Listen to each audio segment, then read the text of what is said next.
Behind every crime lies a story waiting to be uncovered, from chilling mysteries to untold truth. This is where the darkness comes to light. Courtroom buzz lights up the air, faces tense as stories tear, truth and lies like a tango dance.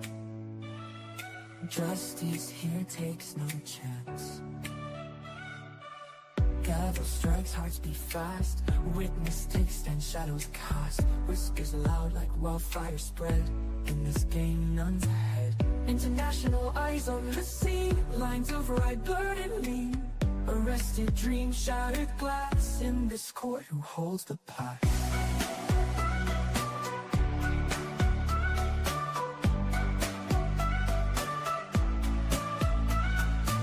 Lawyers dance in verbal fight. Day turns into darkest night. Every turn, heart skips a beat. Justice tango on repeat. Families watch, soul torn apart. Courts drama quick to start. Chains rattle, futures bleak. Yet in silence, justice seeks. Around the world, eyes through gaze. Every trial a twisted maze. Judgment passed through smoky gates. In this court, no room for haste. Good morning. Hey, everyone. How are you? Sheila here this morning. It's going to be Sheila every morning, except tomorrow. Tomorrow, if the defense gets to carry on, and I'm sure we'll end up with closing statements and stuff tomorrow. I have to say that because the judge had said that they would have it by the end of the week. So, and as we all know, the state rested yesterday, which was totally, I don't know, it's not what I expected. I don't know. That was really weird how, they brought in the last person with all the Snapchat stuff and said, this is what's going on. Good morning, Kara. You know what? Let me just stop and say good morning to everybody. Good morning, Kara. Good morning, Lois. I see Britta's here. I know Denise is here. Good morning. Cindy was supposed to bring coffee for the entire crowd, but I think she's got birthdays going on. So, yeah, we have no sound yet, so we're still here. I know I'm just kind of jumping in this morning. I was a little bit, I didn't go to bed until 4:30 this morning, and I woke up to Hector decided he was playing. Hey, Forrest, good morning. Yeah, I woke up to the sound of a show called The Monster Inside Me playing in my background this morning. And I was like, what in the world? Why was I having nightmares? I only slept for a couple hours and I woke, it was maybe 3 hours. I woke up, I was like, what is this weird? Yeah, it was out there. My husband was, he's sleep watching monsters inside me. So, but anyways, as we know, yesterday they ended with the state resting, and they ended with the medical examiner saying, yeah, he was deceased by 2 gunshot wounds. We had the Snapchat, the forensic person that came in and said, yeah, that Karina got the new phone 3 days later and decided to delete all her Snapchat 3 days after he had passed away. So, I don't know that the state has enough evidence without Huston Danker saying, what is the defense going to say? I know I'm all over the place with my thoughts. This is why I say we need a squirrel. I need a squirrel emoji. What is the defense going to say? What is Karina going to testify? Is she going to have friends come up there and say, hey, she's a wonderful neighbor. She, helped out around the farm. She was a hairdresser. She this, she that, and I'm not going to lie, if you listen to, I have my morning coffee with Kathy, gossip, rumor, and innuendo. And she kept saying she has a murderous face. She has a murdery face. And I don't what. Good morning, Katya. How are you this morning? So I won't be here tomorrow morning. Katya's going to take the stream. That's where I was going with that. That's what happened with the squirrel. Yeah, so Katya will be here and take the stream for me in the morning. I have my own thing that I need to do that I had already had scheduled and didn't realize that it was something that I couldn't change. So I have to be somewhere in the morning. So squirrel, there's my squirrel. Denise put me a squirrel. You're here, but you're going to be quiet because being in the car on the way back from the beach. You go, girl. You go, girl. Katya had been at the beach and there's no sound. There's no sound. He's talking. They don't have sound on. Come on, camera people. Y'all need to pick up on the sound.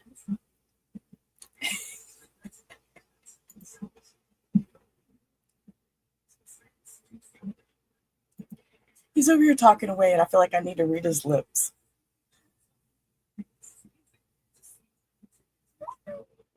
Yo, come on. I'm going to have to go see if the other stream has sound. Give me just a second, because that's ridiculous.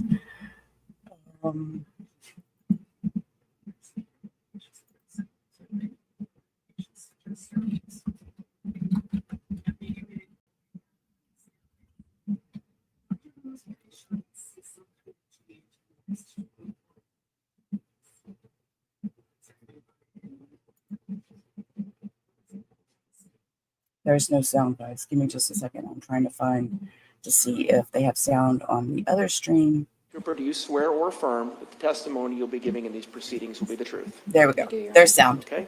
And then, Ms. Cooper, for the record, please give us your first name and... Stop. I'm going to pause right there. Hold up. We didn't have sound.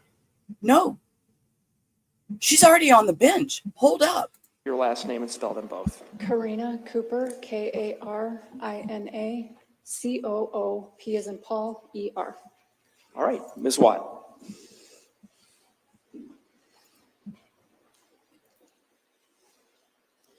Karina, how old are you? I'm 48. Where'd you grow up? Dysart, Iowa.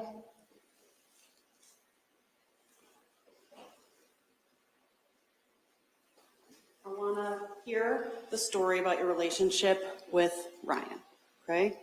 When did you meet Ryan? I met Ryan in 2005.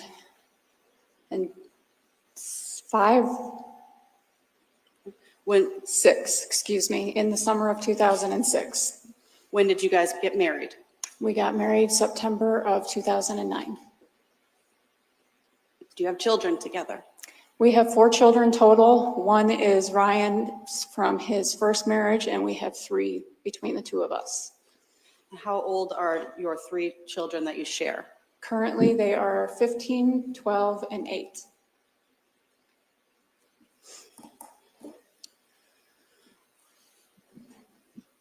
How would you characterize the nature of your relationship with Ryan in general? I guess, was it good? Was it bad? Generally speaking, I would call it good, normal. We've seen some evidence that you guys had a few toys at the property. What did you guys have? It depended on the year, but both Ryan and I kind of went through phases where one year we'd say, oh, we want to go camping. And we did camping for quite a while. We bought a couple of different campers.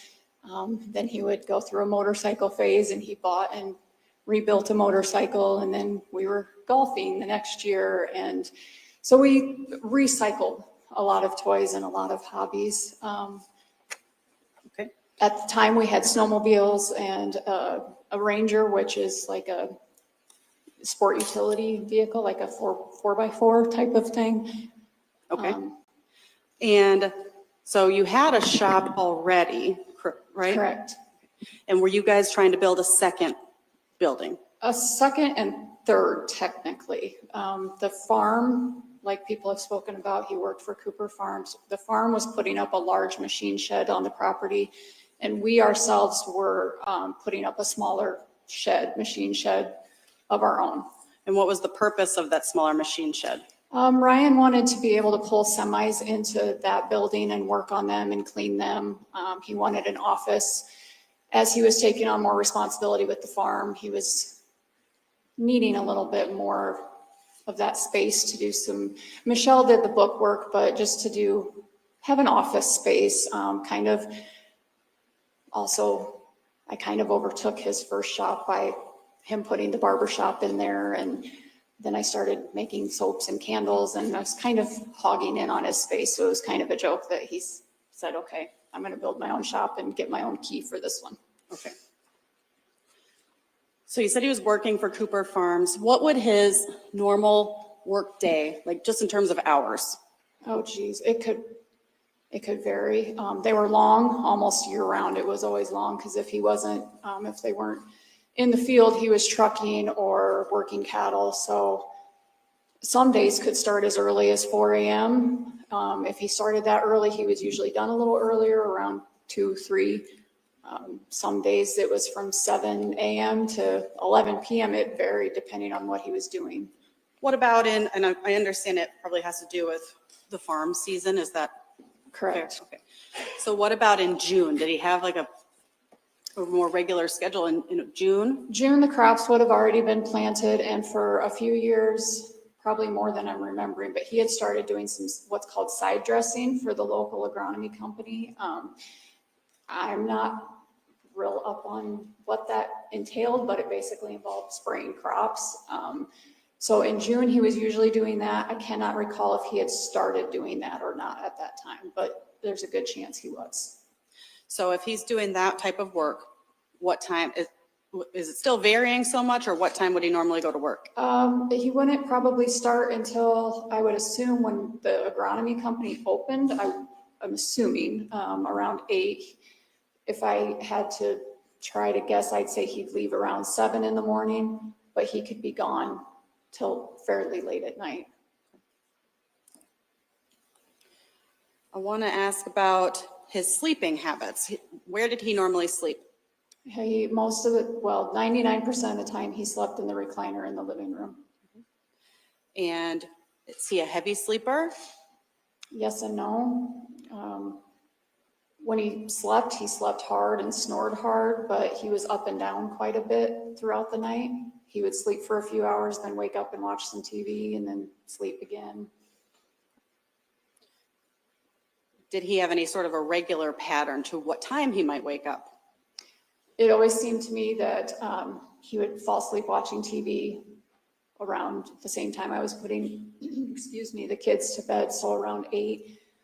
He might doze for a couple of hours. I would go to bed and read, and then I'd hear him up later watching TV around 11-ish, getting a snack in the middle of the night, and then back to sleep. And again, it kind of depended on what his work hours were. If it was a time when he was leaving the house at 4 a.m., he was tired at night and would sleep harder.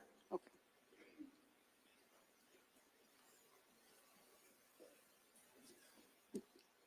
Tell me about this truck that he had. When did you guys get that truck?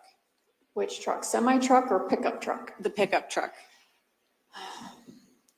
Well, there's a bit of a story behind that too, because he bought this dually pickup truck, a Ford F450. It was before the derecho, whatever year that was. Okay. I'm sorry, I don't remember.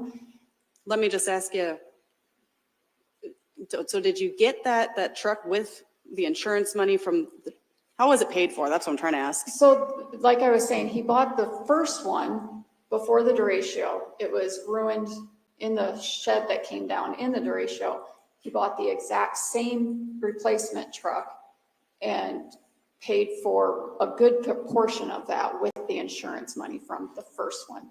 What remained that he owed on it, we financed through Chelsea Bank. Okay.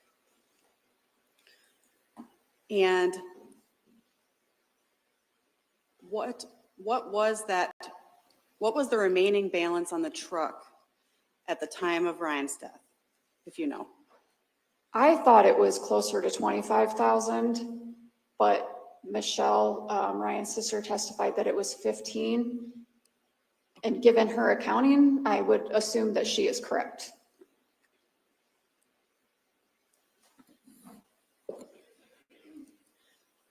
Tell me about you guys. I mean, obviously you have to earn a living. How is Ryan getting paid for his work with the farms? He was an hourly employee with the farm.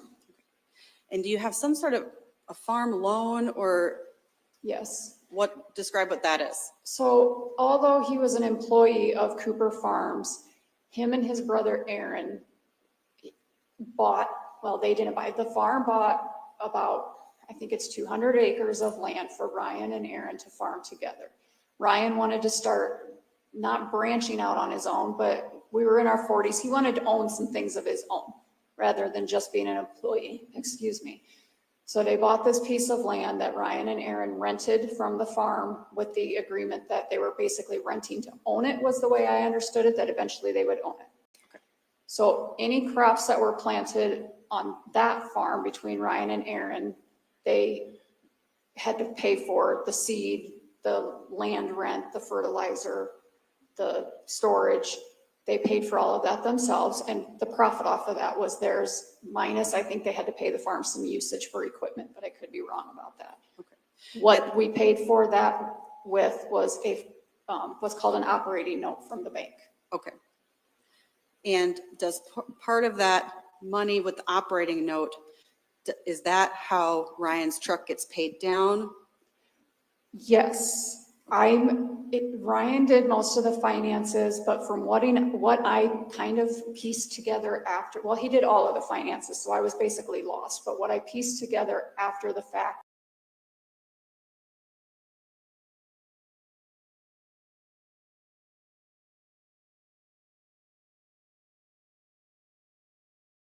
Oh my God, my screen just disappeared. Stop, guys. I'm not kidding. Hold on just a second. That was, I paused it, so it's okay.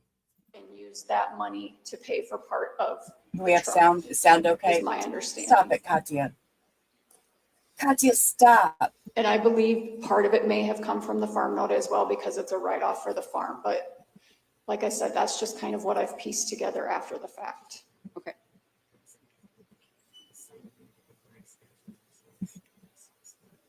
If you did want to buy something, would you have to clear that with Ryan?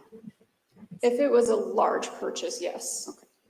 Or sometimes even small ones, just for the fact that I didn't have the cash on hand. Like if the kids, we were going Halloween costume shopping, for example, or Christmas shopping. Okay.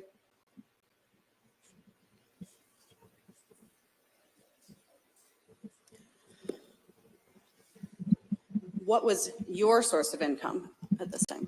I owned a barbershop salon in the outbuilding at our house. And we've seen some bank records. Did you overdraft a bunch? All the time. Like I said, it was out of the house, and I kept the kids at home with me when they weren't in school, and it was just laziness or forgetfulness of taking a daily deposit into town to the bank. Did you have any credit card debt at this time? I didn't own a credit card. Ryan had one credit card that I guess you could say we shared.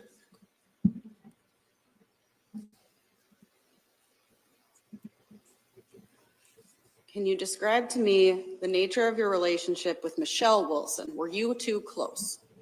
I'm sorry, I have to go back on that last question you asked me. Do you have something else to say about the credit card debt? I do. I apologize. I think I had a couple of store cards, like Old Navy credit cards. I apologize. Okay. I just didn't want to leave that out. So then with Michelle Wilson, were you guys close? We got along well. We didn't see each other a whole lot. They've always lived further away. How about Aaron Cooper? How often did you guys spend time with Aaron and his family? Holidays, birthdays, occasionally we would just get together to have a few drinks, but given that him and Ryan worked together all the time, we didn't necessarily socialize a lot together, but we had a lot of the same friends, so it was occasional. When you received the life insurance money, did you pay down any debts? Several. Okay. What debt did you pay? First, I met with Brad Rund at Chelsea Bank regarding, I had some questions for him about the farm note. And while I was there, he told me that Ryan had a payment coming up on the dually pickup. And how that worked was, I think it was only a once or twice a year payment that he had to make. So it was a larger one. But he told me that it was close to being paid off, as well as my vehicle being close to being paid off. So I started with those, which I, again, thought his was more like 25,000, but it must have been 15. And I believe we owed about 8 on my car. Okay.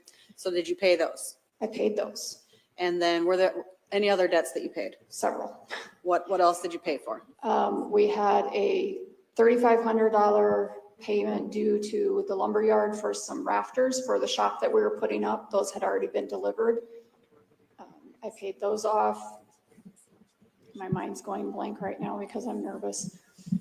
Okay, that's all right. There was several different, he had some credit card debt, not huge. Okay.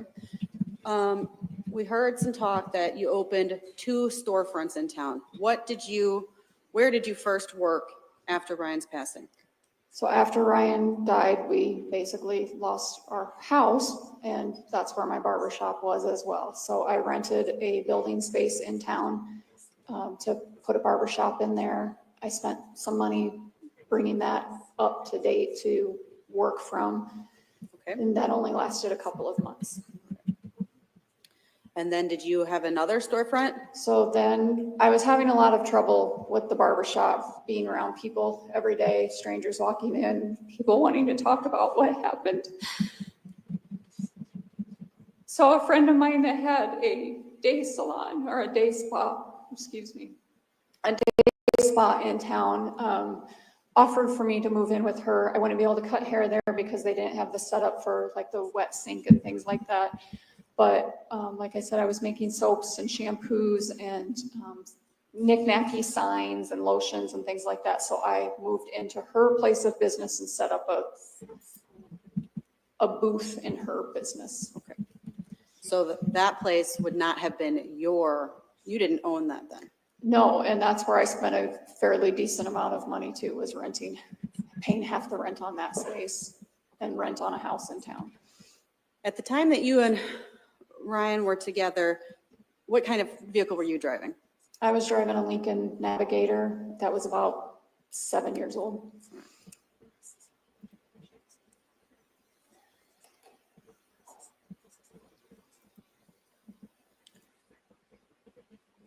Did you blow through all the life insurance money? No, I spent some of it paying off debts and renting a home. Okay, I do want to also, did you have a dream at some point to do an embroidery business? Ryan and I had talked about that a little bit when we were getting ready to put up the new shop and talking about how I had overtaken his shop. I had bought a Cricut. It's the vinyl cutting machines that you can make t-shirts with. I was kind of dabbling in that, and we had talked, both of our moms are quilters, sewers. I wanted to buy an embroidery machine. Okay. And did you end up buying one with some of the insurance money? I did. How much was that? Around $12,000. And did you start an embroidery business? I did. Did you do that out of your home? I did. At the same time, are you still selling soap and candles or no? No. When we moved back out to the country to one of the homes that the Coopers own, I left that office or left that space. The gal that I was working with was thinking about moving into a more affordable building. It would have been a lot smaller. There wouldn't have been space for me. I was spending a lot more money in that space than I was making, so I decided to leave. Okay. You mentioned moving around some. Where did you first move to after Ryan's passing? We stayed with my brother and sister-in-law for a month or two, and then a friend of mine from Chair had a small 2-bedroom house that was it was tucked away in an alley. It was real private, and she offered it to us until we got on our feet. We lived there for a few months. It was very small for 4 of us to live in. Okay. And then we rented a larger house in town for about 6 more months after that. And then eventually you end up back on one of the properties belonging to Cooper Farms? Correct. About 8 months after Michelle and I had lunch, and she offered for us to move into one of the empty houses that Cooper Farms owns.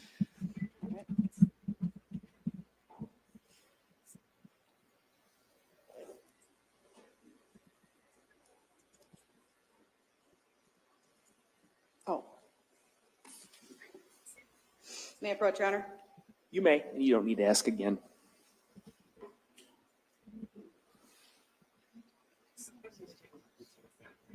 What I've marked as Defendant's Exhibit F. Do you recognize this?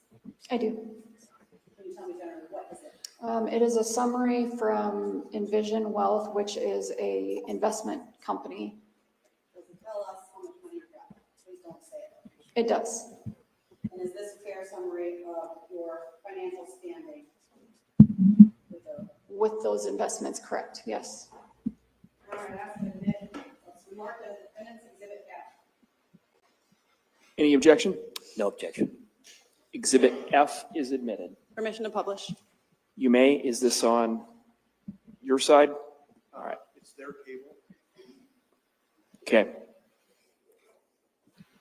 Gotcha.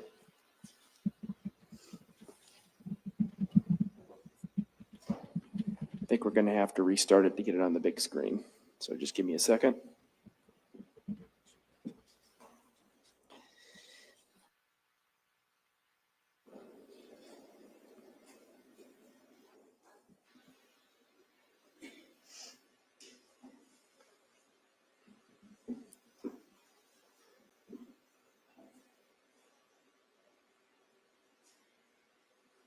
Okay.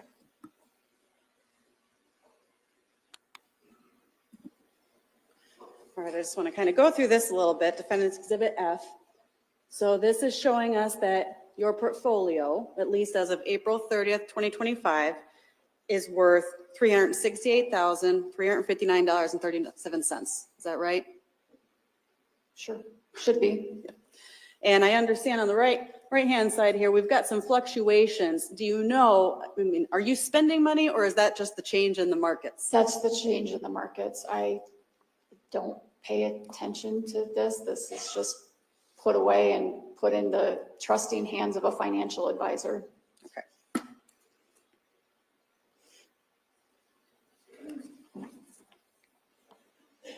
What is your plan for this money? This money, as when I invested it, it's similar to what I would compare it to a life insurance policy. You name beneficiaries of this, and I put this in my children's name. Because they're underage, I had to have a second, almost like an executor, I believe would be what it was called. And I appointed my brother, but this was set up as for the kids to be as beneficiaries. And once the estate, Ryan's estate was settled, it was going to be put in a trust for the 3 kids. Okay.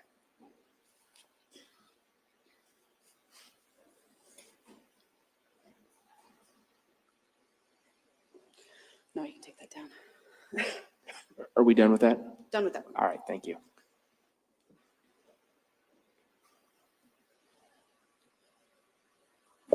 After Ryan's passing, I mean, how much are you earning each, like in 2022, how much money did you earn from your businesses? From my businesses, none. Okay, so you lost money. I did, And you still had 3 children to care for. yes, They cost money. they do.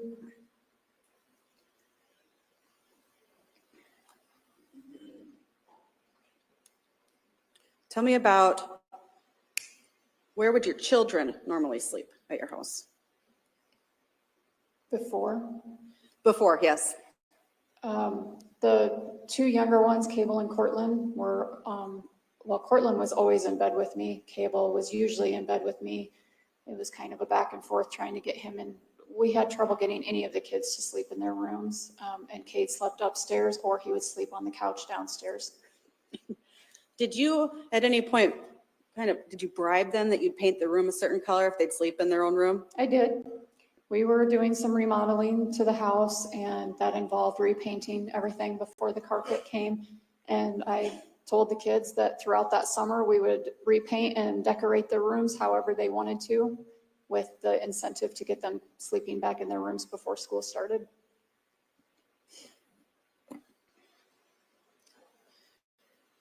And we've heard some testimony that there's lots of pictures on your phone of your children. Yeah. All right. My children and hair. Okay. You like So you like to post a lot of pictures of you and your children. Yes. You love your children. Yes. Showing you what I've marked as defendant's exhibit E. Right next to us. Yes. Who's this a picture of? Myself and my babies. Do you know when it was taken? It was taken at Riley Storyhan's wedding the summer of 2024. 23, sorry. Your Honor, we'd ask to admit what's been marked as defendant's exhibit E. Any objection? No objection. Exhibit E is admitted. And permission to publish, please. You may.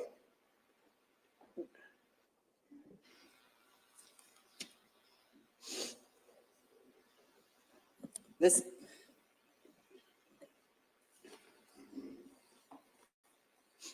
So can you just tell us who the three children are here?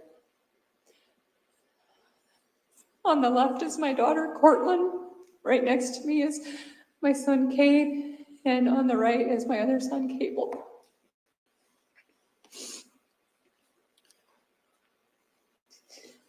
I know it's just your opinion, but were you a good mother? I think a good mother thinks that she's a horrible mother. So yeah, I think I was a pretty good mom because I felt like I was screwing up all the time. All right, we can take that down.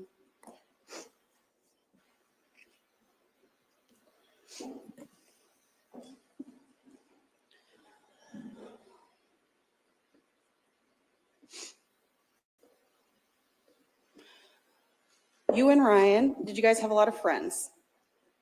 Yeah, we did.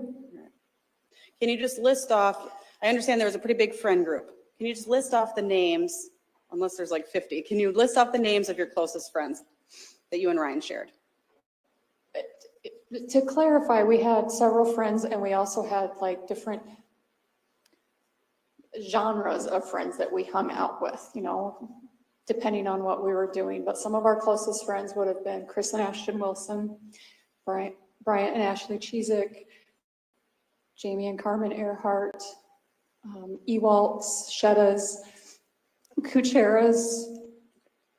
Teresa McBride and Brian Morrison? They were more like family. When I name family, I include them.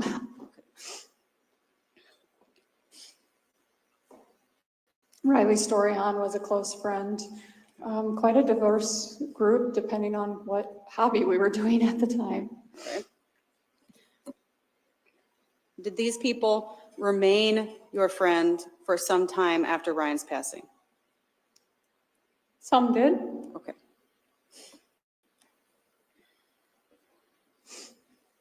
Most did.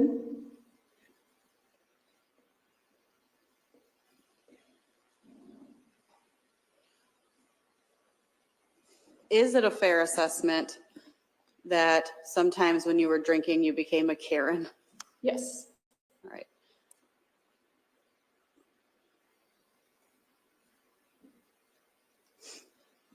Based on your drunken behaviors of being a Karen, did any of your friends abandon you because of that prior to Ryan's passing? No, they made T-shirts when we would go out with jokes about Karen on it, or it was a running joke. I don't handle alcohol the greatest, and yes, I can get ornery or loud depending on, but it seemed to be more of a joke than. Okay. In your marriage to Ryan, did you ever lay hands on him? Never. Did he ever lay hands on you? Never.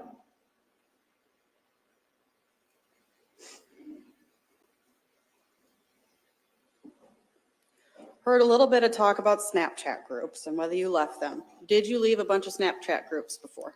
No, I left one. Which group did you leave? It was called Six Pack. It was a golf group from a tournament we had played in the year before, and I wasn't playing in it that year, so I left it. There was. Okay.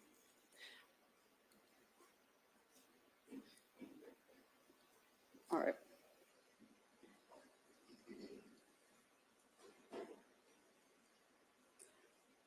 I want to touch briefly on the night of June 17th.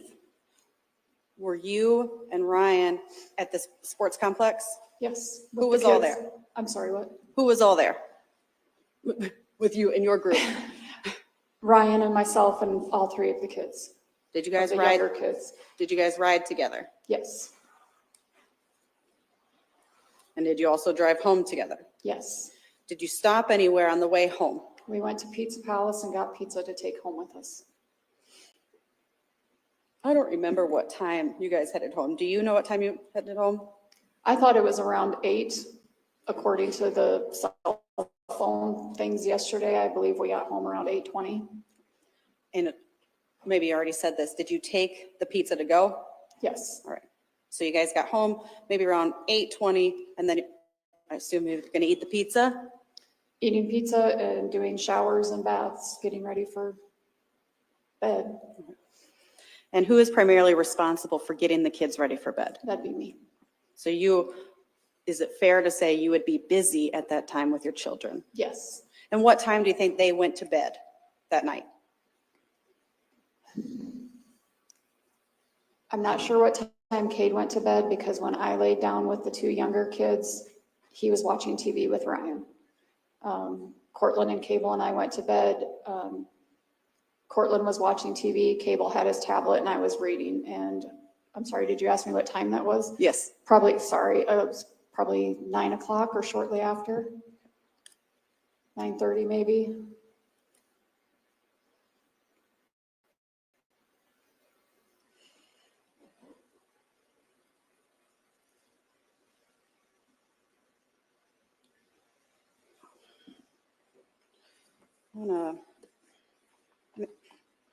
Showing you State Exhibit 211.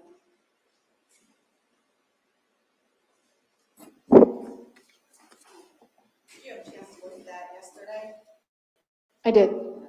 So is this your phone number? Seems to be, yeah. And you see the sticky with Houston's number on it? Yes. Yes, sorry. Is that phone number on this call record? It is not. And we see some check marks next to some numbers, and it seems to be the same number. 319-231-3853. Do you know whose number that is? I have no idea. It could be anybody's. My cell phone was used for my business phone as well, so it could literally be anybody's.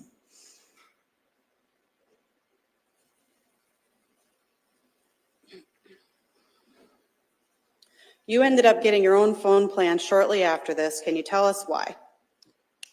Cade, our oldest son, was turning 12 years old, and we had decided to get him a cell phone.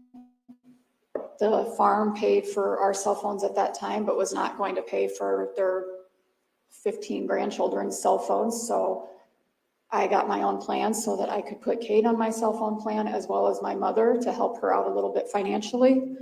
It made sense to do so because owning my own business, it was a write-off.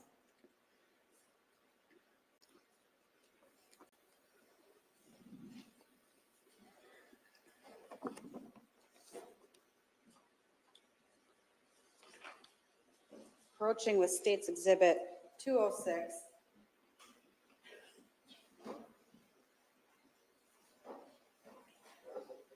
Do you recognize these as the messages between you and Brad Round? I do.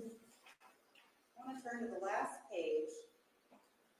On June 17th, did he schedule a hair appointment with you? He did. And when was he supposed to arrive for his hair appointment? At 8:15 the morning of June 18th. And you scheduled that? I did.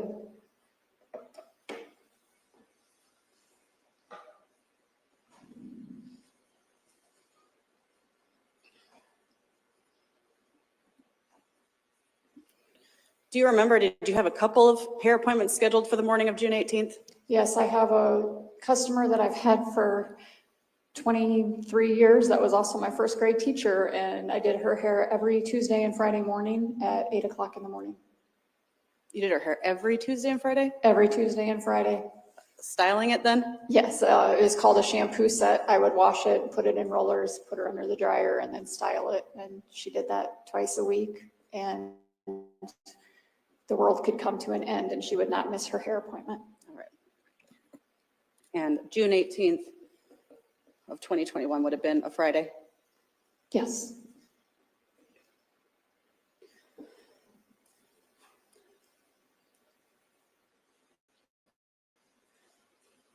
Tell me about Google searches about firearms research. Were you researching this hunter education website? I wasn't researching it. I was enrolled in an online hunter safety course. What was the purpose of you doing that? The purpose of that was, again, Cade was turning 12 and he was able to take his hunter safety course at that time. Ryan took the boys hunting and I wanted to get my safety course as well so I could go with them. Or if Ryan was working, I could go sit with the boys while they hunted. Can you tell us, I mean, were you aware that some of this was being done on a private browser? Not particularly. I don't really know how all of that works, but it's very possible. And I took screenshots of several of the slides, I guess you would say, because at the end of each chapter there was a test, and I took those screenshots to kind of help me cheat on the test because I wasn't doing very well. Okay. Have you shot a rifle? I have. It's been 25 years ago, but I have. All right. Because you told the police that you never even shot a gun. Yes. That was not true. That was not true, and the only thing I can say is in my head, I was thinking of handguns at the time. I have not shot a handgun.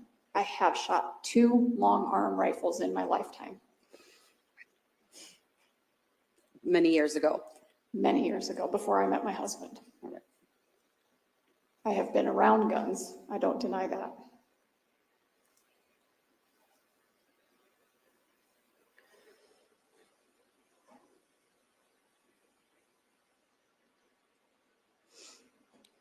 The evening of June 17th, you guys went to baseball. Had you been drinking? No, Did you see Huston driving by your house? no, Did Huston pull into your driveway? not that I'm aware of. Did you know that Huston was stalking near your home? That night, I was not aware of it. I was told at one point in time from him that he was going to Gladbrook, which requires driving by our house, but I didn't see him. So you do admit that you had been texting Huston that night. Yes, And we've seen exhibits that are some of the Snapchats. Were there many more? several before and after what they have shown me.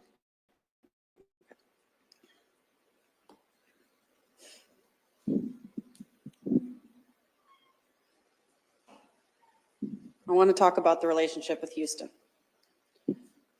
How did you meet him?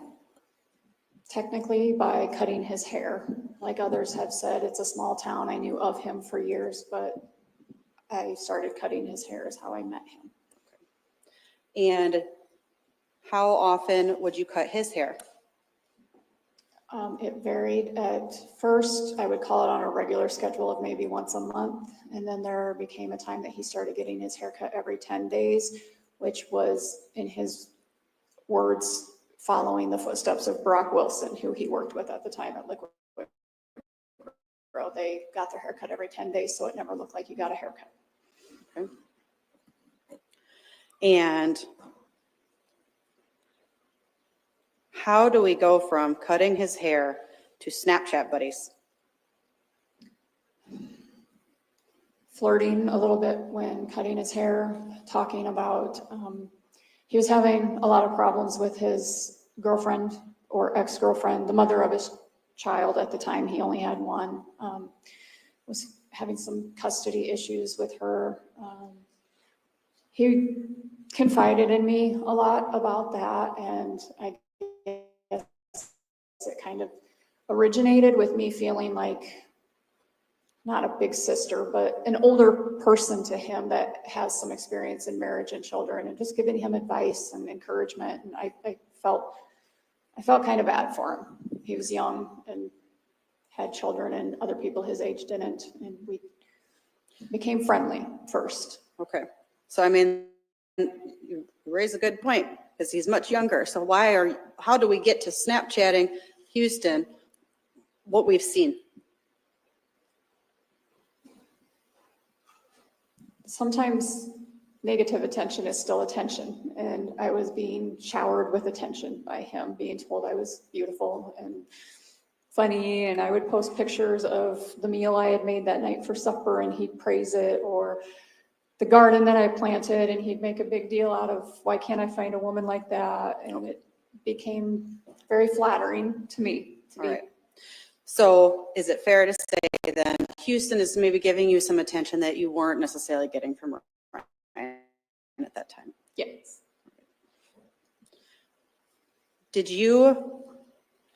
Was your relationship with Huston, was it primarily online then?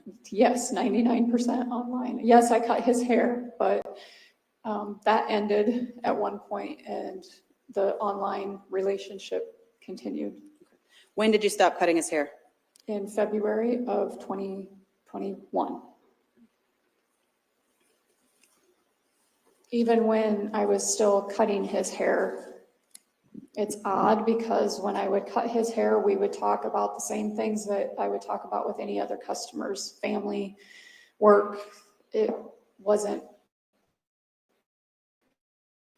lewd. It wasn't flirtatious. That was when we Snapchatted at night it was like we were shy in person, but became other people when we were texting each other. Okay.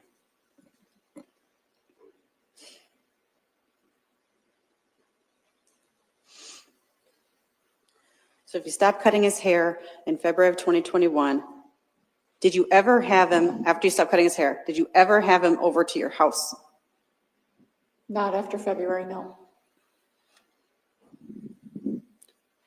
Did you ever see him in person again between February and June? One time briefly in Waterloo, he had sent me a message asking if I could get him some beard wash. It's shampoo for the beard. And I agreed. And I had told him that I had a birthday present for his son as well to give him. And I was going to Waterloo and I told him I would meet him outside of Shoe Carnival in Waterloo. And I dropped those items off to him and that was it. And is that the last time that you would have seen him then prior to Ryan's death? Yes.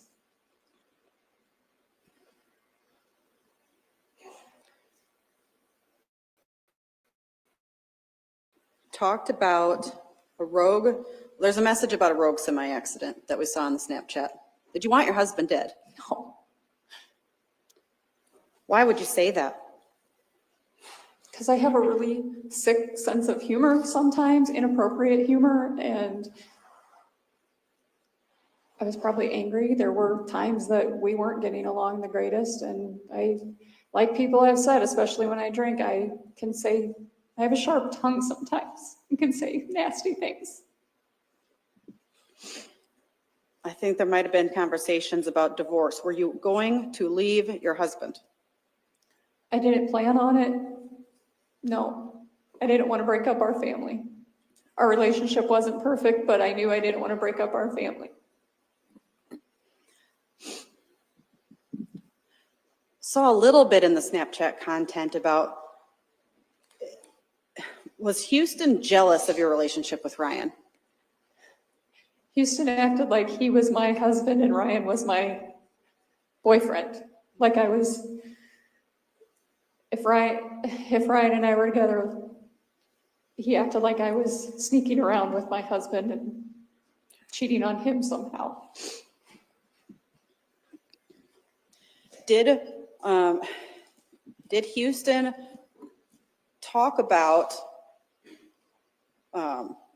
Huston talk about killing Ryan? Several times. Did you ever take him seriously? No, I thought he was full of crap. He liked to brag about how he knew powerful people and his dad knew dangerous people. And he insinuated that he had been involved in some other crimes. And But you didn't believe him. no, he's got quite a reputation around town with women and telling tall tales.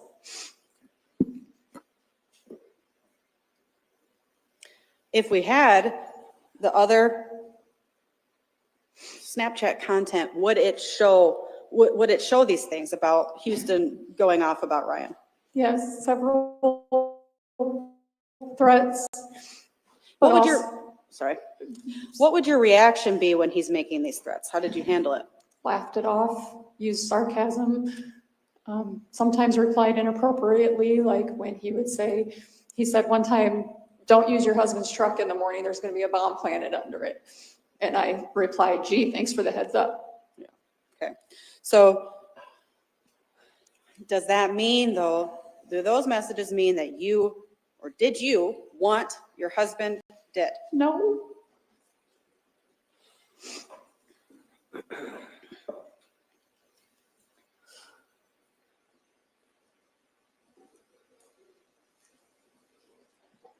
Did you see Huston the night of June 17th into June 18th? No.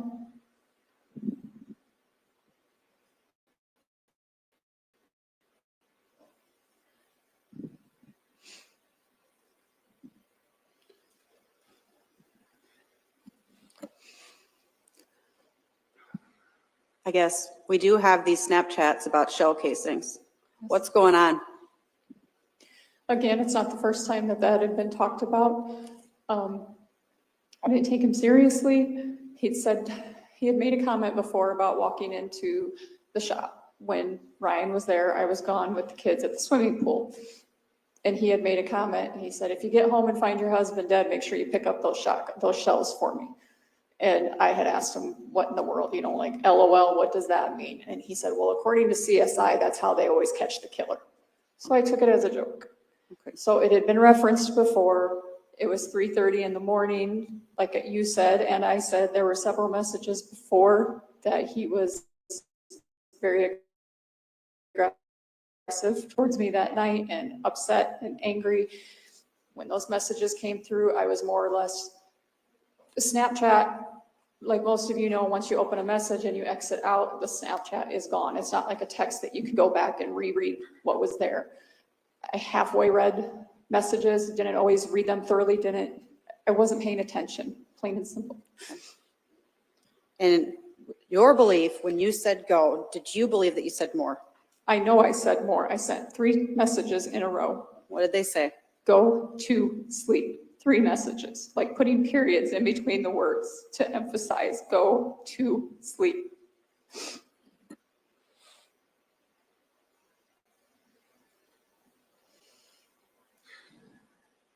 So during the night then, I want to get to the part. What wakes you up? Crashing noise. Did your kids wake up at the crashing noise? No, Did your kids wake up at any gunshots? no. So you heard a crashing noise. What do you do? I got out of bed and I stumbled on the dog at the end of the bed and I walked out of the bedroom. I walked into the bathroom because that's what I thought it was our shower caddy had fallen. It had fallen earlier in the week. All right. Where did you go next? I went to the kitchen next and looked out the window that is over the sink, which overlooks basically our driveway and front yard. Did you see anybody out there? I did not. What did you do next? Then I went and walked into the living room on the other side of the house to turn on, well, in all honesty, to yell at Ryan for not waking up with me, because my thought was, why isn't he up looking? Like, how did he not hear that? So then I walked to the living room and turned on a lamp. Was there some point that we've heard that you said that you got up at some point and heard Ryan snoring? Is that a different time window then? When I got up to go to the bathroom around what I thought was 3 o'clock in the morning, I heard him snoring regularly. Okay. When I was in the kitchen, I heard a single snore sound come from the living room. Do you have your phone in your hand while you're making these steps? Most likely, yes. So you get to the living room, you turn on the lamp. What happens? I see Ryan, and then I see a large pool of blood. I shook his foot, Okay. and then I just started screaming. And then how long are we waiting before we call Aaron Cooper?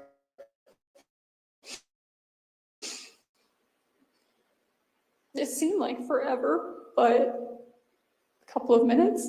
I ran back out of the living room through the dining room, and I was halfway up the steps when Kate was coming down the steps. I think I scared him because I remember him like turning around like he was going to run away from me, like run back up the steps, and then he realized it was me, and I grabbed him and we went downstairs, and I put him in the bedroom, and I went in the bedroom as well, and I believe that's where I called Aaron from, was the bedroom. So to answer your question, it was probably a couple of minutes, but it felt like a lifetime.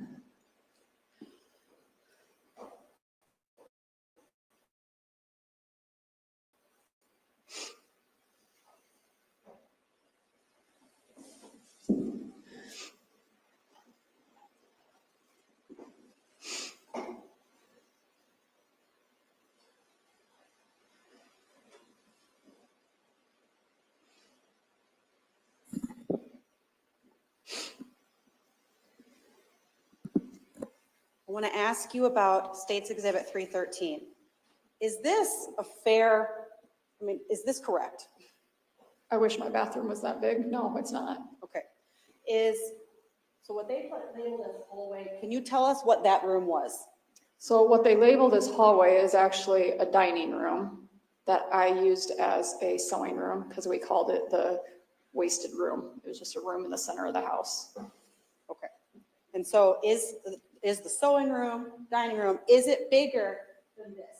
Yes, much. I mean, if we're going to talk about a scale like this, so it would be taking up some of the space that this has labeled. Over half of it. And when we saw, I think we saw Detective Fangman's body cam, we can see him go through these rooms. Yes.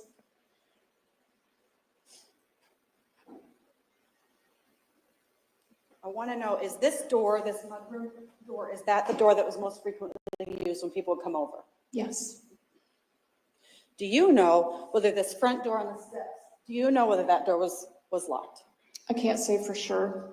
I made the assumption that it was locked. It was a newer door, and it was the type of door that even if it's locked, you can open it from the inside. I'd be fairly confident that it was locked.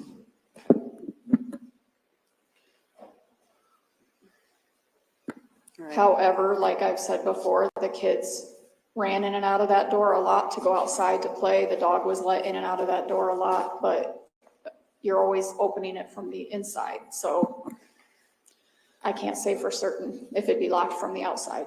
Okay. You have the baby gate on the steps. What was it for? It was to keep the dog off of those steps because he would sit at the screen door, and that's like the storm door. So we put that baby gate up to keep him off that landing. Okay.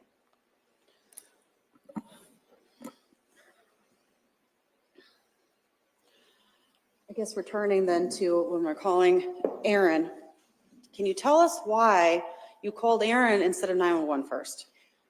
Aaron lives less than a mile from us. Aaron is a first responder. Aaron is the person closest to us that I would trust in a time of emergency. I called him because I was panicking, and I wanted him there because I thought somebody might still be around.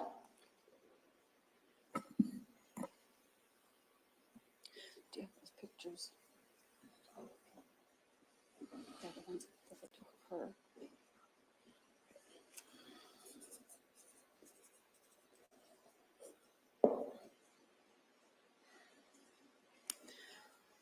Did you in that living room, did you search for any shell casings? No, Did you dispose of any shell casings? no,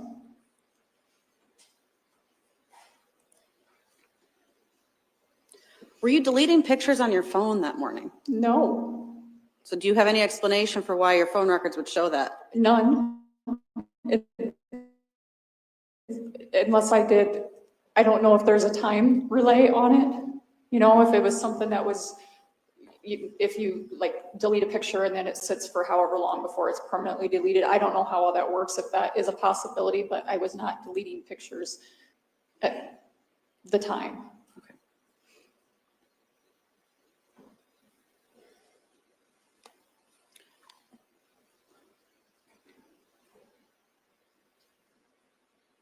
Then when the police get there, why didn't you tell them, Huston shot my husband? I was so scared. I was scared. I was panicked. I instantly thought I was being set up in one of his plots that he laid out all the time through Snapchat. I panicked.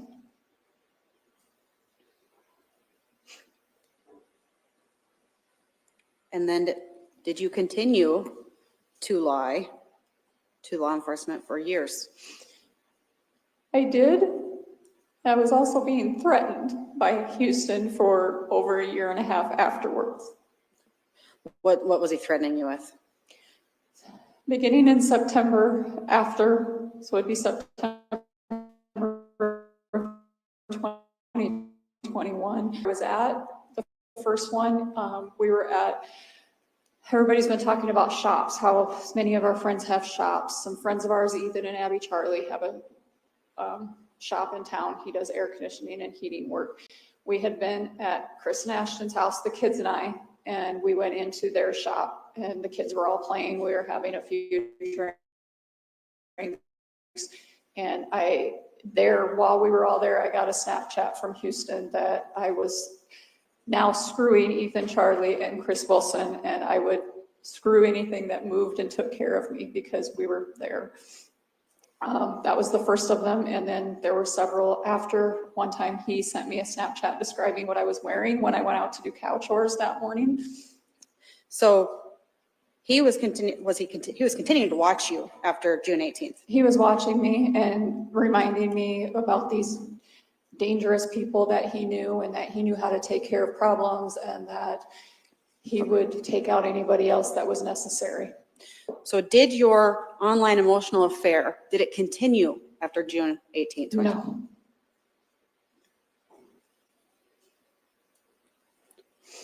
Didn't you cut Huston's hair one time after Ryan died? I did. He had messaged me a couple times asking if I would watch his kids. Harvest was starting and he claimed that he didn't have a babysitter and can you watch the kids? And I told him no. And then he started hounding me about, can you cut my hair? I have this event this weekend and I don't have time to get it cut because of Harvest. And he kept hounding me and I was a little nervous of the consequences if I ignored him. So I agreed to go to the shop that I had opened in town and cut his hair. Okay, so this would have been in town now. Yes. My mom came over to stay with the kids and I went up and cut his hair. Of course, I didn't tell anybody whose hair I was cutting until after. Did he threaten you when you saw him that day too? He did. Did you ever see him again? No.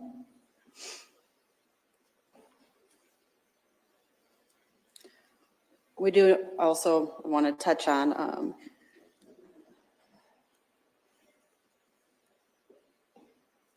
the affair with Huston. At one point, did it become physical? There was one physical encounter, yes. It was the last time that I cut his hair. Not in September of 2021. No, not that last time. I'm sorry. The last time I cut his hair before he killed Ryan, it would have been in February. I cut his hair and we had. And then you stopped cutting his hair? What was the purpose? Why did you stop cutting his hair? Because I had sex with him, and I didn't want him around, and I didn't want that chance of that happening ever again. It was an online fantasy, like going to a chat room or playing video games where you steal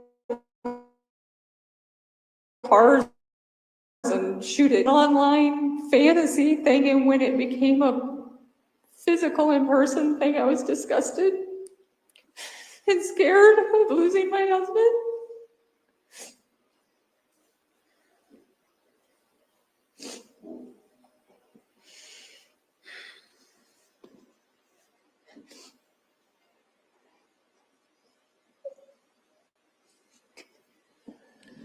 After, were your kids all interviewed by law enforcement? Yes, All three of them? yes.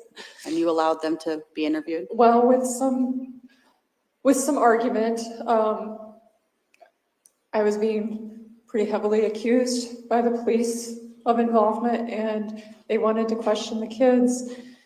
My brother and close friend Chris Wilson suggested that I get an attorney to protect all of us and make sure that the kids had Okay, proper representation if they were going to be questioned. okay.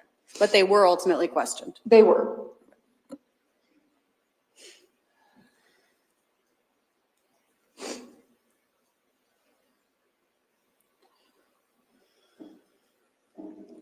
Ryan was killed with your 3 children home.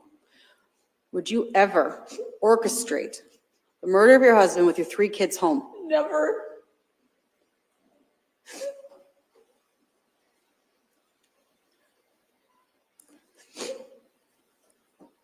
Did you participate in the death of your husband? No.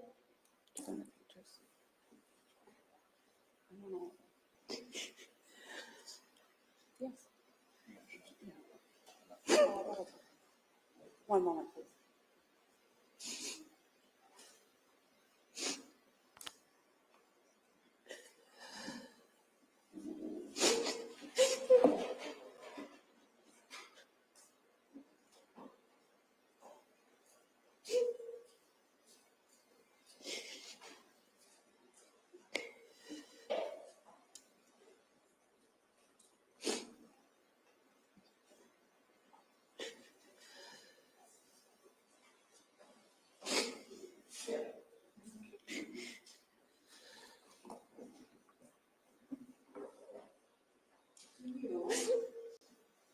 Showing you what I'm going to mark this as exhibits G, H, I, and J.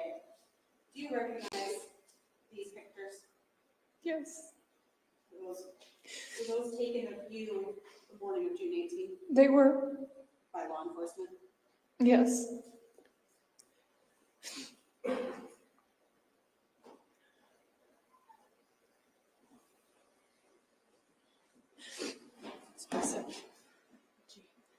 G, H, I, and J.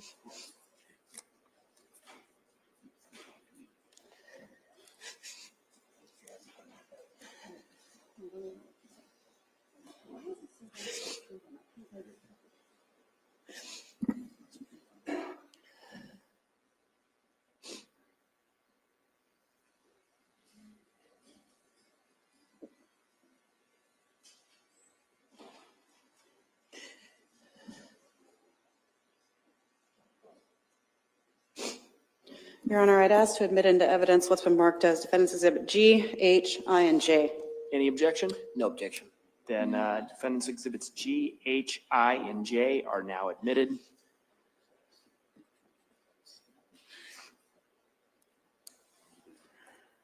Ms. Water, you wanting to publish these? Yes. No, I'm going to publish them.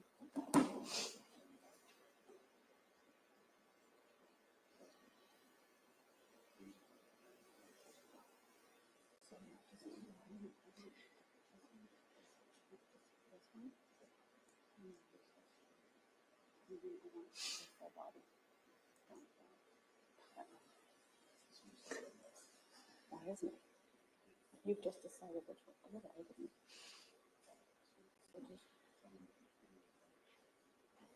Itchy.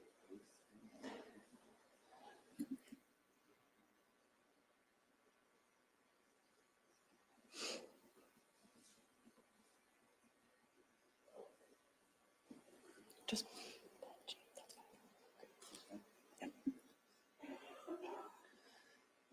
Okay, we're ready. Still using that cord though? Yes. Okay.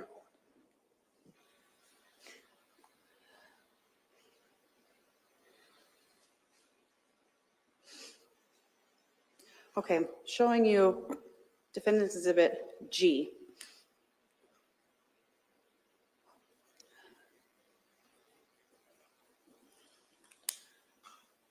In this photo, there's no longer any blood on your face. Can you tell us why?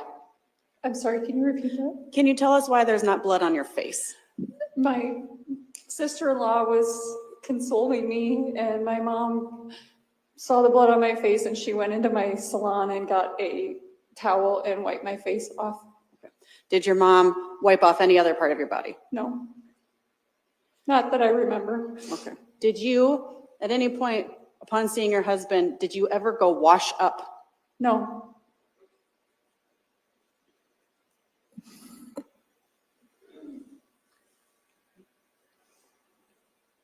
Yes, you can take it down. Thank you, Your Honor.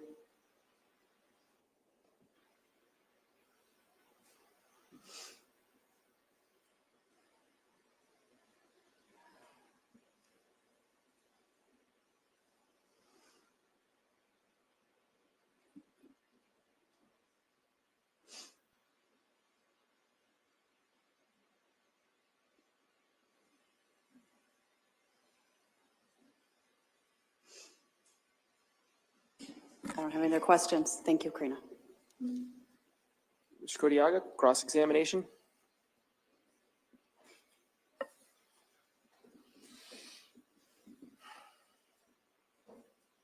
Thank you, Judge.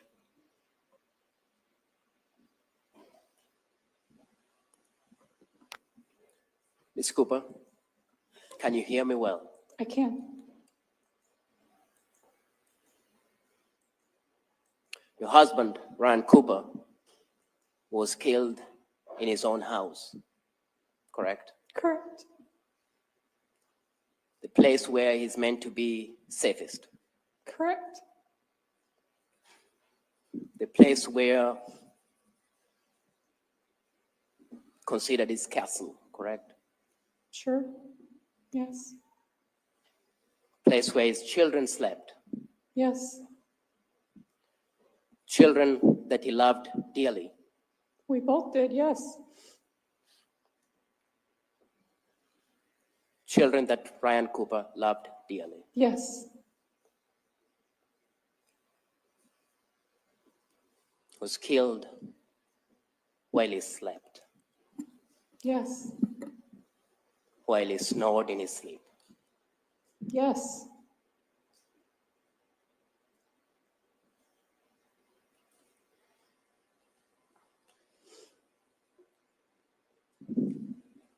You state you loved Ryan Cooper.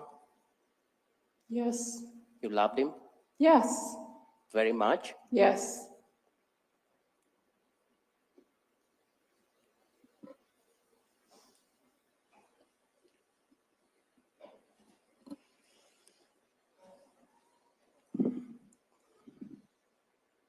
You had a lover. That's what you call him. Yes. What do you call him? I called him an online inappropriate relationship. When I hear lover, I assume sexual partners. It's just the way I perceive it.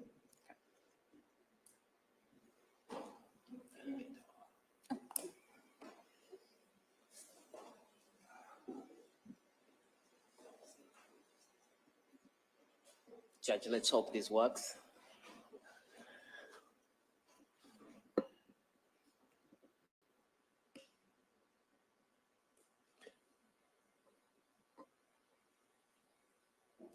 Are you wanting to publish something? Yes, Your Honor. Okay. What is it that we're publishing? State Exhibit 194.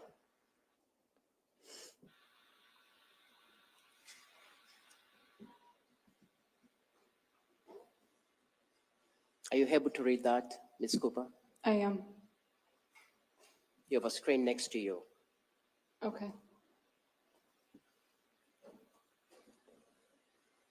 I can see it. I'm afraid to move it.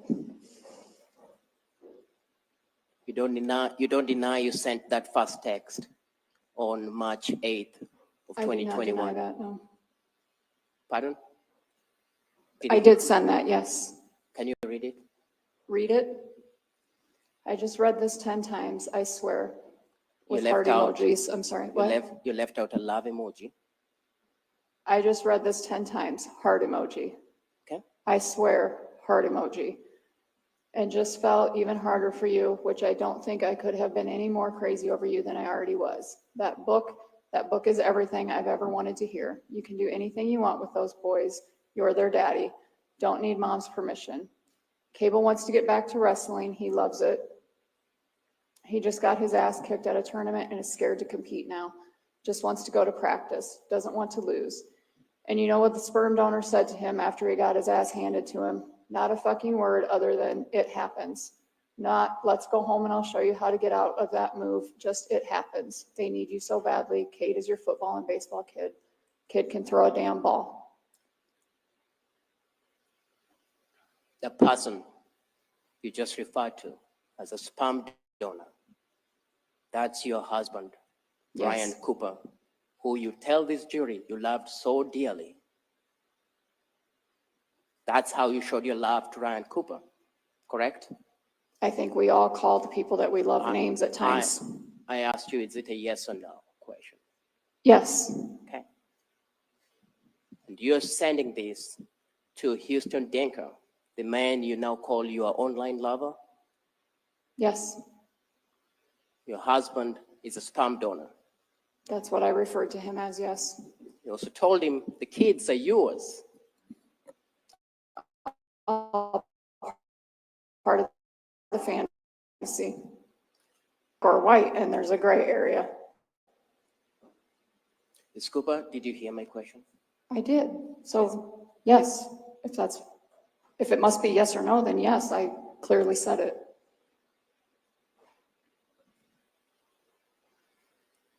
Can you read the next message on March 8th at 7:03 a.m.? Your Honor, just to correct the record, I do believe this is Defendant's Exhibit A, not State's Exhibit 194. Defense Exhibit A. You want me to read it? Yeah. Good morning, baby. You would have woke up to your horny wife's hand wrapped around your dick this morning, just so you know. And who are you sending this to? I'm sorry, what? Who are you sending this to? To Huston Danker. The man you're just telling this jury that you're terrified of. I wasn't terrified of him at this time, no. When did you start being terrified of him? After he killed my husband.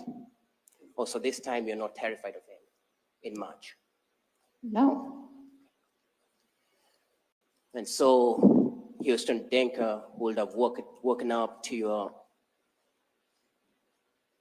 your hand, your horny hands around his dick, correct? That's what I wrote. That's what you wrote to him. Correct.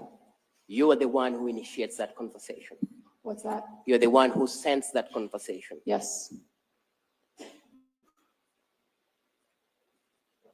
A minute later, you write to him expressing thoughts of death to the man that you claim you love called Ryan Cooper.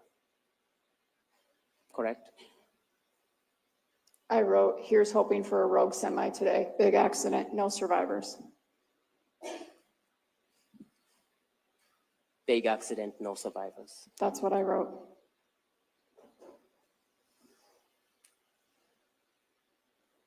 Your mind, and you should say your mind is pretty dark and twisted, correct? That's what I wrote in the next message, yes. We can turn on the lights. And just to be clear, for the record, again, you mentioned it, Ms. Watt, but this shows State's Exhibit 194. There is no State's Exhibit 194 that has been admitted. It's identical to what the Ms. Cooper had admitted as Exhibit A. So just so everybody's clear on that. Is that correct, Ms. Watt? Yes, Your Honor. And Mr. Kodiak, is that correct? That is correct. All right. You can go ahead, Mr. Kodiak.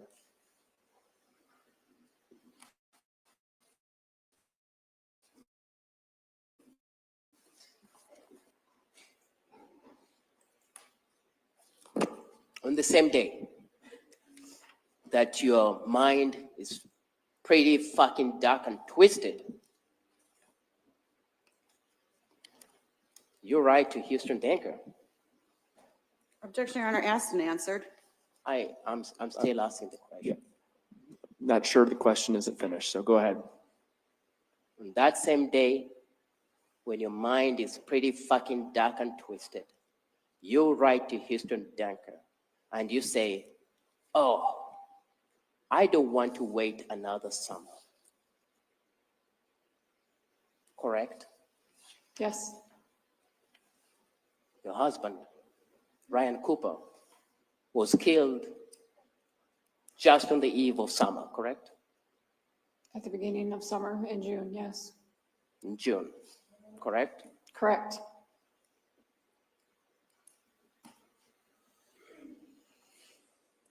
The same message, 10 o'clock, that same morning, where you want him dead by a rogue semi-accident. No survivors. You write to him, to Huston Danker, and you're talking about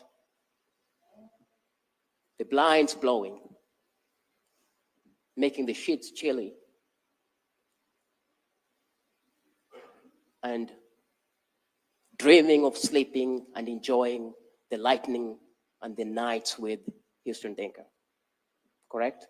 That's in the message, yes.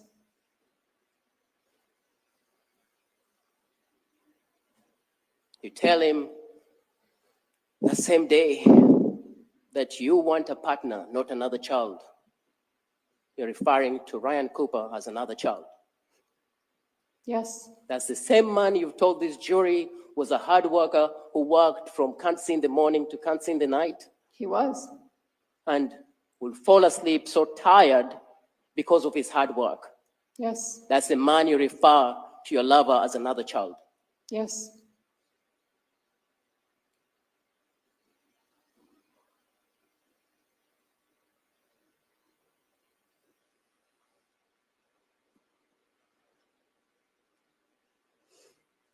On the 12th of March, you write to Huston Danker that you might be pregnant this time next year, and you send 3 heart emojis. And he responds by saying, "Would love you to be pregnant next year for him." Correct? That's what's written. That's what you wrote. Yes, You yourself wrote those words, correct? I assume so. I don't have it in front of me, and I can't remember precisely, but I'm going to assume you're correct. Do you want me to put it up? Not necessary. In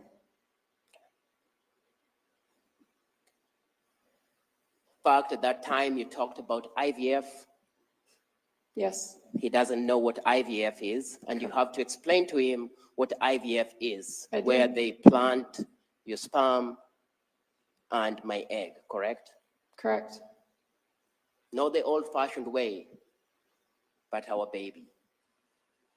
Right? That's what you tell him. Correct.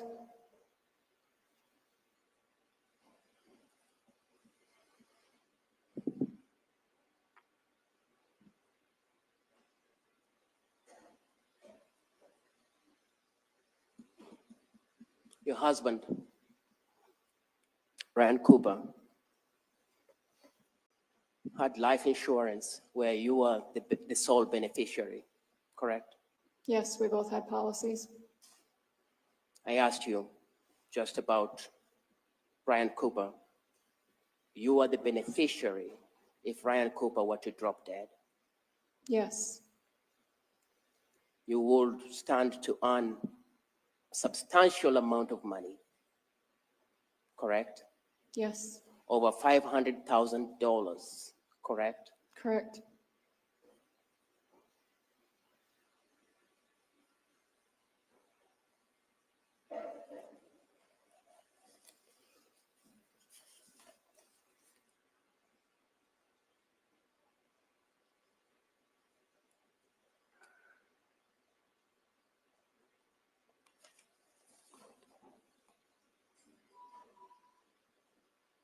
More than one occasion, you told Ryan Cooper that you hated him. Yes. In front of friends, you told Ryan Cooper that you'd shoot him in the face. I deny ever saying that.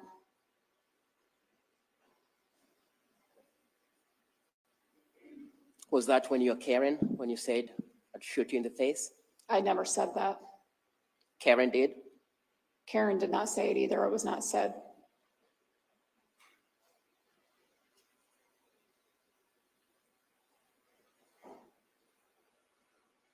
Cade Cooper is your eldest child with Ryan. Yes. Cade loved his dad. All three of them did. Yes. Cade Cooper loved his dad. Yes. He slept on the couch next to his dad as dad slept on the recliner. That's not why he slept on the couch, no.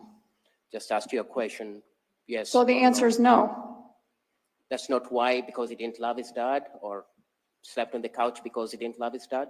Well, which question is it? Why did he sleep on the couch, or did he love his dad? Because yes, he loved his dad. Okay. And yes, he slept on the couch. Next to his father. Yes. On the night that Ryan Cooper's life was taken away from him, Cade was not on the couch next to his father. He was when I went to bed. When Ryan Cooper's life was taken away from him, Cade was not on the couch next to his father. No, he was not.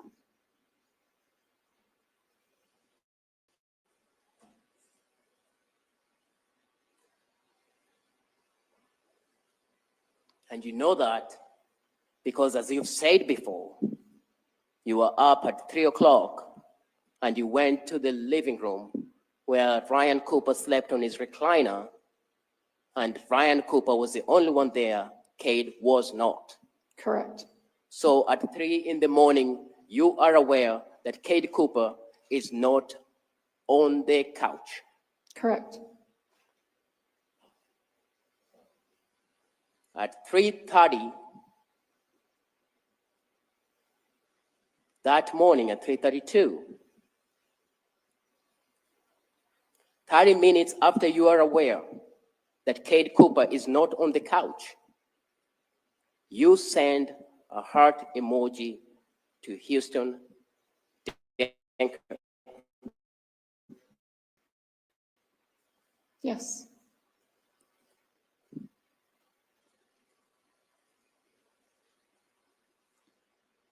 If you may have the screen again. Just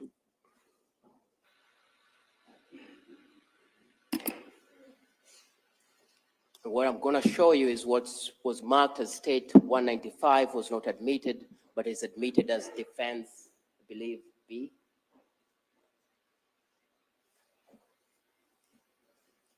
So for the record, this is Defense B. It's the same document. Can you see this, Ms. Cooper? Yes.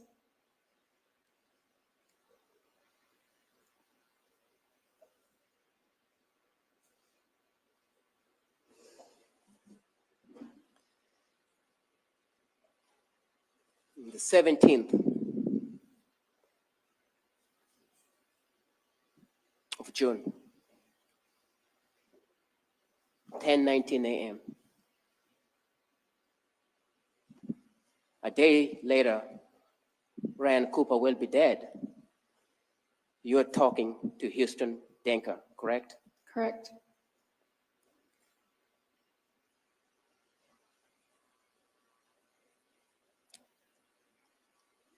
Can you see in that document where you're saying to him, just be prepared for your wife to constantly be tearing something apart and redoing it?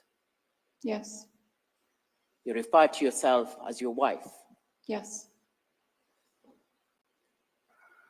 Ryan Cooper is still alive at that point, working from Kansas in the morning to Kansas in the night, correct? Yes. Busy, Usually, yes. being a farmer, Yes. Huston Danker replies to you. Can you read what Huston Danker replies after you talk about being his wife? He wrote, "Not worried about that one bit. You got to see me in my underwear this morning and I haven't gotten to see you." You got to see him in his underwear that morning. He Didn't sent you? a Snapchat of it, yes. Is that a yes? You got to, Yes, and you respond by saying, train wreck. what is the next text message and who sends it? That he sends, Yeah. "Going to sleep with my hand on your pussy very soon." Going to sleep with my hand on your P-word very soon, correct? Correct. And what's your response? "Soaked just thinking of you. Will be downright embarrassing when I have you in person."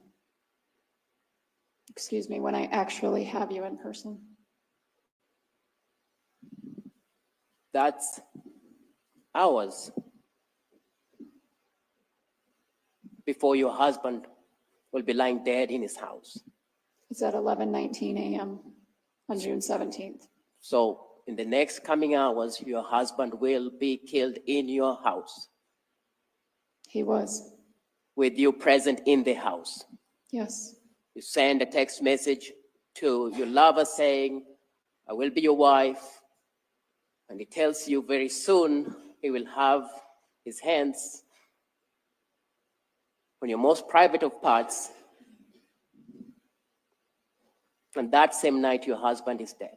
That and many others, yes. Let's go back to the 3 o'clock time clock. You see Kate Cooper away from his couch in the living room. He was up in his bed, yes. And at 3:31, 31 minutes later, you send a heart emoji, correct? Correct. What does Huston respond? He responds, "Seriously, more than fucking life."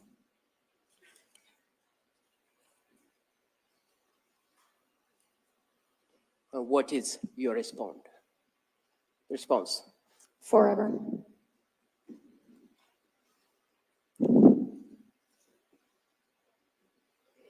$3:31 and 29 seconds later,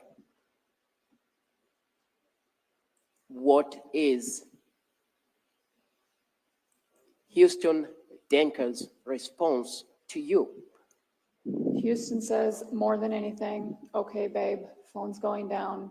Send me something after I leave your house to then wait for me to open it. Deal?" More than anything, okay, babe. It refers to you in a term of endearment, babe. Of course, we know that by now, but it says phone's going down. And you need to send him something after I leave your house That's what he said. to then wait for me to open it. Deal? And what is your response? I replied, "Deal." You were asked by your counsel whether you would orchestrate a murder with your children in your house. And you said you wouldn't, correct? Correct. You understand what to orchestrate is, don't you? Yes, I do. You do? You said I understand what to orchestrate is? Yeah. Yes. So when he says, phone, send me something after I leave your house, your response is, deal. That's what I said.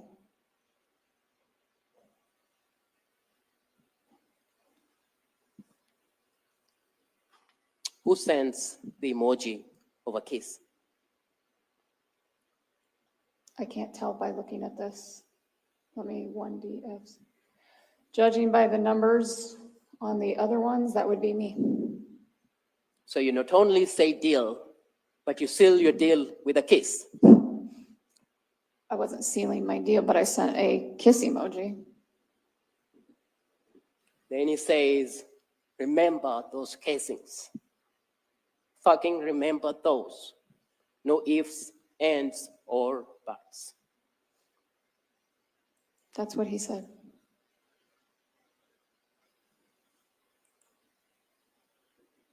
There's no ignorance on your part when he tells you to remember those casings. You know what those casings are because you say, absolutely, 100%. That was the Snapchat I sent, yes. Absolutely 100%. Correct? Correct. It cannot be clearer than that. Objection argumentative. Sustained.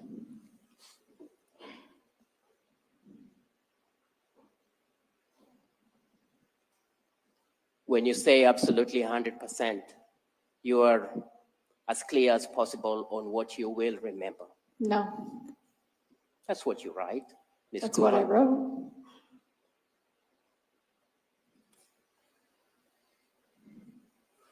Then he tells you, okay, phone's going down. I love you. And That's what's what he your wrote. response? My response is, I love you too. What does he say? So much.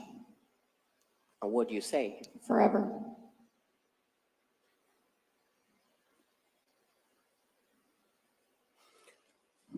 When you say forever to the man who said, I'm coming to your house and you need to send me a message so that I can open it when I get back.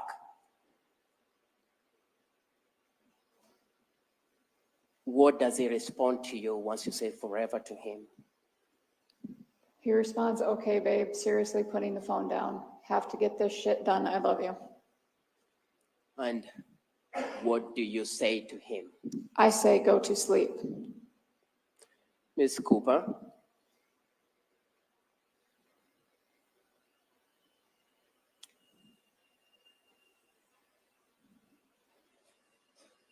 you can read what's in front of you. This reads, go. So you say to him, go. That's not what I said to him. What you That read, is what this reads. again, what we read in front of you, that's this exhibit that the jury is reading, is you say, go. Yes. That's at 3:32 in the morning. Correct.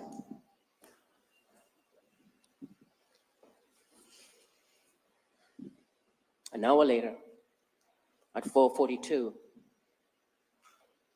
Huston Danker will send you a message that says, yep, just woke up. That's what this says. I never saw it.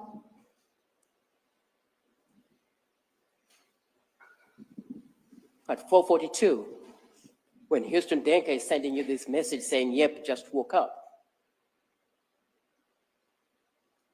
a Tama County deputy is walking in your house because your husband is dead.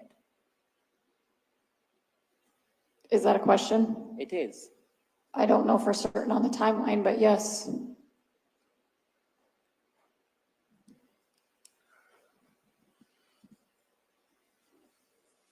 An hour after you saying go,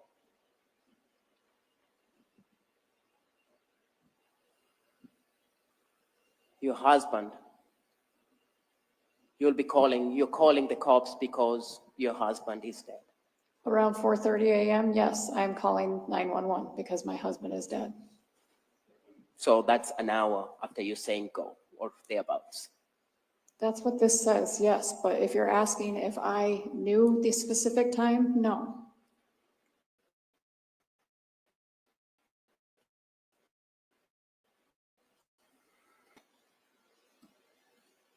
Mr. Codiaga, we've been going for a little over an hour and a half at this point. I think we're going to take a break. So, ladies and gentlemen, we're going to take our mid-morning break at this time. So, again, I just remind you of the admonition that I've given you previously, and Okay. we'll take approximately, again, a 15-minute break. All right? A 15-minute break. Yeah, so does anybody believe her? Melissa's asking, does anybody? And I apologize for the new noise. I don't know what that one is. He's still talking. Sir, you said you were going to lunch. Shh. I'm talking now. It's my turn. We're not going to lunch. We're going to break. Everybody stretch. Stretch your legs. Stand up. And you see, look, I think they even polished. Let me turn him down. There's a lot of air noise in the background. I think they even polished the little eagle a little bit because we noticed all the cobwebs were gone. It looks nice and gold today. I mean, it was looking nice yesterday. Let's see. What are we saying in chat? Let's see. Oh, he is a Washington Day. Yes, he is. He's. It's okay. It's okay, true crime. We get you. We read typos in here. We read lots of typos. We make typos. We read typos. It's all cool. It's all cool. Yeah, August 12th is the set to begin his trial. And that's going to be in Johnson County also. So we're going to follow that trial also if it is aired. And I think it'd be really interesting to compare, these two stories because we have her side of it and then we're going to get to see his side of it. They're not going to bring him in to testify or anything. If that would have happened, that the prosecution would have done that. But yeah, he is claiming he had nothing to do with it, that he was at his parents' house the entire night, which can't be true because we've already seen his excuse me, sorry about that. Sorry. We already know that's not going to be true because we've already seen his Snapchat, his travel time, his GPS, his car movement and stuff that night. He went back and forth to Karina's house 3 different times. So Karina's texts are the only honest ones in this trial. You think so, Maria? We'll be in Johnson County in about 2 hours. You're close by. You're close by, true crime. Yeah. So I'm thinking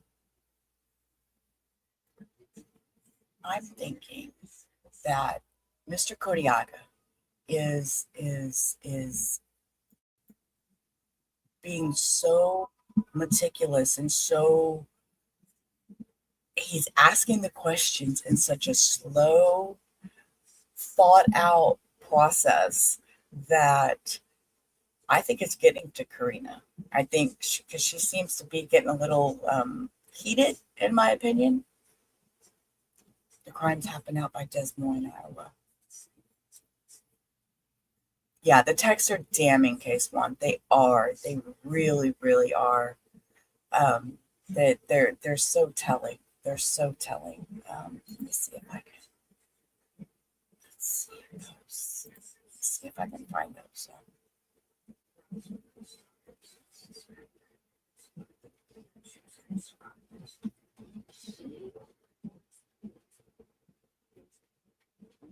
I don't see them.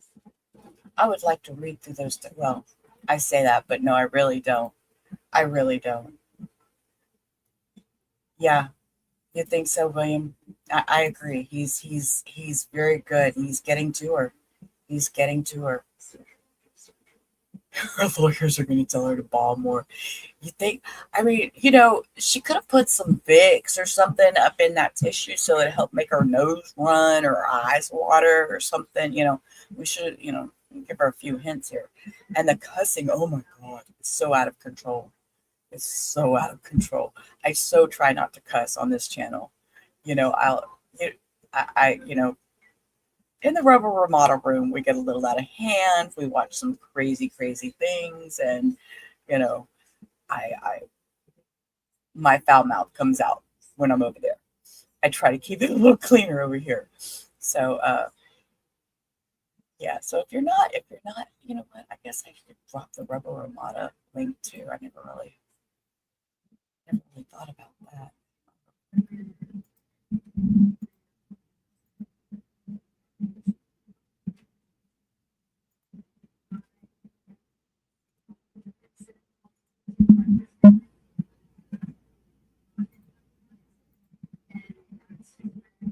All right, you go, Maria.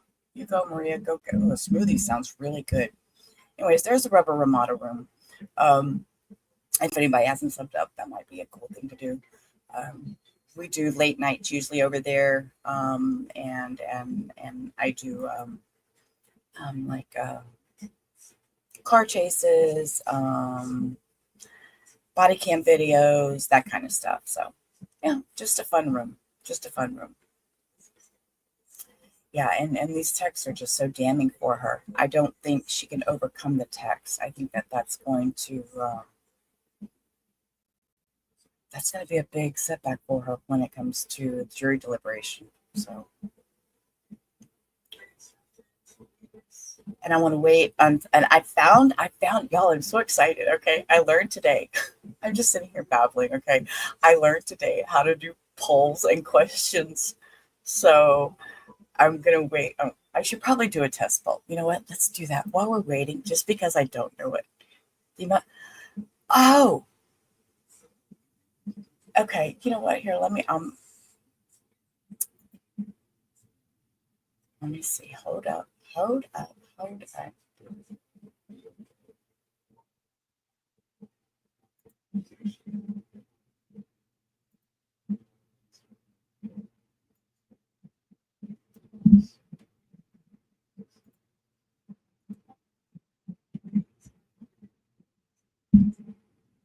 That's the email. So I don't know if you didn't put enough R's in there or enough B's. Sometimes that's what's happened in the past. Somebody's like, I don't know what happened. I'm not sure what happened. I'm like, you.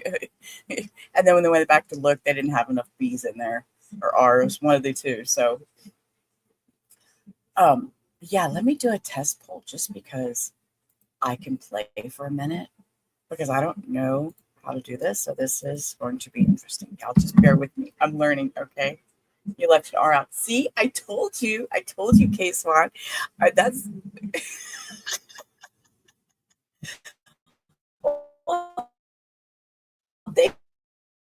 thank you for getting crapped into. Uh-oh. Say something. Okay. Hang on. I gotta figure out. I'm gonna see. We're gonna do a Q&A thing. Hang on. I don't know how to do it though. How does it do it? I don't know how to do it. Hang on, let me see. Let me try the poll thing, see if I can figure that out. Ask a question. Okay.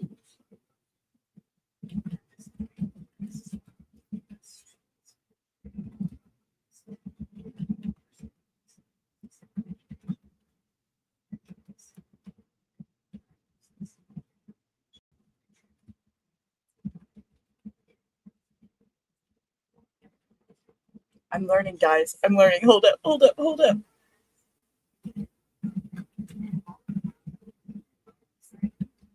Because I know these polls are anonymous.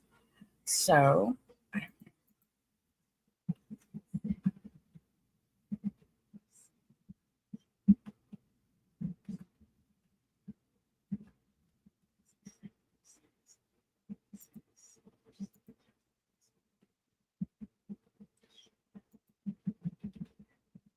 oh my God, I did it.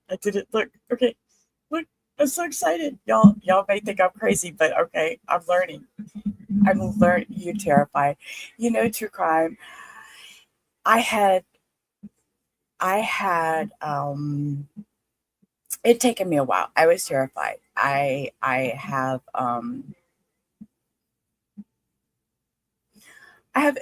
some mental health issues that I'm very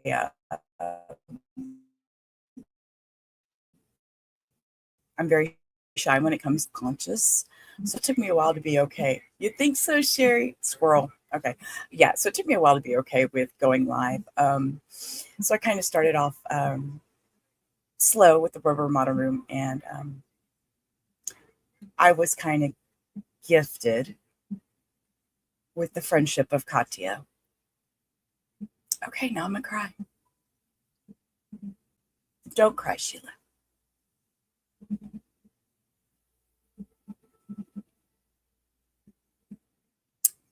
Anyways, so yeah, it's fun to learn new stuff. Yes, anxiety is horrible, true crime. So let's get off that because I'm not going to cry today. Yeah, Lois. It's what happens sometimes. Y'all see, I'll start clearing my throat. That's my telltale is my throat. I start, thingy. So, anyways, yeah, we all, everybody has their own thing that they deal with, and I do have anxiety. I do, I do, and I don't say suffer because I don't suffer it. I treat it. I take care of it. I get out of it. So I refuse to suffer anymore. I suffered for almost 50 years, and I got out of that. So I don't know how to read the poll. So this is all still new. So y'all bear with me if I click this. Okay, so everything. So we've had 9 votes. See, y'all learning new things. I'm so excited. I know y'all think I'm crazy. Okay, guilty 89, not guilty 11. Somebody is thinking not guilty. That's interesting.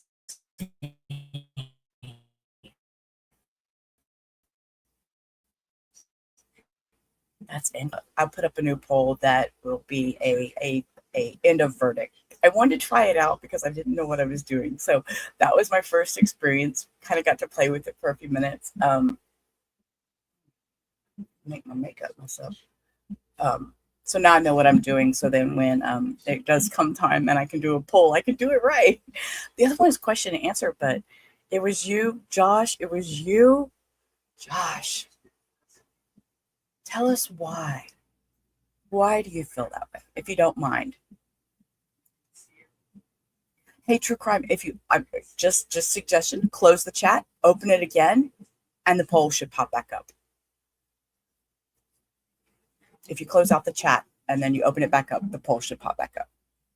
Because I know in the past that's what that's what I had done in the past, but when I was still learning how to do all this. So yeah, Josh fessed up. It was him. Yep, you're right, Lois. Yes, go out and come back in, True Crime. Then you'll be able to see the poll. Yeah, but I'm curious as to why Josh feels that way. What has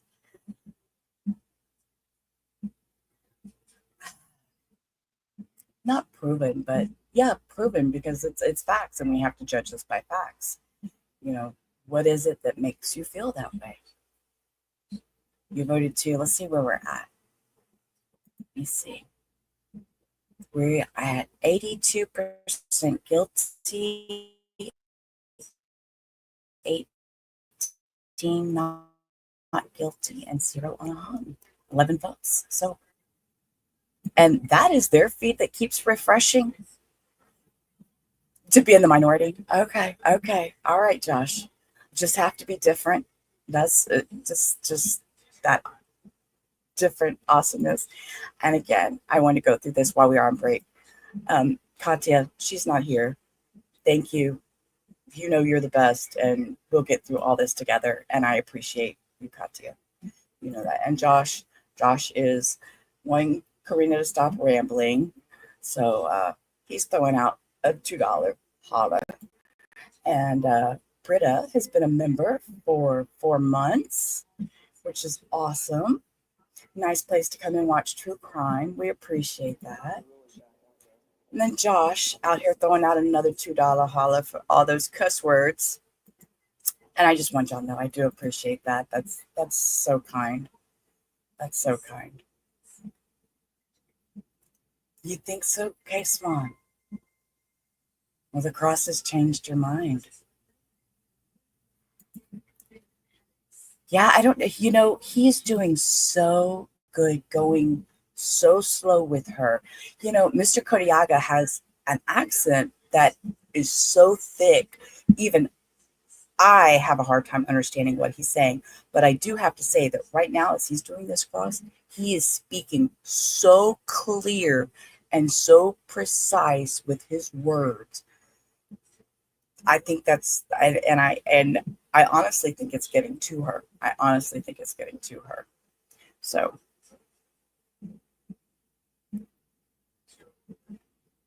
can y'all hear that in my background, that TV playing? I don't know that my mic picks it up or not.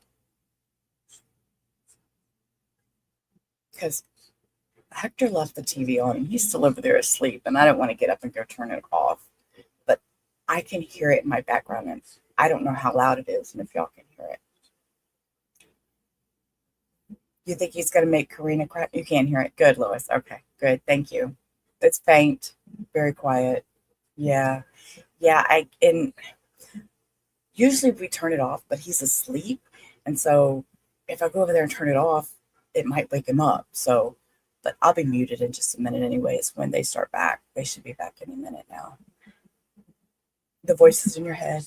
No, Crystal, it's not those voices. Not today. It's just my TV on the other side of the room.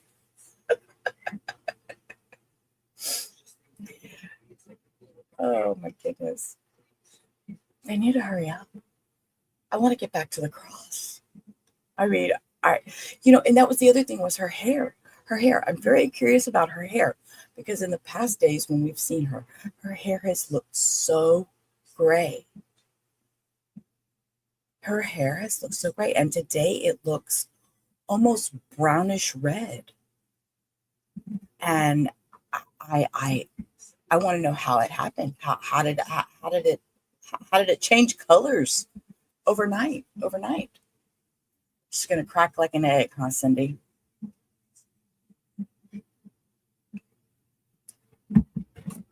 Ooh, coffee refill. Here y'all go. Some ASMR.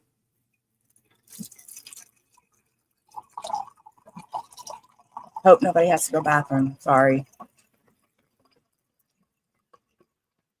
Coffee refill. Y'all know I gotta have my coffee while I'm sitting here in my big old Spider-Man cup every day.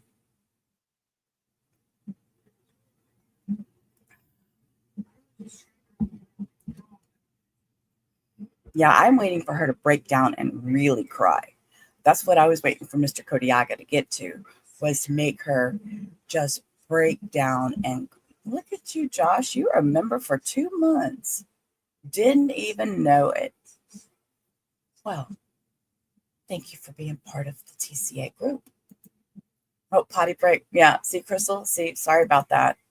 Is that ASMR, whatever that noise is? Let me pour my coffee in my cup. Yeah, so anybody needs to run and do your thing right now is probably the time to do it because they're going to start back and we're in this cross. We are in this cross. Lois, 5 months. Whoop, whoop, whoop, whoop.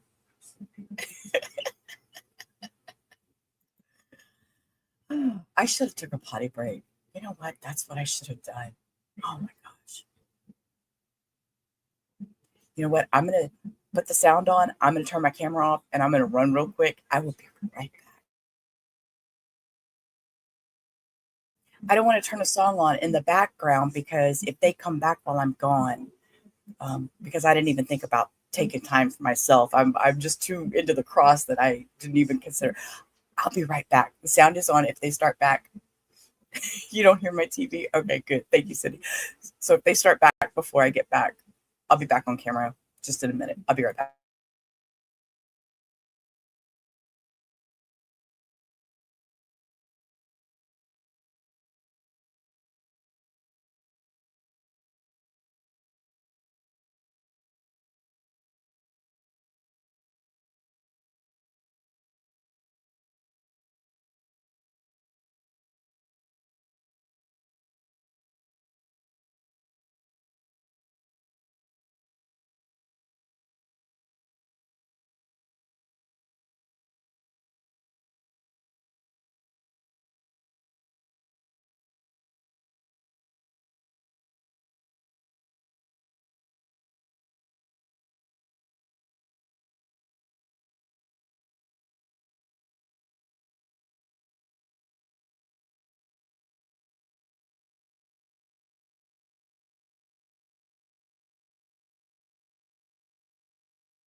Y'all, I have the best dogs.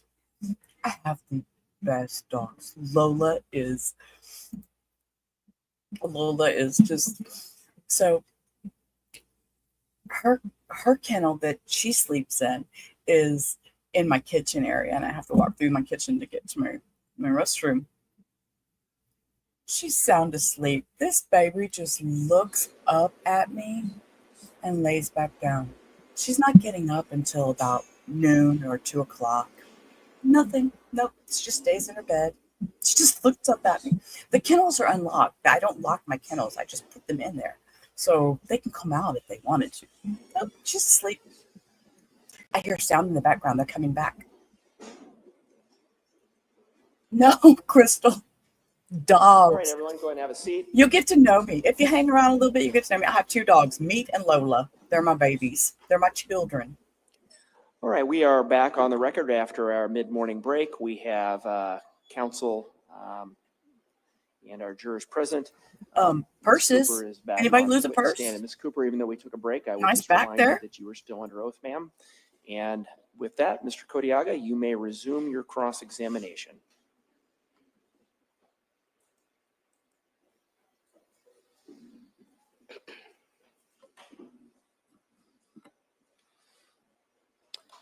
Thank you, Judge.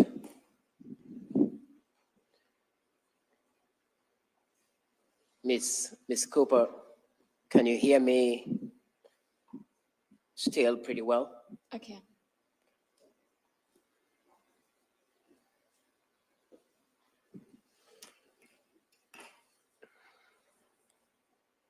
When you testified, to be clear, you testified earlier on when your counsel asked you questions,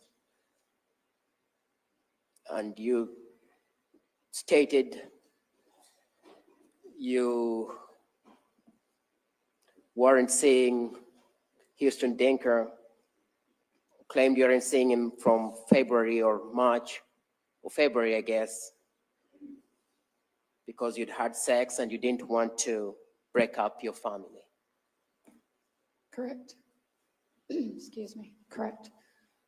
You didn't want to break up your family. Correct.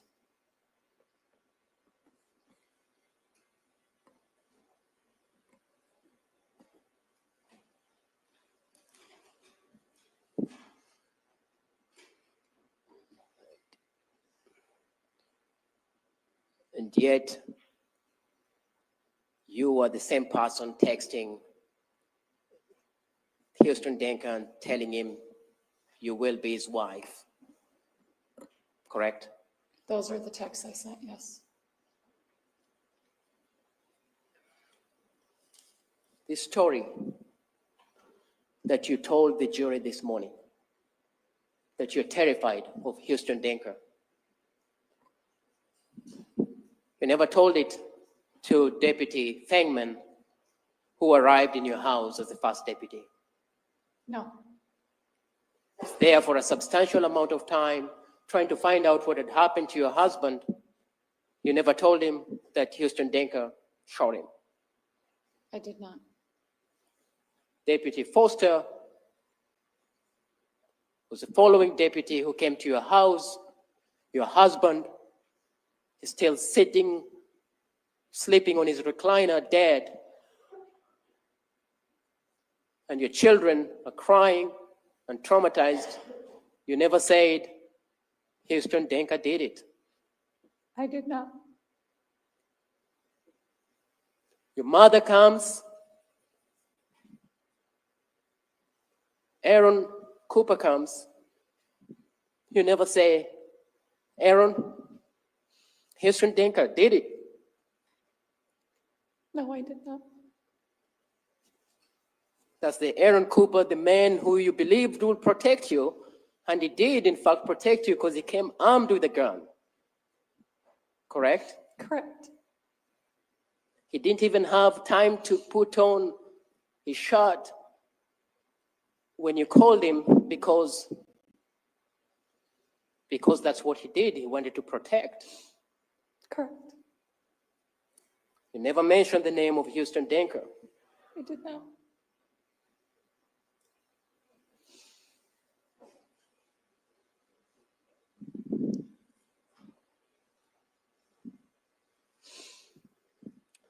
Same morning, your husband, Ryan Cooper's body is lying cold in his house. You are interviewed by DCI agent Ryan Harmon, correct? Yes.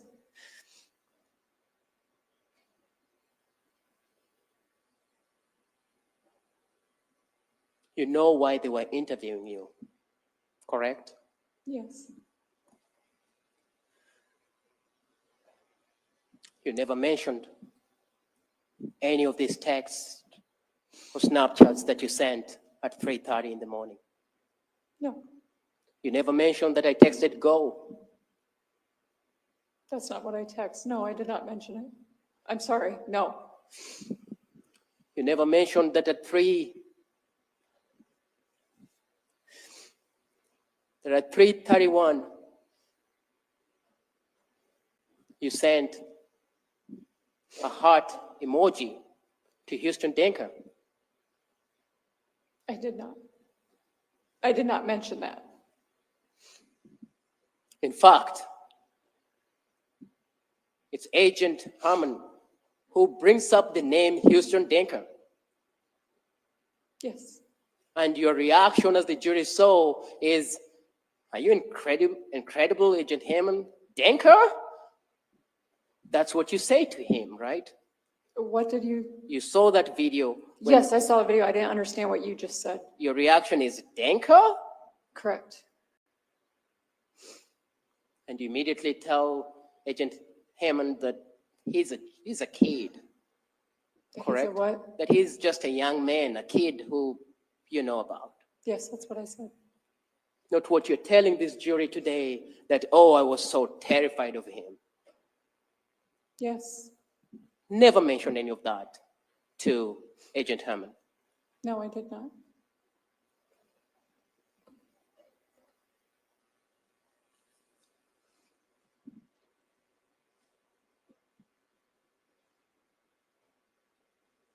In fact, you tell Agent Herman, this is dumb, when he starts his line of questioning of Huston Danker. I did. You characterize it as dumb. That's what I said. Your husband is lying in his house cold. Correct? My husband was, Withdrawn. Withdrawn. Ryan was dead at that time, yes.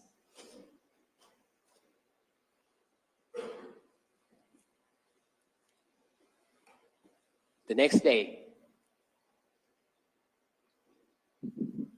an autopsy is performed on your husband. The same agent meets you again Yes. and talks to you. Correct? Yes. Wants to find out what happened to your husband, who you claim to this jury that you loved so dearly. Correct? I don't know what he wanted to find out. Well, he wanted to find out what happened to him. I would assume so, yes. You assume? That's his job, is what I'm saying, yes. He wanted to find out what happened to Ryan Cooper. Yes. It's not an assumption. Correct? Yes. I'm sorry, I guess I'm misunderstanding some of what you're saying. Did he tell me I want to find out? I don't know, but yes, that's his job, so that's why he was there, yes. And you did not tell him what happened to Ryan Cooper. No, You did not tell him that Huston Danker has been threatening my life. no, You did not tell him that I've been sending him messages where I want to hold his dick. no. In fact, you denied any affair with Huston Danker, I did. whether it's online, whether it's in person, whether it's in any shape or manner, correct? Correct.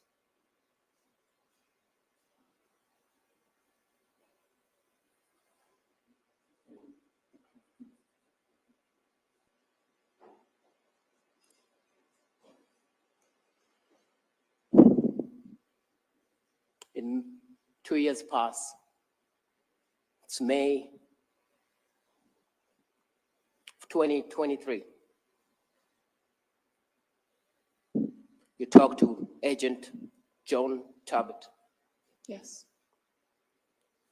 You talk to Agent John Talbot, it's at your farm or Ryan's farm where he lived and where he died, correct? Correct. You're talking to Agent Talbot in May of 2023. You know very well that he's investigating what happened to Ryan Cooper that night. Yes.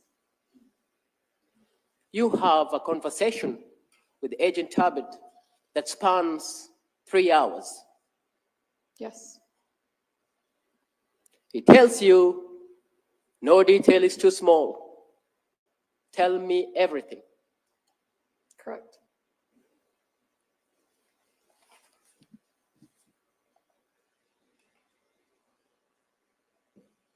He asks you about Huston Danker. He did. You saw him testify here, I believe last week or sometimes in this trial, correct? Correct.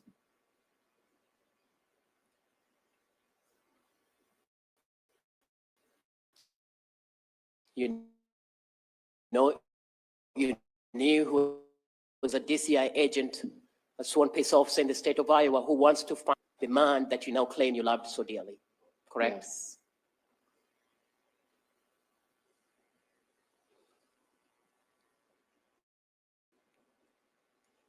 When the name Huston Danker comes up, you don't tell him what you told this jury this morning, do you? No. You don't mention that Huston Danker had been sending you some messages that are threatening that have just somehow disappeared, correct? I'm sorry, I didn't understand you. You don't tell him that Huston Danker has been sending you some messages that were very threatening that somehow disappeared. No. You don't tell him that Huston Danker wanted to harm your children. No. You also don't tell him that you wanted to have children with Huston Danker. No. You don't tell him that after Ryan's have a child with Huston Danker. Because I was not. You don't tell him that you are planning to do IVF and that you have to explain to Huston Danker what IVF means. No, I did not tell him about those Snapchats.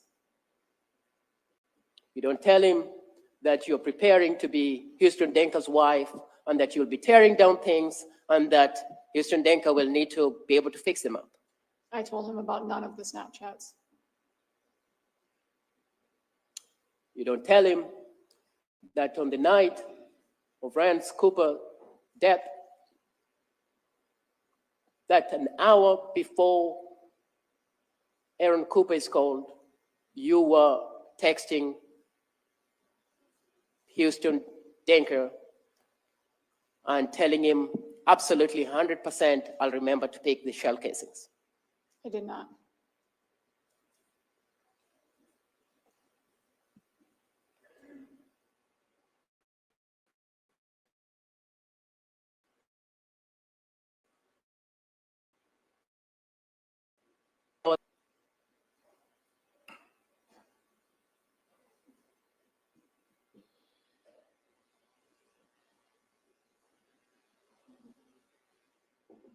You don't mention the story you've told today, correct? Correct. In fact, you chase him out of your property. I told him to leave. And you tell him to leave and you're going to get a private investigator to crack this crime because this DCI agent Talbot and the other DCI agents can't crack it because they don't know what they're doing, right? Those were not my words. But you tell him you'll get a private investigator. My words were different if you'd like me to tell you what they were. Do you tell him? I said, maybe it's time to get a private investigator. Why are you getting a private investigator? I don't know. Frustration. I was frustrated. You don't know why you're getting a private investigator. Well, to solve Ryan's murder. When you are the one who hasn't told this same agent what happened to Ryan and what you'd been doing with Huston. I'm sorry, I didn't understand. You want a private investigator to solve what happened, yet you have an agent who you're not telling your activities with Huston Danker. I did not tell him my activities, no.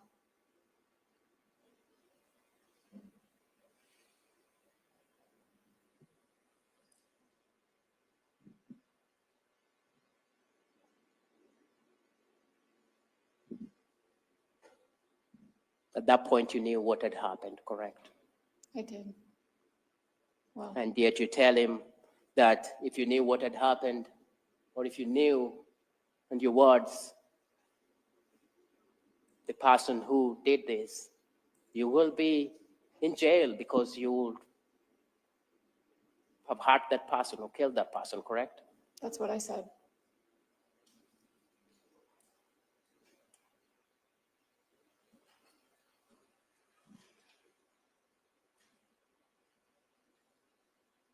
And you use an explicit, you swear at that point when you say you will be in jail because that motherfucker will know what's coming, correct? I said I would kill the motherfucker myself. I have no further question for this witness. Ms. Watt, redirect. Redirect. He just knocked a home We run. have a portion of the Snapchat messages, right? Correct. Were there many other messages between you and Huston? Hundreds. On the evening of June 17th, so while you're at the ball field, did Huston get angry with you? He did. About what? I had posted a video on my Snap story of Kate batting. And you could hear Ryan's voice in the background, and he sent me a snap, very angry because I was at the ball field with my husband, again, like I was cheating on him with my husband. Okay. So then did you two have an argument? We did. Several snaps were exchanged, arguing. So the day of June 17th, while we have some of these snaps, it's not all, the whole conversation, it's not all lovey-dovey type mess. No.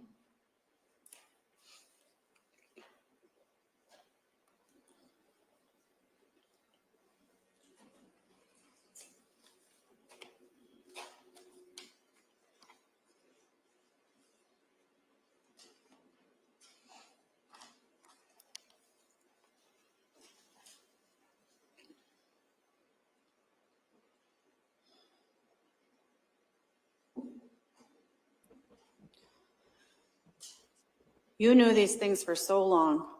Why didn't you tell the police that Huston Danker killed your husband? Several reasons. I was scared. I was scared of Huston. I was scared of the police. I was scared. I was scared that I had lied for so long because I felt like I was being set up. I felt like no matter what, I was screwed, for lack of a better term. I was scared of the threats that he was making to my kids and my friends. And I felt that if I kept my mouth shut, he'd leave us alone.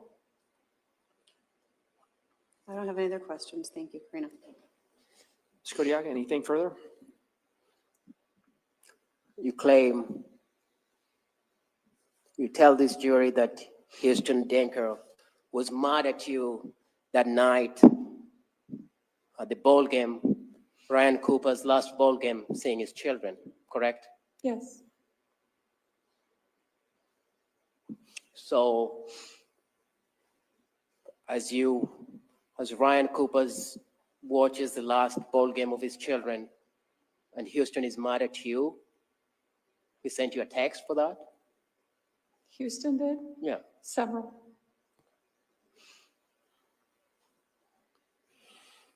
And that's the same night where at 3:30 2 in the morning, you send Huston Danker a heart emoji. Correct.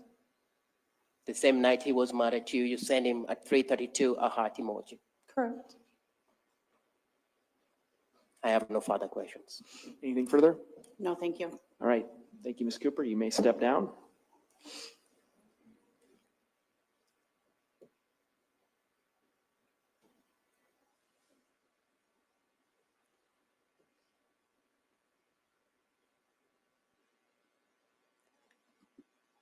Ms. Watt, Mr. Hawbaker, I'm not sure who is the defendant ready to call, have another witness to call? Your Honor, the defense rests. Okay.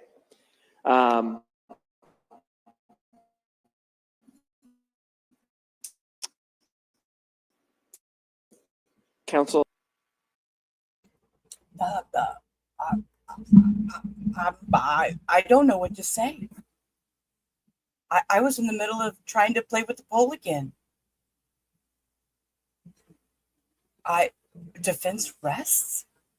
That was it? She doesn't have nobody there that says, hey, she was a good person, blah, blah, blah. She has no one that comes up there to say, stop, Crystal. Oh my God, y'all. Yeah, I guess they're going to go into closings. Maybe they'll take an early lunch and then do closings. I don't know. We're going to have to wait and see. But how old are her kids? I believe they are like 4, 5. Hang on, I will tell you. Hold up. I will find out.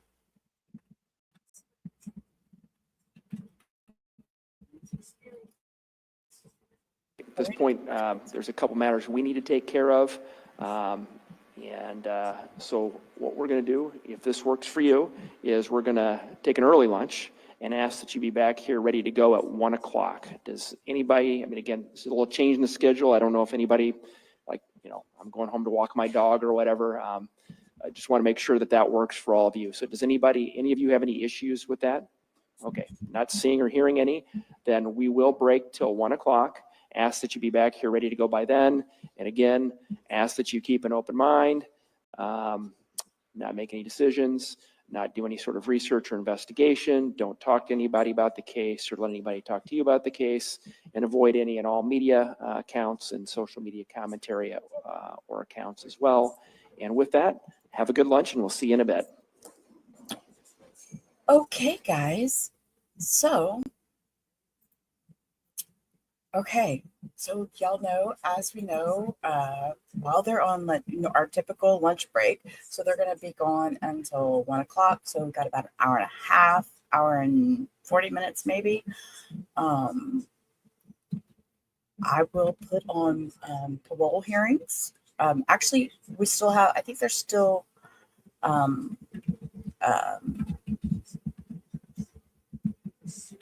sorry, squirrel. I was trying to change the ticker thing, the thingy at the bottom. Don't say walk the dog, Judge. That reminds us of court. I know, right? Oh, here we are. We're going to talk about this for a minute.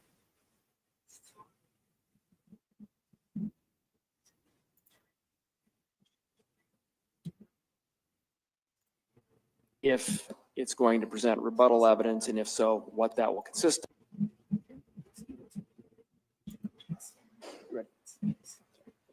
So back on the record, we have counsel and Ms. Cooper present. We're outside the presence of the jury.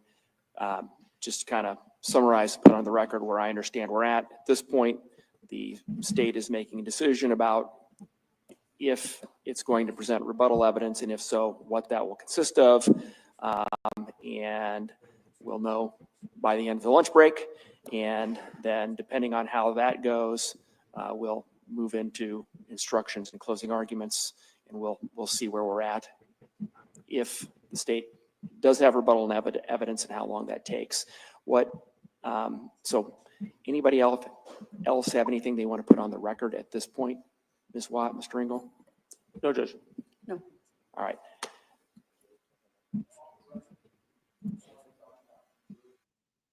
Okay, so there's that. There's that. Yeah, I don't know what Richards is going to do. Paula. Oh my God, Paula, you've missed so much. You've missed so much. True crime. You know what? During our, just because you're kind of new here, during our lunch hours, we usually watch probation hearings, parole hearings out of Louisiana.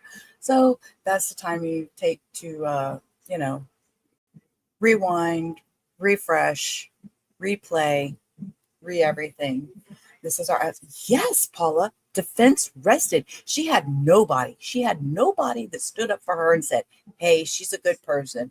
Or, hey, yes, she hit new charge. See, squirrel, stop. See, I got stop reading chat while I'm talking because that just squirrel. Yeah, they rested Paula.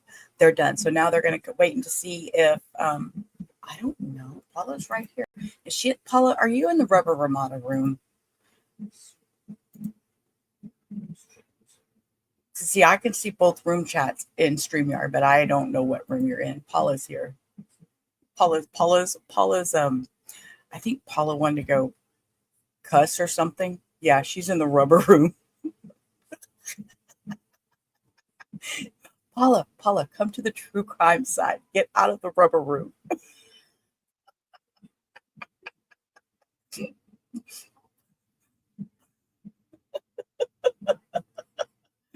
Yeah, we're true crime in the morning. We're rubber at night. We do the crazy stuff at night.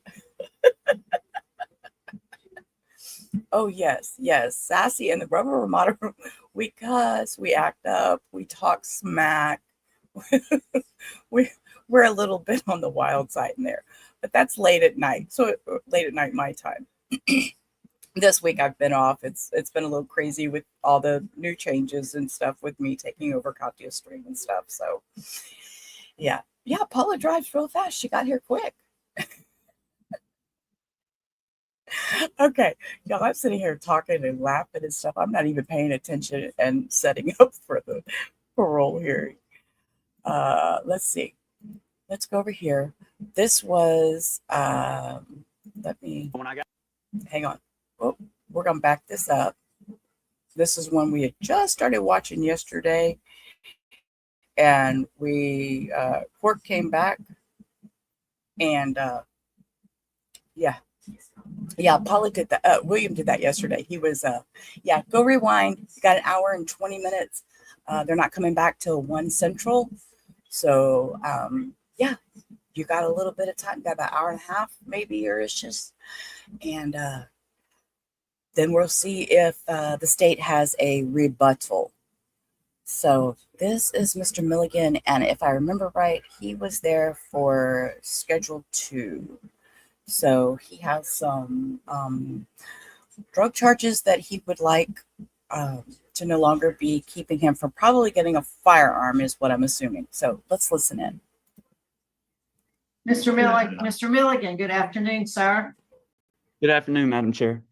Would you introduce yourself, sir? Tell us your name and current mailing address. It's Michael Lance Milligan, 12138 Highway 80, Minden, Louisiana, 71055. Okay. And let's see, let me read some identifying information, sir. Your DOC number is 625741. You're seeking a pardon with restoration of firearms. You were sentenced in Webster Parish in June 2014. 3 counts of possession of Schedule 2 cocaine. You received a 3-year probation sentence on each of those counts, active probation. Is that correct information? Yes, ma'am. So explain to the board, Mr. Milligan, how did you get in that trouble, and why are you seeking the pardon with firearms? Absolutely. So again, I'm Michael Milligan. I'm here before the board. Thank you for the opportunity. I can make a lot of excuses, but I just want to be honest. So, when I got out of the military, not that it's an excuse, it's just I had a hard time transitioning when I got out, but always remember I am an addict. I'm in recovery. I'm an addict and an alcoholic. I have sobriety date of June 13, 2017. For that, I'm grateful.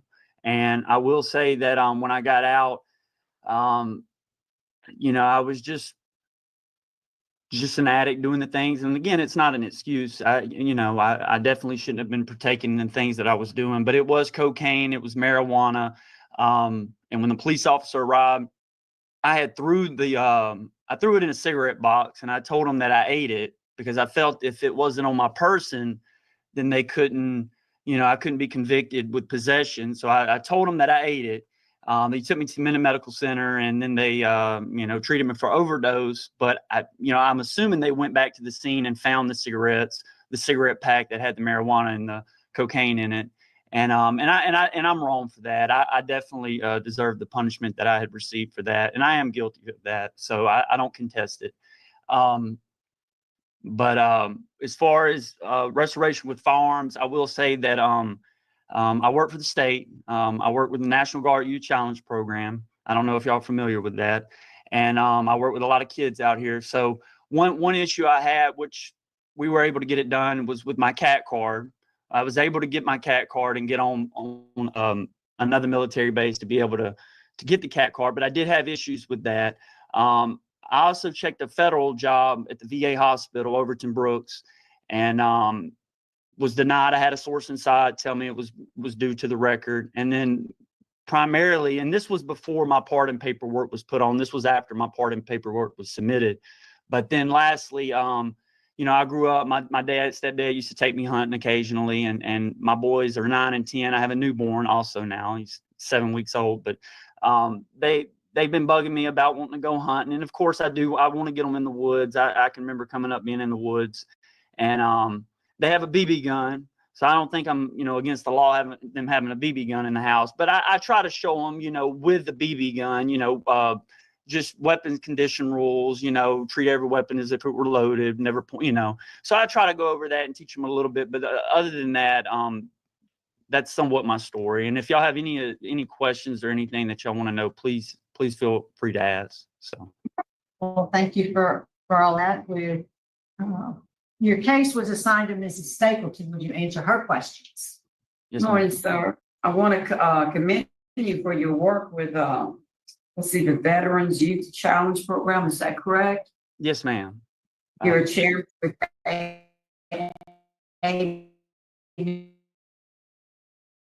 meetings. Yes, ma'am. Is that what you're most involved with now? I would say so. I was chairing meetings. I was going to New Day Recovery in Caddo Parish, and I used to go into another house. And then I was even going to Bayou Dorcheat Correctional Center. I was going into there up until COVID. When COVID hit, they kind of shut it down. They're back active now. But then every Friday night at 7:00 in Minden, Louisiana, I chair a Friday night meeting, open discussion, open meeting. I've been doing it for, I guess, over 5 years now. I dedicate every Friday to go in and chair that meeting.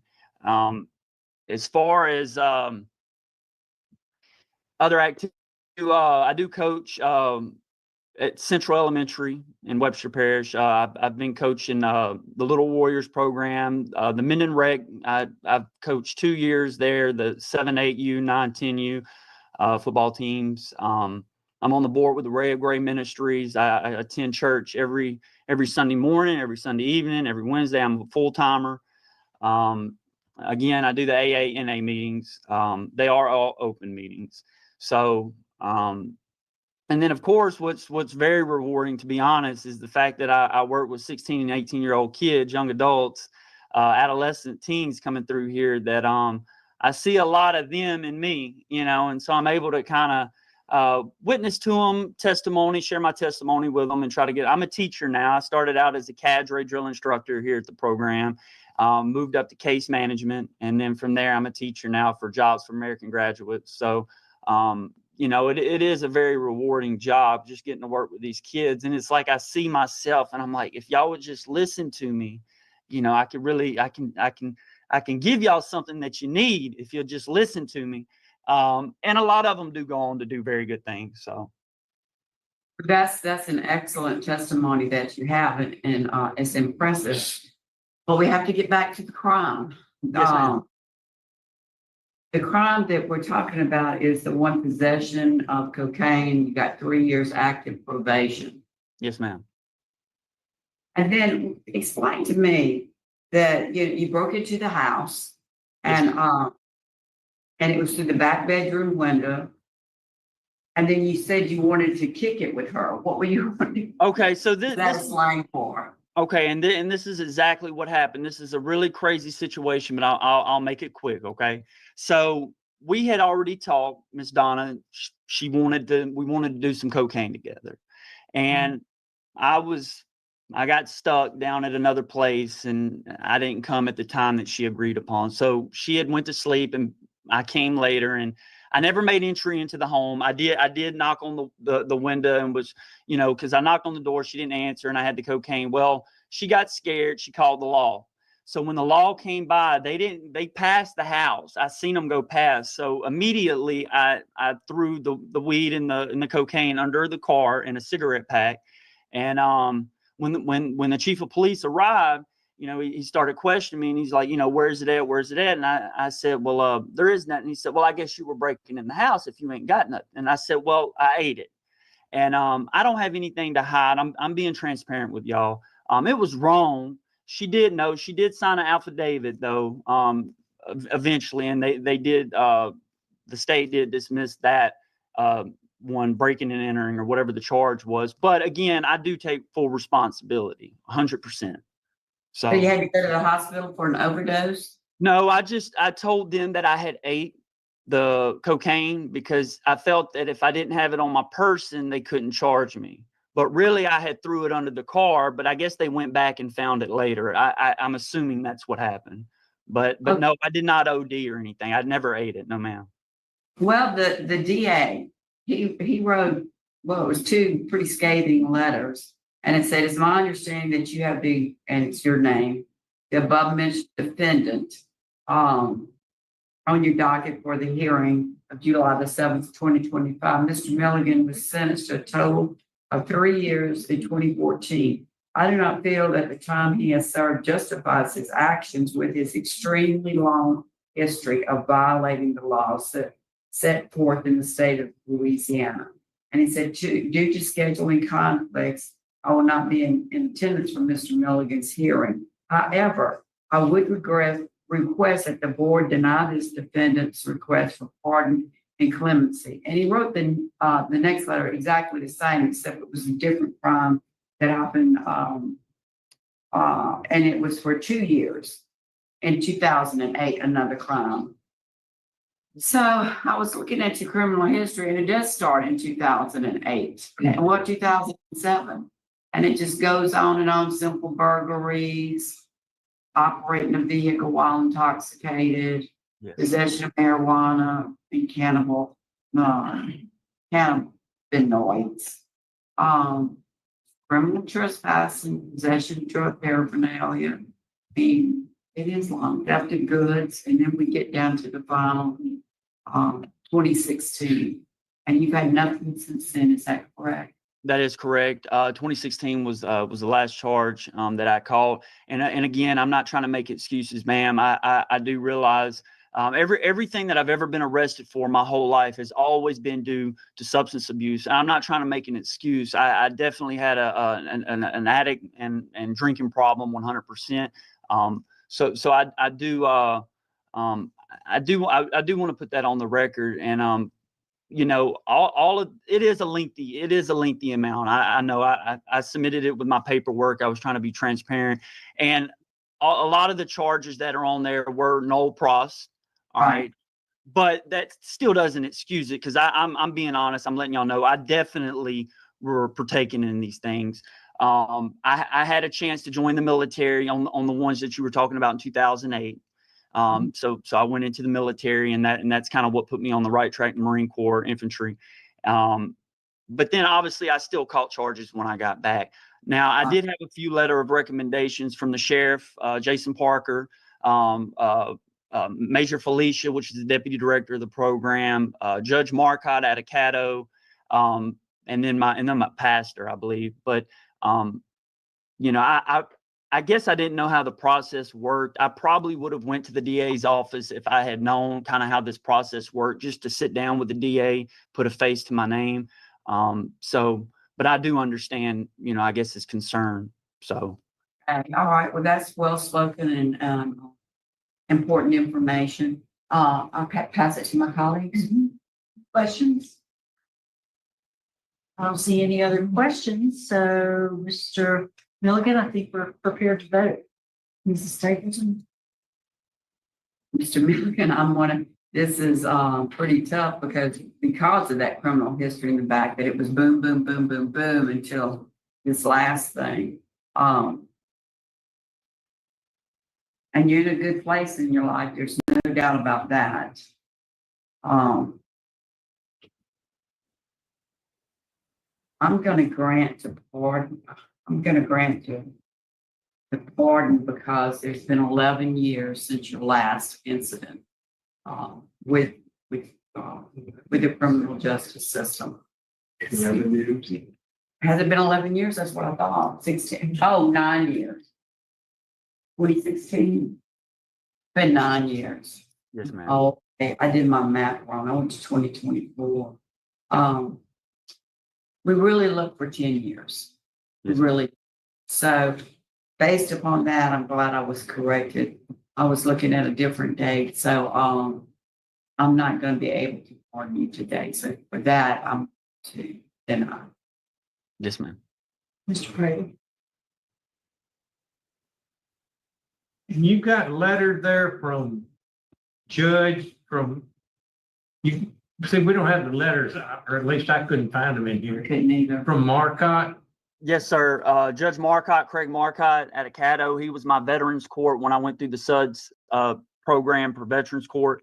I had a letter. I got it here. They were certified letters I sent. And then Major Logan Felicia, which is the deputy director here. Jason Parker, which is the sheriff of Webster currently. And then Brother Mike Wilkes, which is my pastor. So What's the date on the Sheriff Parker and also the Marcotte letters? it was March 13th of 2023 was the letter, which is when I submitted my application. The 29th of March for Judge Marcotte. And both of those, read that letter to me. What Marcotte. Okay, I'll read it. His handwriting's a little sloppy in all respect, but I'll do my best to read it. Okay, so it says, I was Lance's veteran court judge. I have seen Lance mature and grow through the years. He has made a remarkable recovery during Lance's time in veteran court. I'm not really sure. It's something and the change of his behavior and becomes a valuable member of society. Okay. I got him here. All right. Does it recommend the pardon? I would say so. I mean, he But he doesn't say those words. Well, I have his personal number. I know him very, very well. We've had lunch a few times. He's even come out to the program to talk to my kids. I don't. Yeah, go ahead.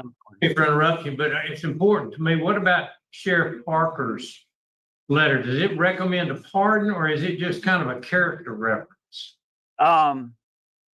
More of a character. Mr. Milligan is in good standing with Webster Parish Sheriff's Office. He is happily married with 2 young boys. I got 3 now. He is an active member of Whispering Pines Missionary Baptist Church in Webster Parish. He has been employed by the Youth Challenge program for the past 5 years. I guess more character. I guess, but they did know I was trying to get my gun rights back, though. They knew that as well. So Okay. That was just important to me. Do you have access to a fax where you're at now? I can send them to you right now. I could email them. Would that work or? Check your phone. She's going to tell you where to email it. Okay. The letter.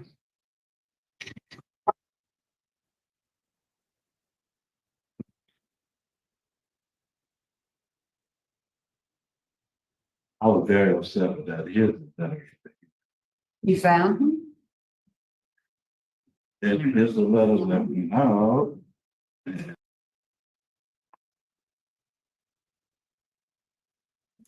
Hello, sir, up close and personal. You're in my space. Did you get the text? I took pictures of them. Let me see real quick. Okay. Yeah. Okay. All right. I will, I'm sending them now. I've already wrote a complaint. They should contact the years of it. Okay. Let me see. Hello again, beautiful. Look back this way. I'm sorry, guys. I'm sorry. I'm just goofy today. Okay. All right. Okay, so we're gonna continue. You want to wait for the facts, or you want me to read it? I want to put those in the record for sure. Let me, so when I click on the link, it's, which I can manually do this real quick. It's saying that it's, reported as spam when I click on her link, but let me copy it real quick. Just give me maybe 30 seconds and I'll get it to you. So. Okay.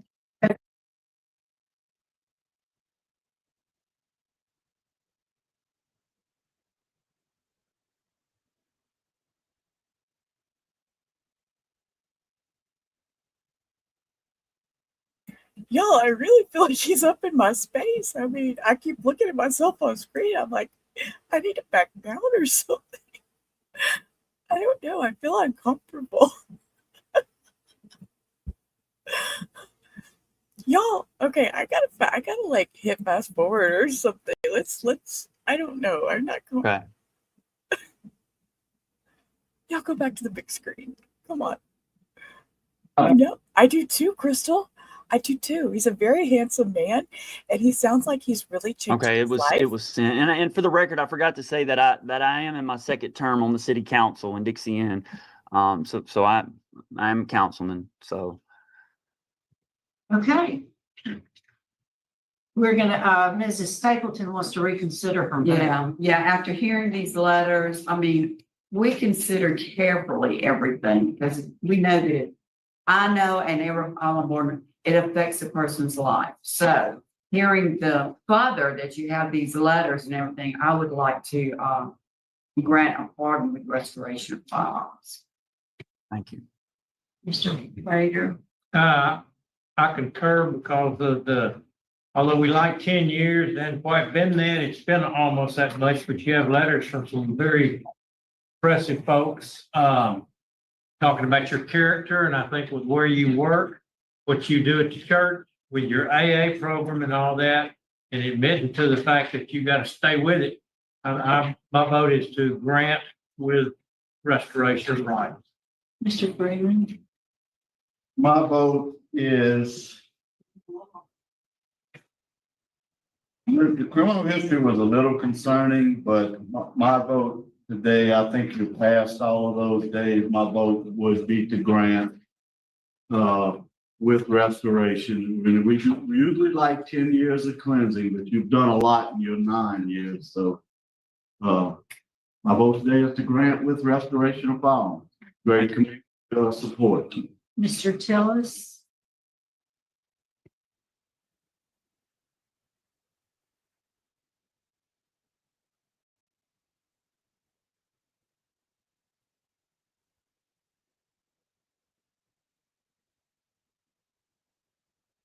Vote is to grant.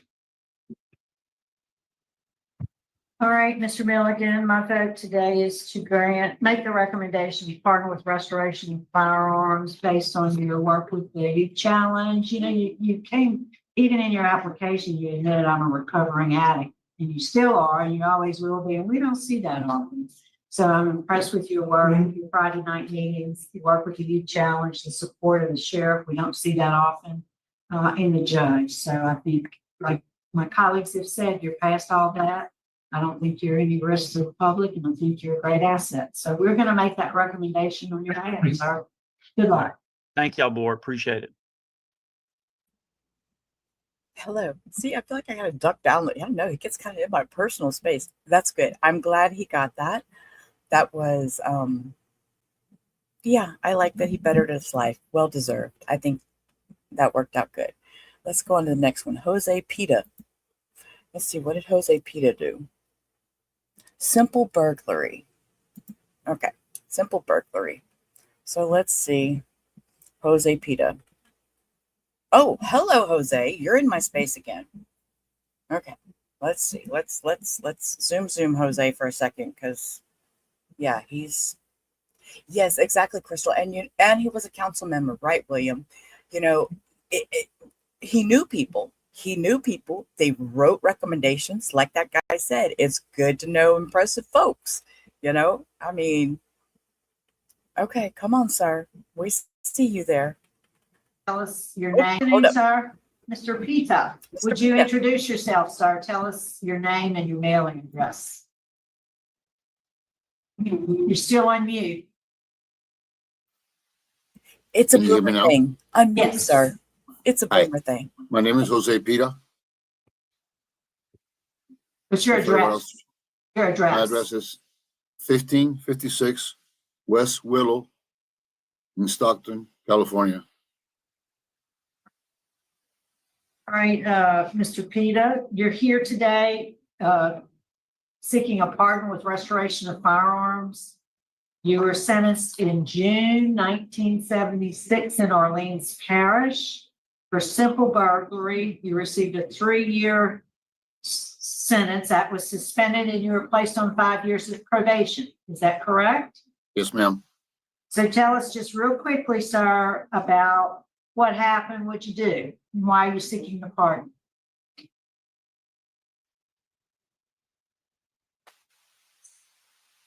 Did you hear us? Did you hear me? I'm sorry, you froze up. I didn't hear any of Okay. that. Can you hear me now? Yes? Okay, so tell us what happened in 1976, simple burglary, and then why are you in need of a pardon? Okay, you were breaking up again, but can you hear me now? Yes. Okay. Well, I made a mistake a long time ago, and I moved to California, and I got a first offense pardon. And I thought I was good to go. I came to California. I worked for 35 years in the same field, and I even had clearance to work in the international San Francisco airport. I had total clearance to even drive in the runway. When I retired, I went to purchase a gun with my son. And that's when I found out that I had a felony. Up to this point, I thought that the first offense pardon had taken care of that. I had no idea that this was still hanging over my head.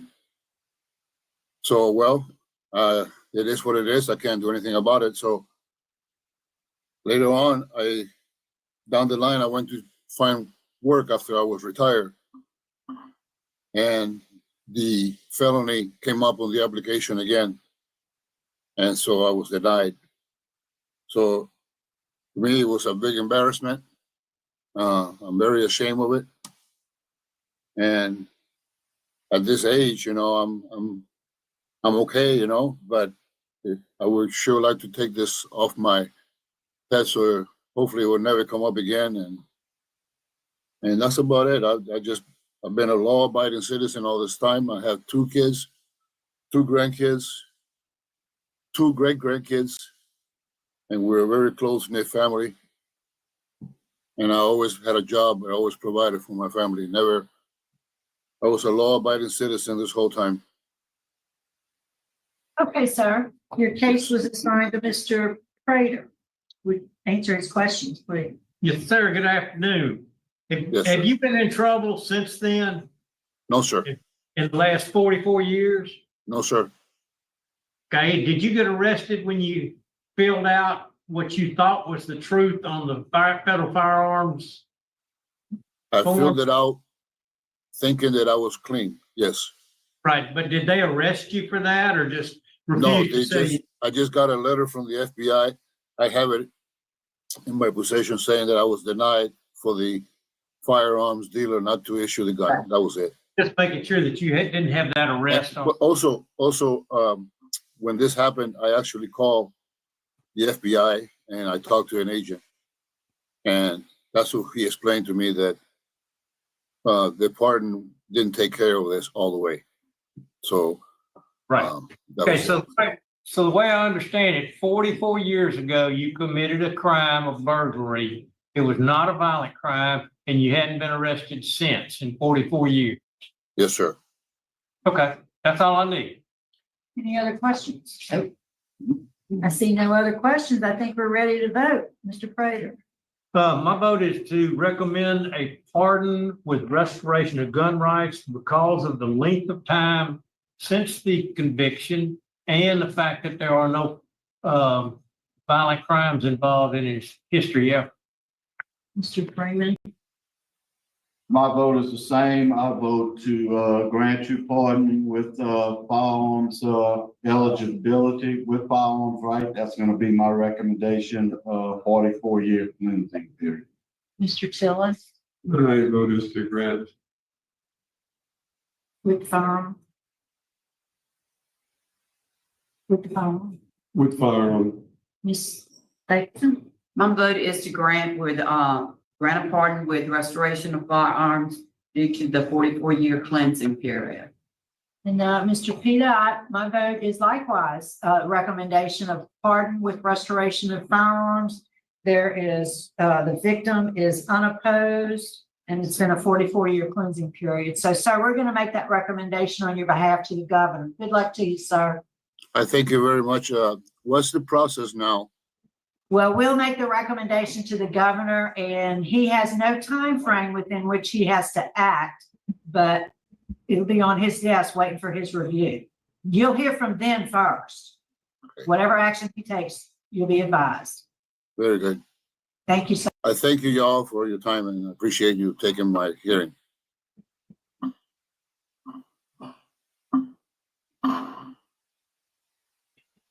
Oh, all righty.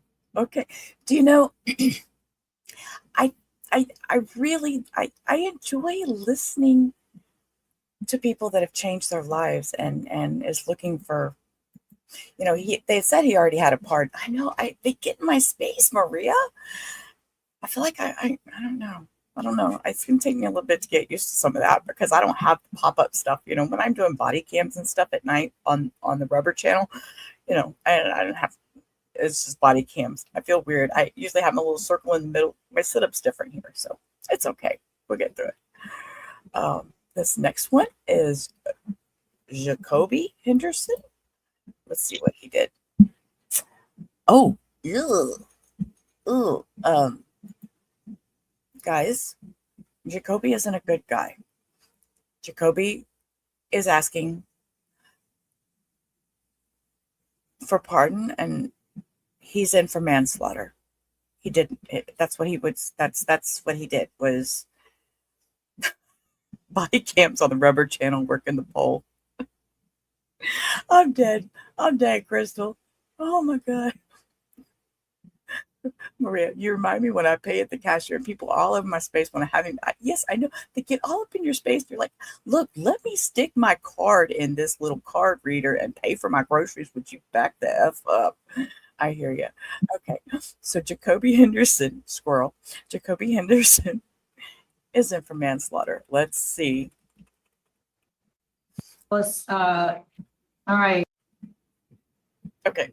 Here we go. Let's roll. Mr. Henderson. Yes, ma'am. All right. Here we go. Would you introduce yourself? Tell us your name and current mailing address. Hi, my name is Jacoby Dominique Henderson. My current address is 811 Church Street, Thibodaux, Louisiana. What's your zip? 70301. Okay. So, Mr. Henderson, let me read some information into the record. Sorry. Your DOC number is 773-664. You're here today seeking a pardon with restoration of firearms. You were sentenced in December 2015 for manslaughter, and you received a credit for time served, 1,085 days that you had already spent in jail. Is that right? Yes, ma'am. All right. So, would you tell us what happened? We want to know what happened about the crime, and then you were granted a new trial. We see that. Tell us about all those circumstances and why are you seeking this pardon? Yes, ma'am. But we need you to be stationary. We can't talk to you while you're moving around. No, all right. Yes, ma'am. Yes, ma'am. Me and the victim was dating a common girl, I was in college and she was seeing him while I was gone. I knew nothing about it. And for some odd reason, I go out to the club one night and I see him, but we don't have no altercation in the club. And then I proceeded to go to the lady's house. And then when I got out the car, he pulled up, I didn't even know it was him. And when I turned around, he ended up hitting me.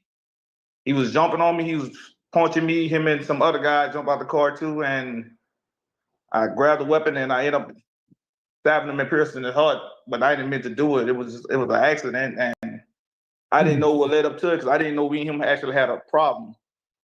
But I forgive me because it was so long ago, but I'm trying my best to remember as far as it went. And like, it just, when I end up turning myself in on it and charging me with it, that's when I found out that he was sending messages to the lady that we had in common that he was gonna do me something and all this other stuff.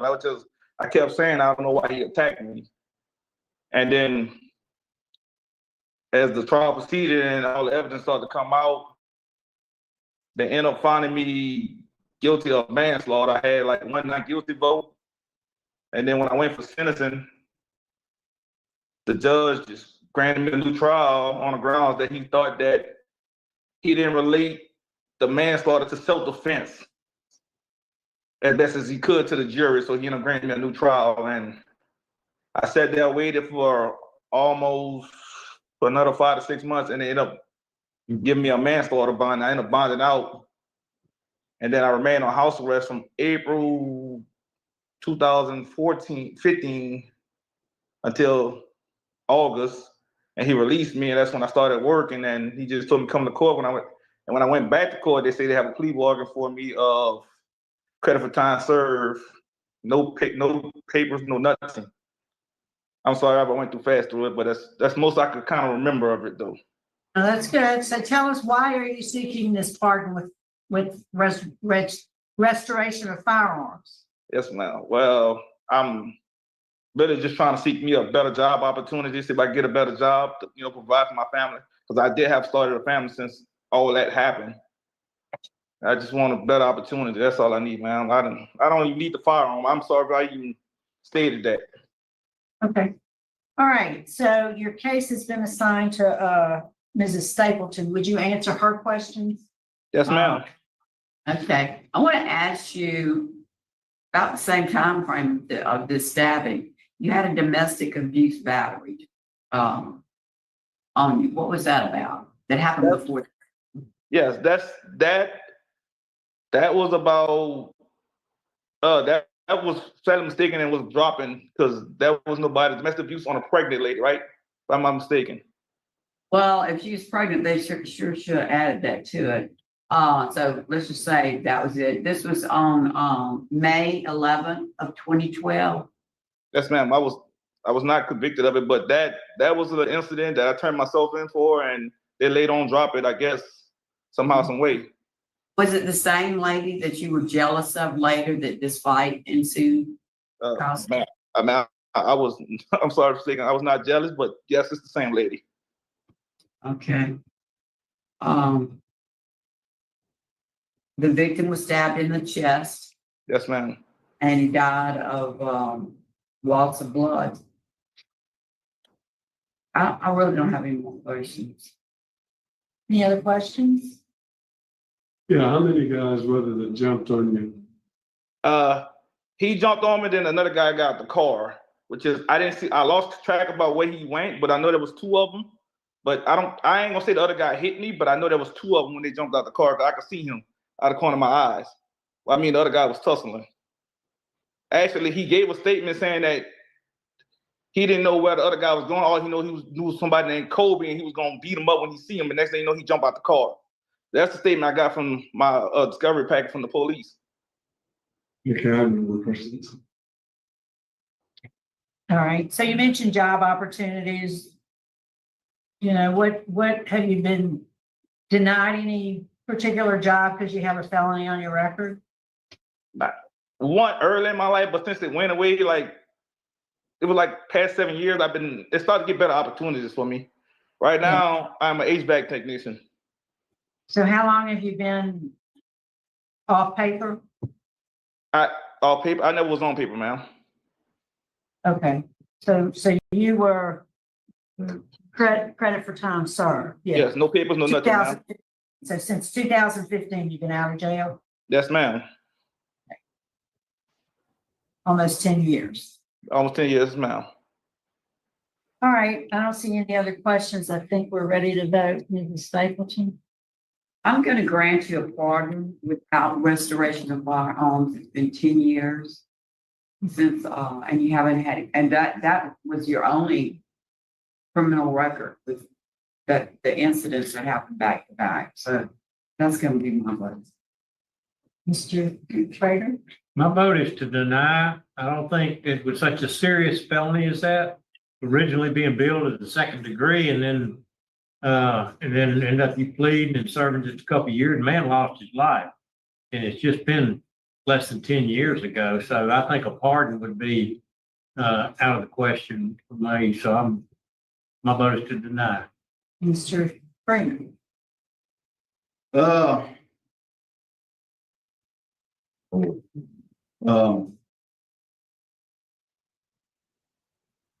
I'm gonna have to vote to deny also. I just feel like you took somebody's life. They did come after you. They did attack you. But that's gonna be my vote today. Mr. Tillis? My vote is to grant without firearm. All right, Mr. Henderson, it requires 4 favorable votes for you to get a favorable decision today. You only got 2. So the outcome of today is that your application's been denied. Just give it a little more time, reapply when you're eligible to do so. Stay out of trouble. We'll send you some information about when you can reapply. Good luck. Yes, ma'am. Yes, ma'am. Thank you. Next time, wait for the full 10 years. And if you hear him talking and he says he's not interested in firearms. So if he's not interested in firearms, then don't put that on there. And, you know, as an HVAC tech, he has no reason to want firearms anyway. So yeah, they don't need firearms. So, all right, we're going to back over to July 9th, which was yesterday's parole hearing. Let's check out this guy. Don't know his name, so until he starts talking, and then I can look on the call sheet and tell you what he's charged for before we get into it. Headquarters. Today's date is July 9th, 2025. On the panel today with me, to my left is Mr. Tillis, to my right is Mr. Prater on this Lejeune. We have staff and support here at headquarters. Could you identify yourself? Jessica Thompson. Francis Abbott. Carla Williams. Our remote site today is Louisiana State Penitentiary, where we're hearing a revocation. Would the staff there at LSP introduce yourself? Deputy Warden Rochelle Ambo. Reginald Admiral Classification. Carmen Chipley, Offender Records. Thank you very much. We're going to begin this revocation. Sir, would you please identify yourself with your name and your DSC number? Cecil Stratton, 4865. Okay, I'm gonna pause it there. I'm gonna look and see if I can tell y'all real quick what he's charged with before he gets too far into it. And he's not on the docket where I can read it. So, okay, we'll just continue. 511. Tells us. Mr. Stratton, you're before this panel today with violations of parole, of your parole. And the first thing I want to find out is if you have a paper in front of you that indicates your signatures. Wait, let's see. Yeah, whether you're eligible for retained counsel. Okay, so you're not eligible for appointed counsel. You do have retained counsel. Mr. Bork is here. And Mr. Bork, thank you. At the proper time, we will allow you to make your statements and assist your client as you need. I'm going So to. Mr. Board, whenever you go to speak, you're gonna have to unmute your microphone. Okay, there you go. Can you hear me now, sir? We can hear you. At the proper time, you'll be, you need to unmute and speak to the panel. At this time, I'm going to ask Mr. Prater to read out the rule violations and take your plea. Okay, Mr. Stratton, how are you doing today? I'm doing pretty good, sir. How you doing? I got some simple questions here to, when you, as you know, when you get out on parole, you sign a sheet, you'll abide by certain rules. And there's 3 rules that the parole officer, contends that you violated. Rule number 2 is that you absconded and a warrant was issued for your arrest for absconding. And you understand what that phrase means? Yes, sir.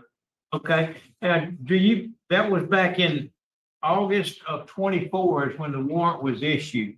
How do you plead on that? You can plead guilty with a statement, not guilty with a statement, whatever. I would plead guilty with a statement on that. Okay. All right, well, let's go ahead and deal with that statement now. There's no sense in putting it off. Okay, I seen my parole officer in August and he wasn't there. So I was referred to another parole officer. The next month they had a hurricane and I called in. He said, you don't have to come see me. As long as you called in, you're okay. Because they had a hurricane, a category 4 hurricane. Everybody was evacuating. And I didn't have a warrant until like September something. And like I say, I called in and talked to the chief of police, Mr. David Lindenberg, and he said, I talked to your parole officer. He said, don't worry about it. Just make sure that you come in and see him in October. And he said everything, I done talked to him, and that's my statement on that. Okay. All right. And the second rule that you are, well, let's go ahead and talk this one out first. Panel, do y'all have any questions to ask on that particular rule? You can take them one at a time like that. Got any? Okay. All right. The second charge is violating rule number 4.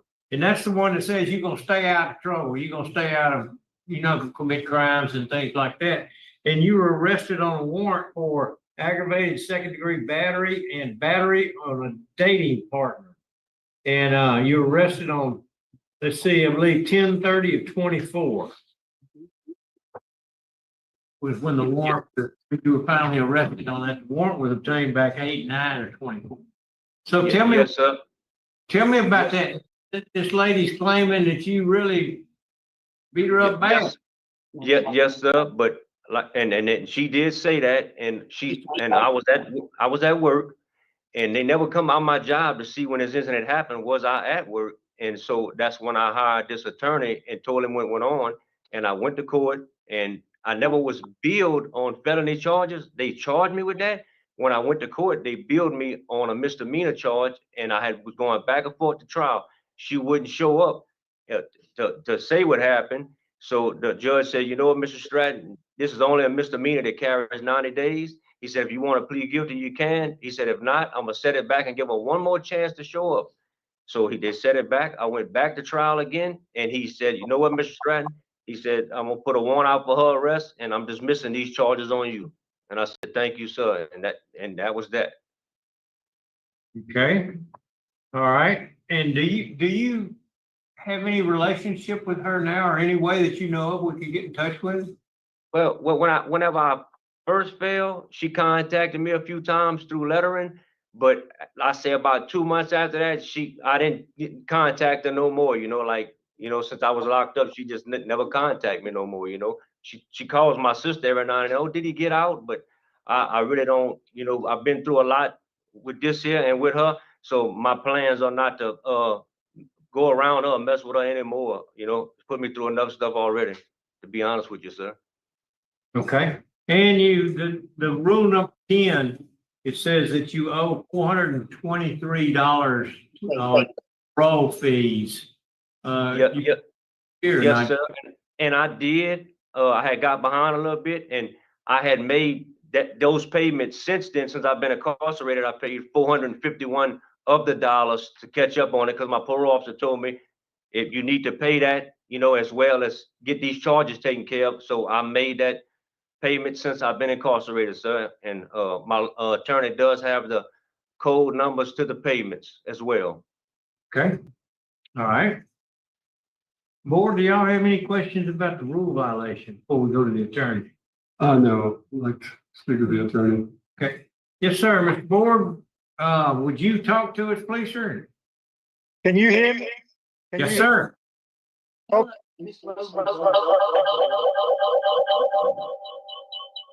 the first thing I'd like to say is Miss Lodrig signed an affidavit saying she didn't remember what happened. She was overdosed on Xanax on the day she talked to the police.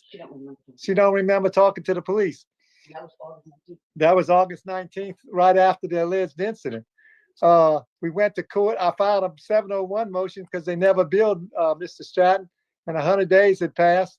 And we went to court on February 12th, 2025, and the district attorney later filed a bill on February 18th for the offense of battery of a dating phone. First offense, a misdemeanor offense.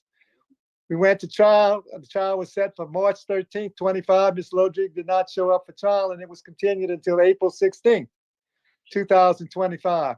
On April 16th, the misdemeanor was no pros because Ms. Lodrig failed to appear and a bench warrant was issued for her arrest. Since then, nothing has happened with regard to the criminal charges. We have copies of receipts for payment of the past due probation fees in the amount of $454, which has been paid since he's been incarcerated. Mr. Stratton has been incarcerated for 8.5 months since October 30th, whatever October 30th to the day is, the 24th through the July 7th of 25, on a charge that's been no process. And he was behind on his payments, but he paid them since he's been incarcerated. And he was working. We had an affidavit filed with the DA saying he was at work the day of the alleged incident with Miss Lodrig. And I've talked to his employer, and his employer will hire him back. He said he was a good worker as soon as he's released. That's all I can say. I've been engaged with Mr. Stratton since the beginning of this year. And he's no longer charged, and I don't think he owes any back fees. Okay. All right. Mr. Pratt, let me ask you a question again. Yes, sir. Tell me about I'm kind of concerned a little bit about the absconding. Why did they get that warrant for you? When I talked to my parole officer and I asked him why did they put absconding on me, and he told me that anytime that there's a warrant filed for an inmate that's on parole, he said, being I didn't answer my phone when he called, and he went where I was living at the time, and I wasn't there. He said he automatically had to put a warrant out for me because of the fact that I did have a warrant that was brought up against me. And I was like, well, I mean, he could have, even though I wasn't home, he could have come by my work. He knows where I work at. I mean, I did report on the 9th, the 1st of August. And when he wrote it on the paper, I had my family call him and ask him, why did he say that I didn't report since August when I did report August and I reported September? He was not present. So they gave me a different parole officer to talk to since he was not present. And like I say, that's why I said I would plead, guilty to that with a statement of that, I know that no matter what, you're on parole, you have to see a parole officer. And I did see him, and it's documented. I'm pretty sure it is that I did go in Berg, Louisiana and seen him. He wasn't there. I seen another parole officer, sir. And you've been in jail for how long? 8.5 months. Okay. And when did you get on parole? In 2023, I discharged from DCI October the 1st, sir. Okay.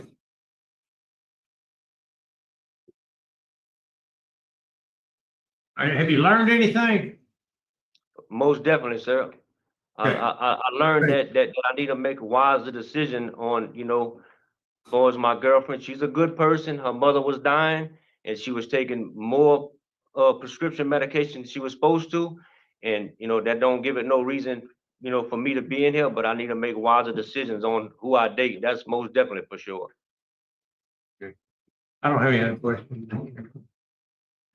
Any other panel? No. Well, Mr. Prater, you're set to vote, right?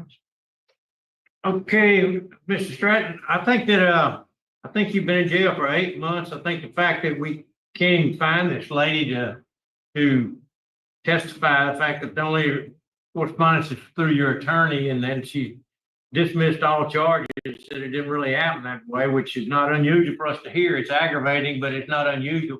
So I'm not saying it didn't happen. I'm saying that the preponderance of the evidence in your particular case is that it didn't, in my mind.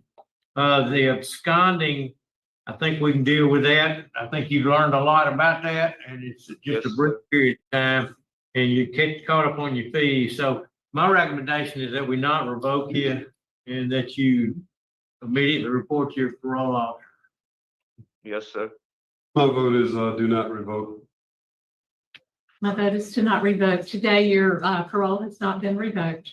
That concludes our visit at Louisiana State Penitentiary. The time is. Oh, excuse me, we have more. Never mind. Go ahead. That's it. Then we welcome. Okay. Okay. Well, there you go. How do we turn all this off? You hear the boomer man. How do we turn all this off? Oh my God, that's so funny. Okay, so Barry Shillette. Let's see if I have him on. I do have him. He is, oh Lord, y'all. You weren't ready to hear this one. He is in for 2 counts of manslaughter and 1 count of second-degree rape. Good morning. The Louisiana Committee on Parole is reconvened at Louisiana State Penitentiary. Today's date is 7/9, and could you introduce yourself, sir, with your name and your DOC number? My name is Barry Shillette, DOC number 384712. Okay. On my left is Mr. Tillis. To my right is Mr. Prater. I'm Ms. Ledoux, and we're going to start this parole hearing. I'm going to read some information into the file first. You are a first-class offender currently serving a 70-year sentence for manslaughter and forcible rape. This is a rehearing. You had a parole eligibility date 2/12/2016. You have a good time date of 2/18/2030 and a full term date of 2/12/2066. Does that sound correct according to your understanding? Yes, ma'am. Okay, I'd like to acknowledge that we do have someone here in opposition. We do not have anyone here in support. So at this point, I would like to ask you to tell us why you are before this panel today. Tell us about the crime that puts you there and why we should consider early release for you. Well, this hearing right here come as a surprise to me because I had no idea that it was scheduled. The last time I appeared before him was in 2015 when I was at Winfield for the 2045 parole hearing. So you were not told. Okay, I'm going to pause that for just a second because I have something to say. He just said he wasn't aware of this hearing, blah, blah, blah, that he was the last hearing he went to was 24. He acts like he's not interested. I have a problem already. Just the attitude off the jump. Just my thoughts. Hit play, Sheila. At all that you were going to be coming before this panel? no, ma'am, I just got the letter through the mail a week ago. Okay. Okay, you've had a week. You've had a week. You knew. Stop it. Why are you there where you are today? I mean, do you want to continue this hearing or do you want to put it off? Do you want to be heard today or no? Well, since we're already here, let's go through with it. Oh no, deny. I'm done. Yes. This is Ward Nambo. Yes, ma'am. He signed a notice for the committee on parole on 6/10/25. It was given to him and he signed it. Yes, ma'am. I had a copy of that. Okay. Denied. Thank you. Next, Welcome. I'm sorry, but go ahead. Y'all carry on. I'll listen. I'm game. I'll sit back. So do you want to answer that question again now then, Mr. Gillette? Why you're before this panel and why we should consider parole? Well, like I keep telling everybody, I'm waiting on the Innocence Project to take my case. Cause like I told the parole panel back in 2015, I have DNA evidence that proves that the individual that committed this crime has had a vasectomy, which I have not had. So it proves I did not commit this crime. But everybody keeps. Okay, stop. Oh my God, y'all, just pause. Stop. Let me back up. Just watch this lady's expression on the bottom when. Oh, exactly, Rachel. He's still at home. He's still got 3 hots in a car. Watch this lady on the bottom when he says this. Listen.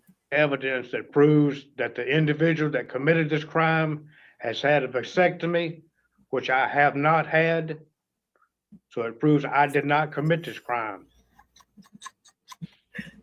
Everybody keeps giving me the runaround. Where's your evidence? I can't produce any more evidence than that. You know, to say that, you know, I did not commit this. Listen, ridiculous. I'm prepared to vote. Look at her face. I love it. Well, you have your time before this panel. Warden Nambu, can I ask you what you have to say about this offender? It's not much I can say besides, you know, he refused sex offender treatment. Yeah. He refused medium custody offender. I say treatment. Yeah. And refused substance abuse too, correct? Yes, ma'am. Yeah.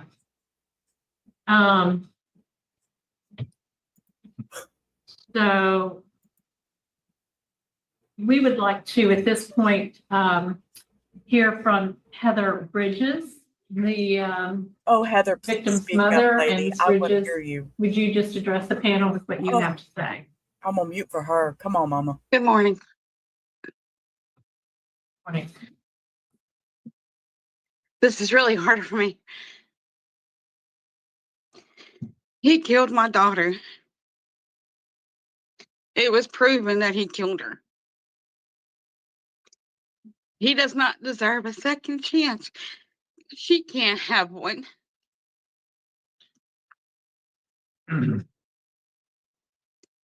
He does not deserve. He needs to stay right where he's at, please. Don't let him out. And when my daughter, during the funeral, his ex-girlfriend, she had 2 little girls, and they had told their mom what he had done to them. And plus, after everything was over with and I was able to go get my stuff, his mother and father had to let me in to get my stuff. And his mother told me to my face that she knew how he was and that she should have told me. So she was just as guilty as he is. Thank you. Thank you for appearing today and providing your statement. Mr. Gillette, I don't have any other questions. Do either of my, huh? I don't have it. None. Hi.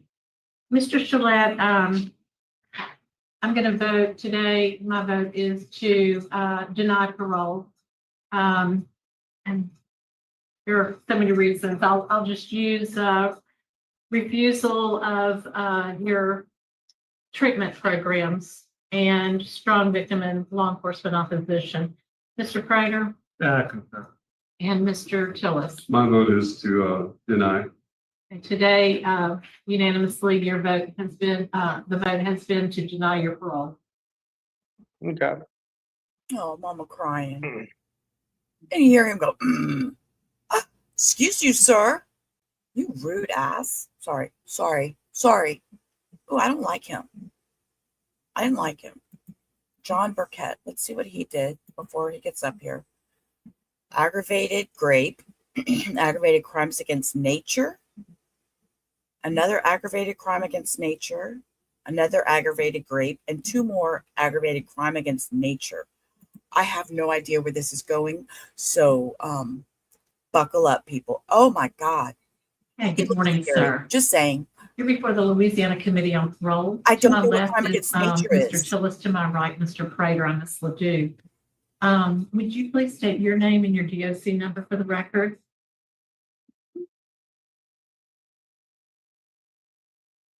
They're muted. I believe it's muted. Sorry, there you go, we sorry. I'm sorry, I thought No problem. Go ahead, sir. John Burkett, 400507. Okay, Mr. Burkett. You're before this panel as a first felony offender serving a 70-year sentence, first degree rape, and aggravated crime against nature. You have a parole eligibility date that passed 3/3/2016. This is a read here. You have a good time date 11/23/2041 and a full term date of 3/1/2066. Does that sound correct? Yes, ma'am. Okay. I'd like for you to tell this panel why you're before us today, the crime that you committed, and why we should consider release for you at this time. Well, I'm in here for molesting my niece. And should you let me go? I want to say yes. But I also think about it like this. I hurt somebody. That's about all I can say. I hurt somebody, and I mean, of course I want to be free, but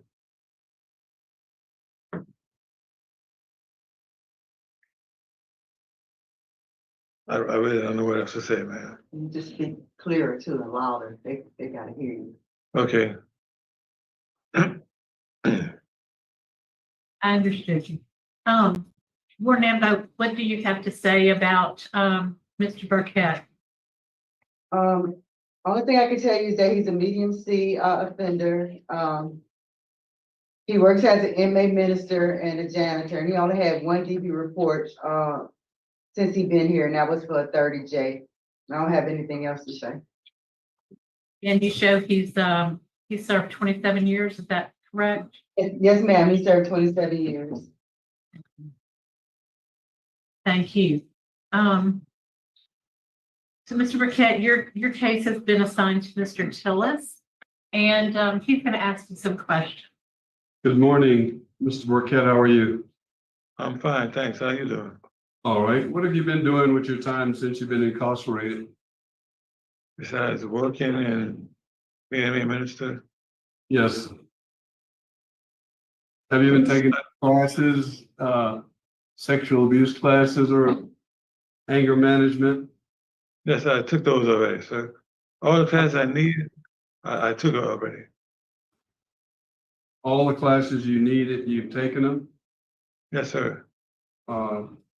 What did you learn out of them? What did you get out of them? Which one impacted you the most? Sex offender class. It did? Tell me about it. Talk to me about it. Well, I also know the same stuff that you use for sex offender class, we use for everyday life. Like for instance, justify yourself for doing a crime. How much older were you than the victim? Like 23. You were 23 years older? Yes, ma'am. Yes, sir. Okay. All right, I have no more questions. Mr. Burkett, did you go to the, let's see, you got a diploma from the technical school. You also received your seminary degree. Is that correct? Yes, ma'am. So you have an associate's in Christian ministry. Yes, ma'am. Oh, you also have your bachelor's in Christian ministry. Yes, ma'am. So how do you put that to use there in the prison? Making rounds in the hospital, visiting people in the hospital. Also, there's a church to go to. I attend, participates in the church service and everything. I want to make sure I understand your case. You turned yourself in when you were in another state. Is that correct? Yes, ma'am. Okay. Now, let me ask another question. Yeah. If you were released, what would you do? First of all, I would thank God for sure. Also, I would get a job and a place to stay. Where would you live? What town would you go back to live? Well, I would like to move up there, but my mother, she's in Illinois. I'd like to live with her. So you'd like to go to out of state, to Illinois. Yes, ma'am. Mr. Prater, did you have a question? No, ma'am, I don't. Yeah, I see that you have a residence. Were you a teacher for sex offender class? Did you do pair teaching? I took it a little bit. Yes, ma'am. I taught it a little bit.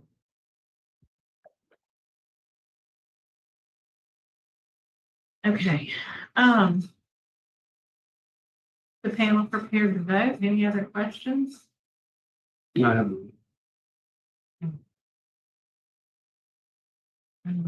Mr. Silver. Mr. Burkett, today my vote is going to be to deny for strong family opposition.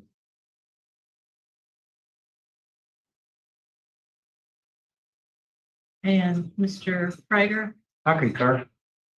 The seriousness of the crime, I don't think. Mr. Prater ain't even looked up and paid no attention. He's done. He's done. He's out. Well, Mr. Burkett, my vote is to grant to an out-of-state compact to Illinois. I believe, so at this time, you needed a unanimous vote, so you have been denied parole today. Okay. Thank you. That concludes our business now at Louisiana State Penitentiary at 9:29. Okay. Yeah, we all knew that one wasn't going through. Yeah, Miss Prater, Miss Ledoux was trying to be very nice. She was trying to be kind, but we already knew. But then she was like, yeah, he can go, but go to another state, go to Illinois. Okay, Michael Martin, he's up for revocation. Let's see if we can see what he did before he pops up on my screen. Let's see, he's not on that docket. Let's look at this one. He's not on that docket either. So Michael Martin's going to be a surprise for us. Y'all ready? I'm sure with the staff there. Sir, would you introduce yourself? Yes, ma'am. I'm Major Culpepper. Culpepper. I love that name. And would the offender please introduce yourself with your name and your DOC number? Yes, ma'am. My name is Michael Martin. DOC number 486696. Okay. Culpepper. Yes, ma'am. I wanted to ask you before we get started, how long have you had Mr. Martin at your facility? 12 months. Yes, at least 12 months. And he's been sitting here on a pretrial situation, which he finally got cleared up. And he was just waiting on the parole board to decide whether they're going to release him or not. And so I put him to work. He's been out working and stuff, been working hard too. How has his conduct been? Real good.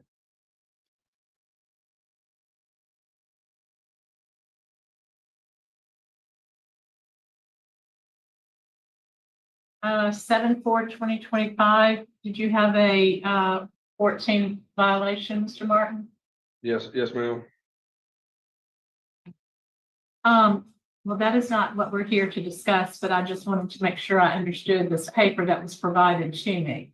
Yes, ma'am. So you're here before us for our parole revocation. I'm going to read out the allegations, but first of all, I want to ask you, do you have a parole revocation questionnaire in front of you? Or do you have a copy that shows you signed it? Yes, ma'am. Yes, ma'am, right here. Okay, so the answers to that questionnaire indicate that you are not eligible for appointed counsel. Did you hire an attorney? No, ma'am. Okay. I'm going to read the allegation against you, and I need you to enter a plea of guilty or not guilty or with a statement. Okay. Yes, ma'am. Rule violation number 4, on or about 4/7/2024, you committed the offense of second-degree battery in Webster Parish. On 4/30/2024, a warrant was issued. You were arrested. And then on 7/8/2024, you were transferred to Bayou Dorchette Correctional. You were booked for second-degree battery. On 8/8/24, the district attorney's office said there was a pending simple battery. On 5/23/2025, at a bench trial, you were found guilty of the offense of simple battery on Webster docket 99060A. How do you plead? Not guilty.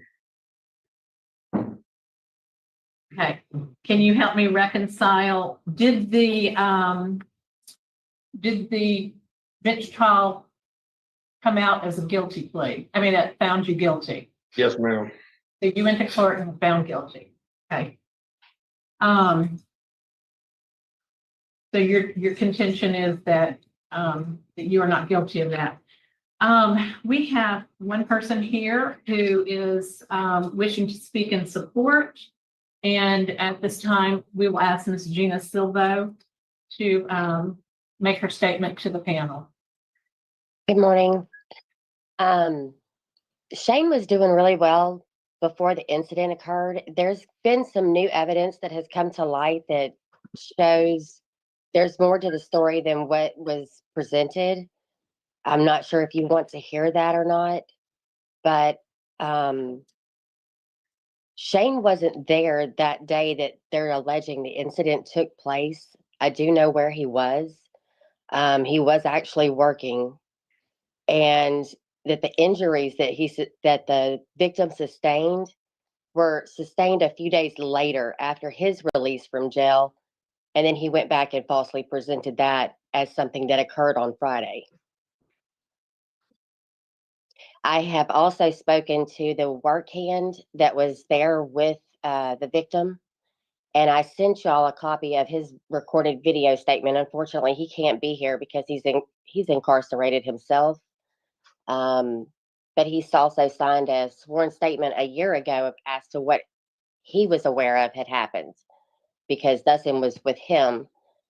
And quick question. She said she had a video statement from this guy. How do you get a video statement from him if he's in prison? I guess you can do video calls. So maybe that's how. That was just really weird. Caught me off guard. Had to think about that.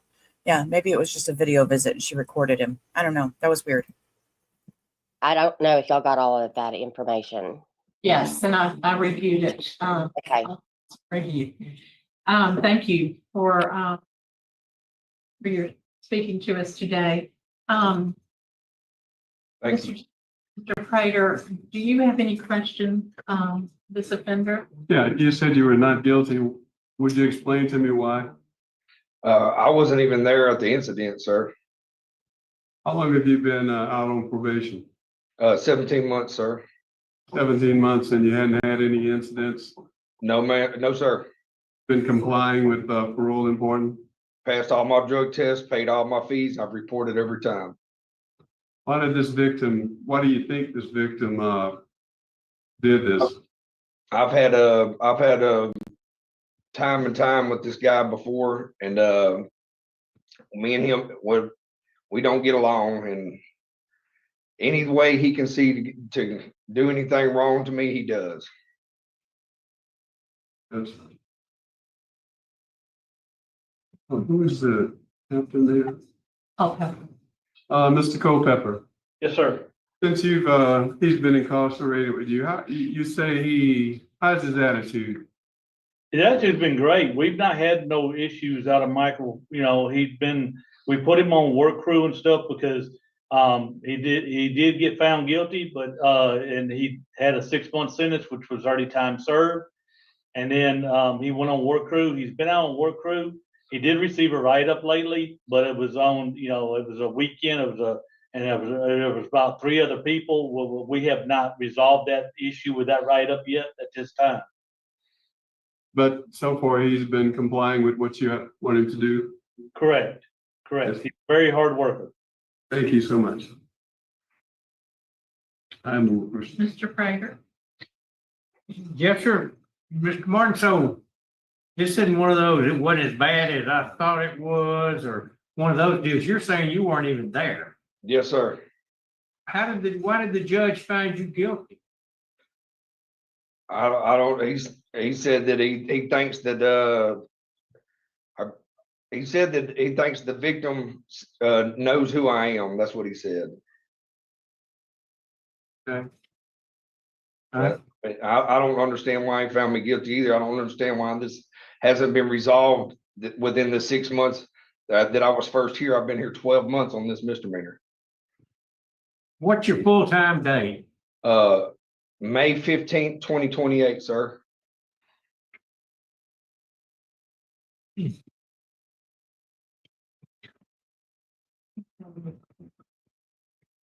other questions? I don't have any other questions. I think I'm prepared to vote. Mr. Martin, a judge found you guilty of violation of your parole with a simple battery. My vote today is going to, in lieu of revocation, send you to transitional work program. Okay. My vote is to do not revoke. My vote is to do not revoke also. I think that, you were guilty of a simple battery, and I'm assuming that's true. Whether you admit it or not, I'm assuming that's true, and you've been in jail for 12 months, which is longer than a simple battery charge would require anyway. So, my vote is to do not revoke. And I concur about the work release. That would be in lieu of revocation. In lieu, right. So for 6 months. I'm having a real problem with Mr. Culpepper. You say this write-up is not resolved?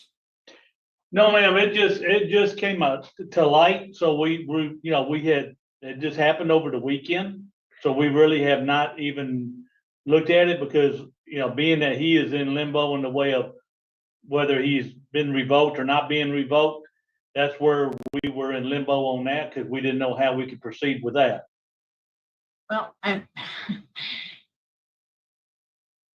regardless, he had evidence of being intoxicated, correct?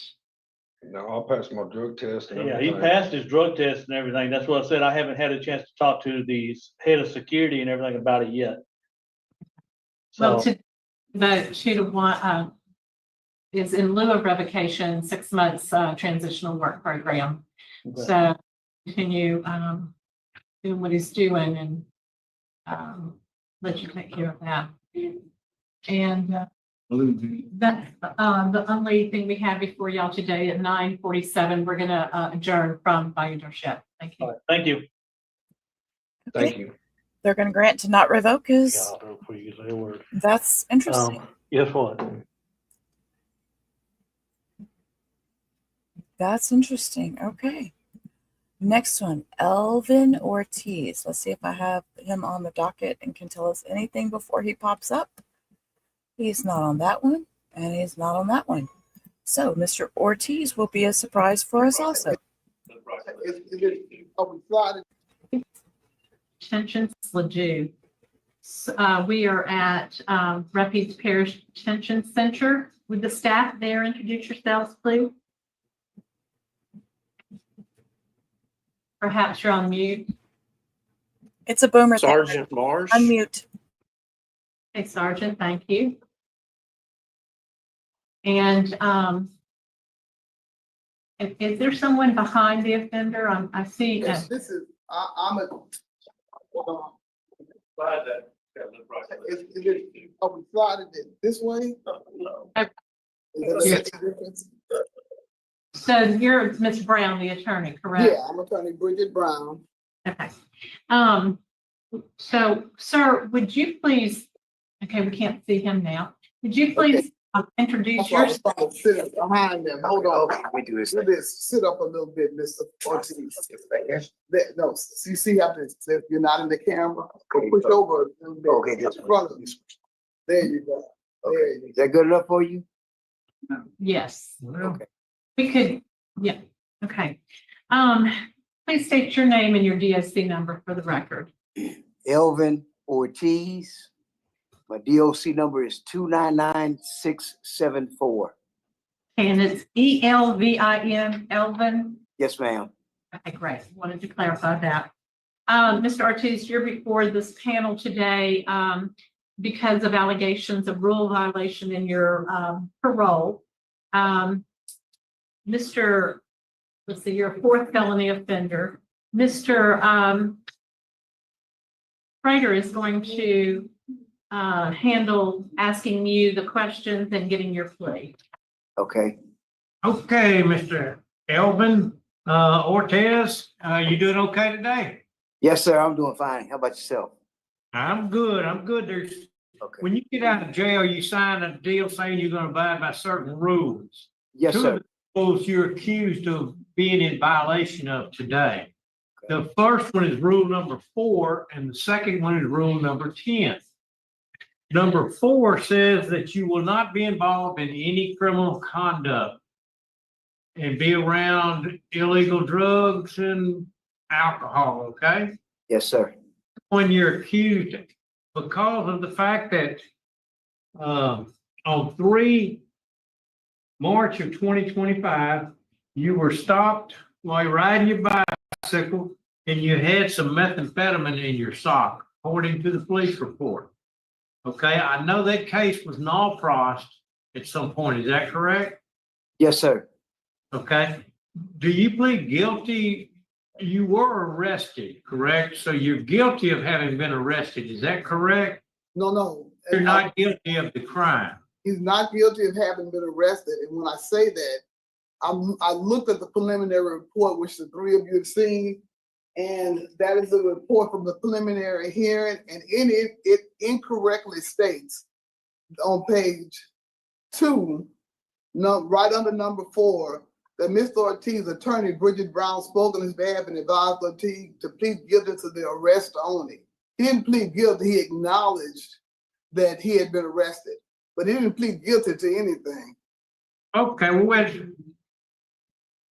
well, pecan to some person is pecan to another person. But you were acknowledged or guilty of that, of having been arrested. Okay, well, I'll go with your word. Okay, that's the kind of fellow I am. You acknowledge you were arrested. Is that correct? Yes, he does. Yes. Okay, all right, we're making some progress. Okay, and do you, and I understand that the charges were ultimately dropped. Yes, sir. Okay, was there cocaine found in your sock? Or methamphetamine found in your sock? No. Okay, all right, so you're saying you got arrested, but you weren't in violation of the law? Correct. Okay, all right. And do you have any kind of statement about that? Could you kind of straighten it out for me? Yeah, he does. He does have a statement about that. in the arrest report, which you should also have in front of you. We've got the arrest report, yes, ma'am. Hold on, I'm trying to get to my copy of it. Okay. Mr. Prater. Hold on.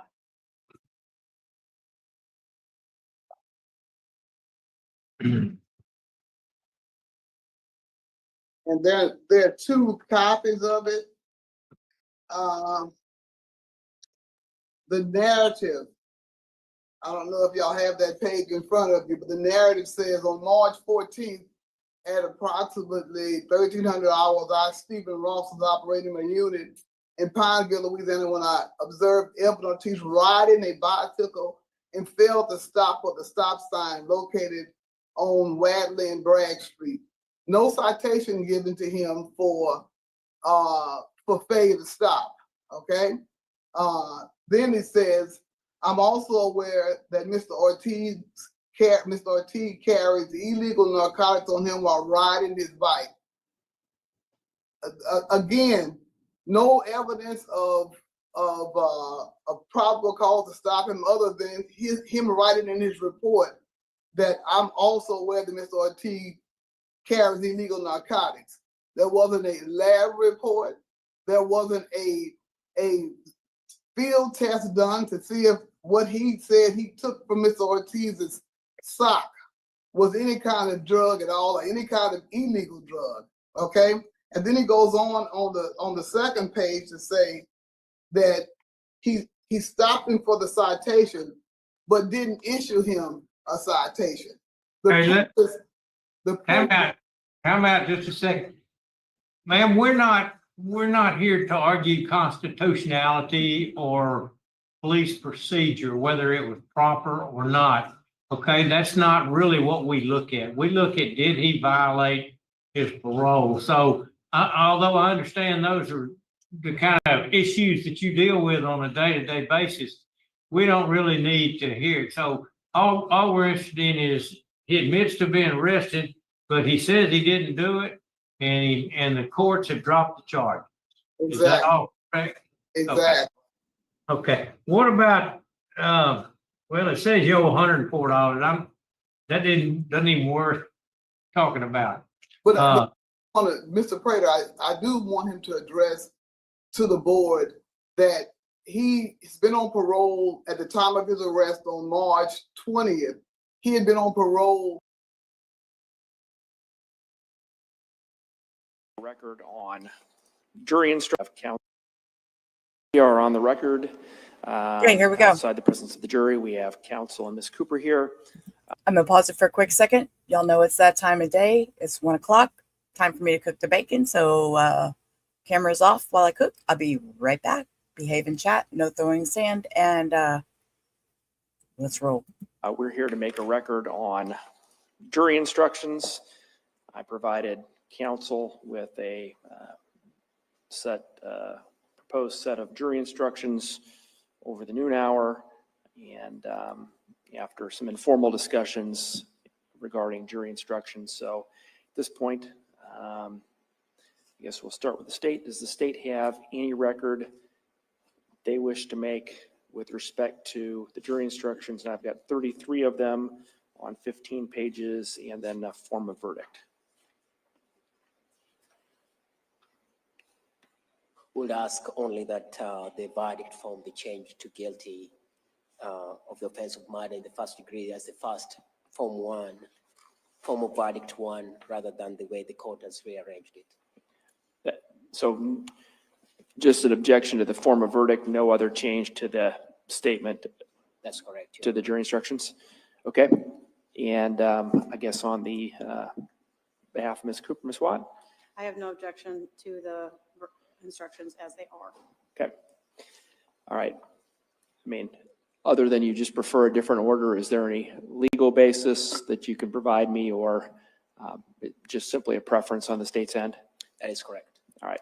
I'm going to leave it as is. So any further record? Well, I guess on the record, just so I know what we're doing, we have the jury back here.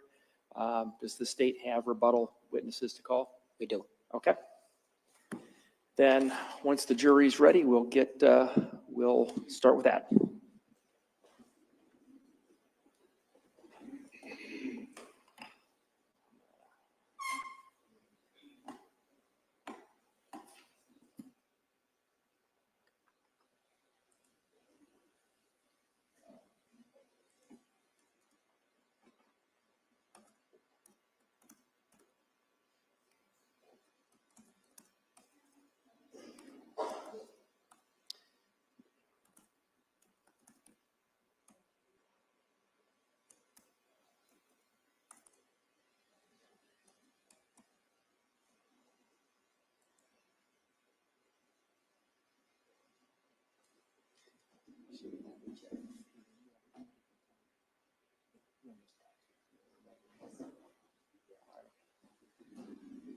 I just messaged her.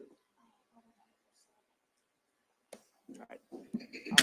Step out. Okay, real quick, they're bringing the jury in, so we're just going to leave it on this screen. As y'all know, I'm away from the computer, but I need to change the banners. They're going straight inside. They're going to go into oh, that was supposed to be a ticker, not a. Hang on. Scroll. All right, she's gonna go get the jury.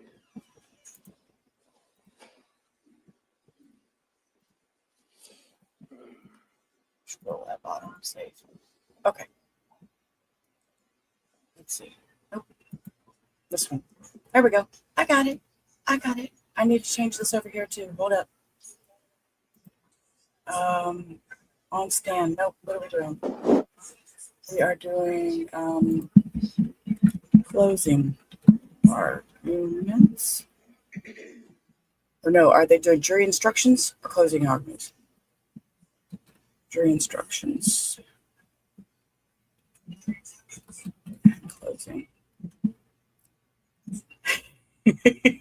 Crystal, it's every day. Every day, about between noon and 1 is usually my my time to run to the kitchen, cook the bacon for my hubby before he goes to work.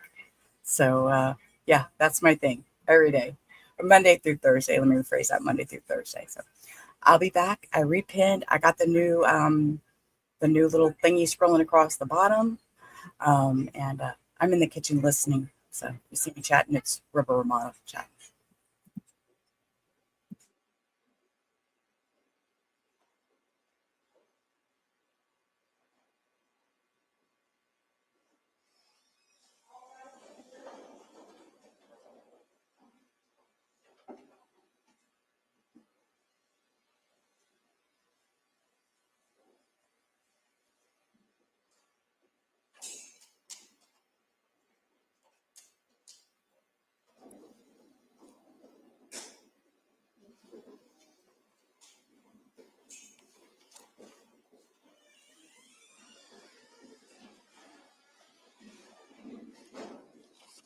All right, go ahead and have a seat, everyone.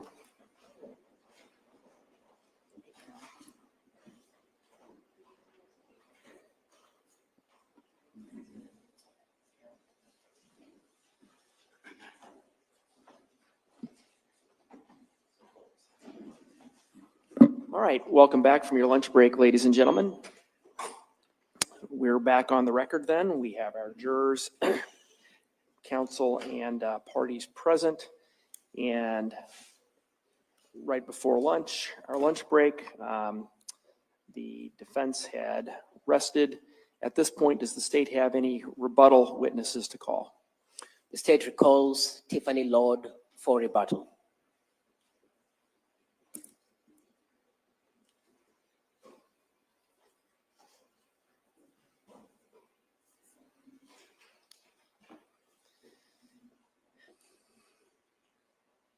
Good afternoon, Ms. Lord.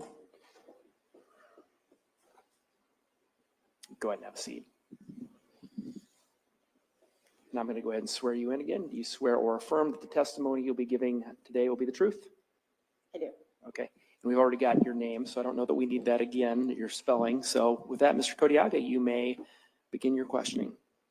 Good afternoon. Good afternoon. You testified before to being able to retrieve some messages on the night or the early morning hours that Mr. Cooper was killed, messages between the defendant, Karina Cooper, and Huston Danker. Yes.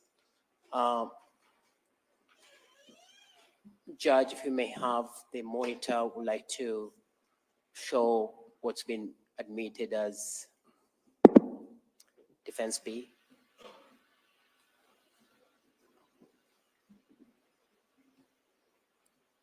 Your testimony, you stated that you are able to retrieve messages ending with go at 3:32:58. Can you see that?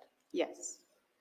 But testimony from the defendant where she claims that this message of the go was incomplete and that after this go, she does text to as a follow-up message and then period, and then sends another message which says sleep. On your review of these records, did you find that the message to and sleep following the message to was sent by this phone at this time? No, I did not locate any evidence supporting that. And when you say you did not locate any evidence supporting that, what does that mean? Yeah, so in review of the Snapchat bio app intents, if you go down to the same date and time stamp there that the message go was sent on June 18th, 2021 at 3:32:58, there's no messages directly following that. So no messages that were deleted or disappeared at that time following that, it's just go as the last message at that time. Correct. And so what you're saying is what she's testified to sleep, that's not possible from these records. Correct. And the next time, what's the next message that you see this defendant text Huston Danker? Yeah, so in review of those records, I did locate one message that was at 4:21 that did not parse what the message was, but there was something sent to him at that time. So at 4:21 is the next message sent to him, whereby the response to that 4:21 message is, yep, just woke up. Yes. And earlier on, there'd been conversation in this chat, in this link of send me something when I leave your house to open when I get to my house. Yes. I have no further questions for this witness. Cross-examination? What's the content of the message at 4:21? I cannot say. Like I said, there's no content there. It just shows the date and time stamp that there was a message sent. So why do we have content for the messages leading up to it, but we don't have the content for that one? I can't explain that.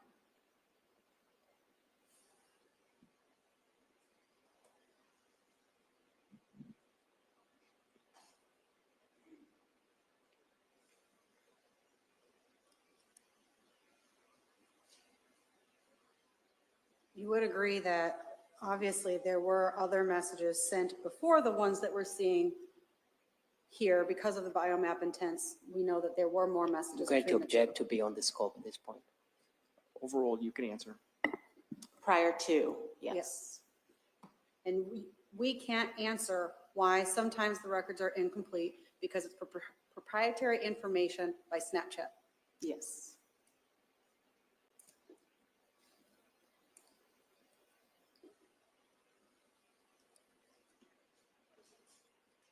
I don't have any other questions.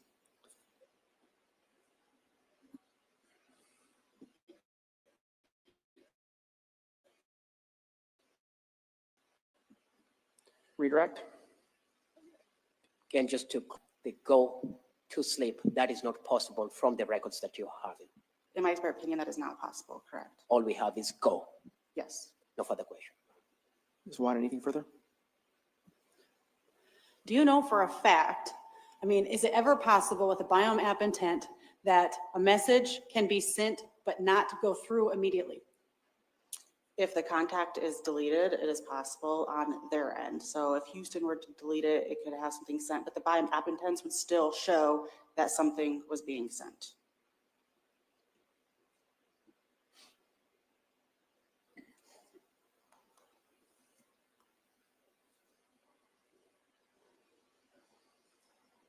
Okay, I don't have any other questions.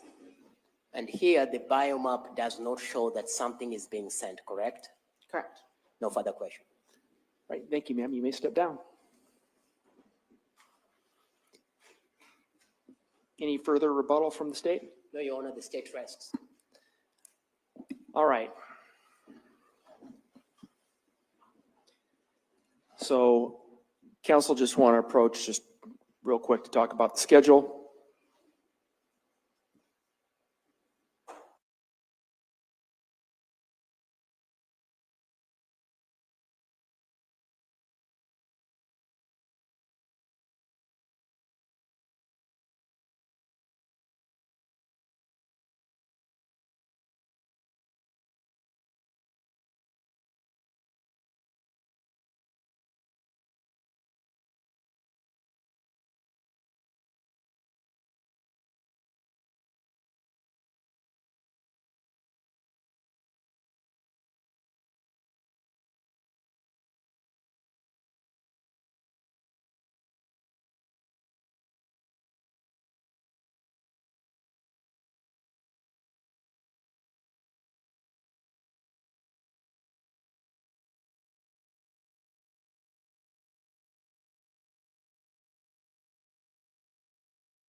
At this point, all the evidence is in. So what we're going to do is the attorneys we need to finalize the jury instructions, and attorneys need a little bit of time to finalize their closing arguments. So we're going to take roughly a half an hour break at this point, and then we will come back and we'll start with jury instructions, and then we'll proceed to closing arguments from the attorneys. Again, case hasn't been submitted to you, so same admonition applies. Keep an open mind. Don't talk about this case with anybody or let anybody talk to you about it. Don't do any type of research, and avoid any and all media accounts. And so again, roughly half an hour from now, be ready to go, and we'll bring you back in as soon as we're ready. Okay? All right. Thank you very much.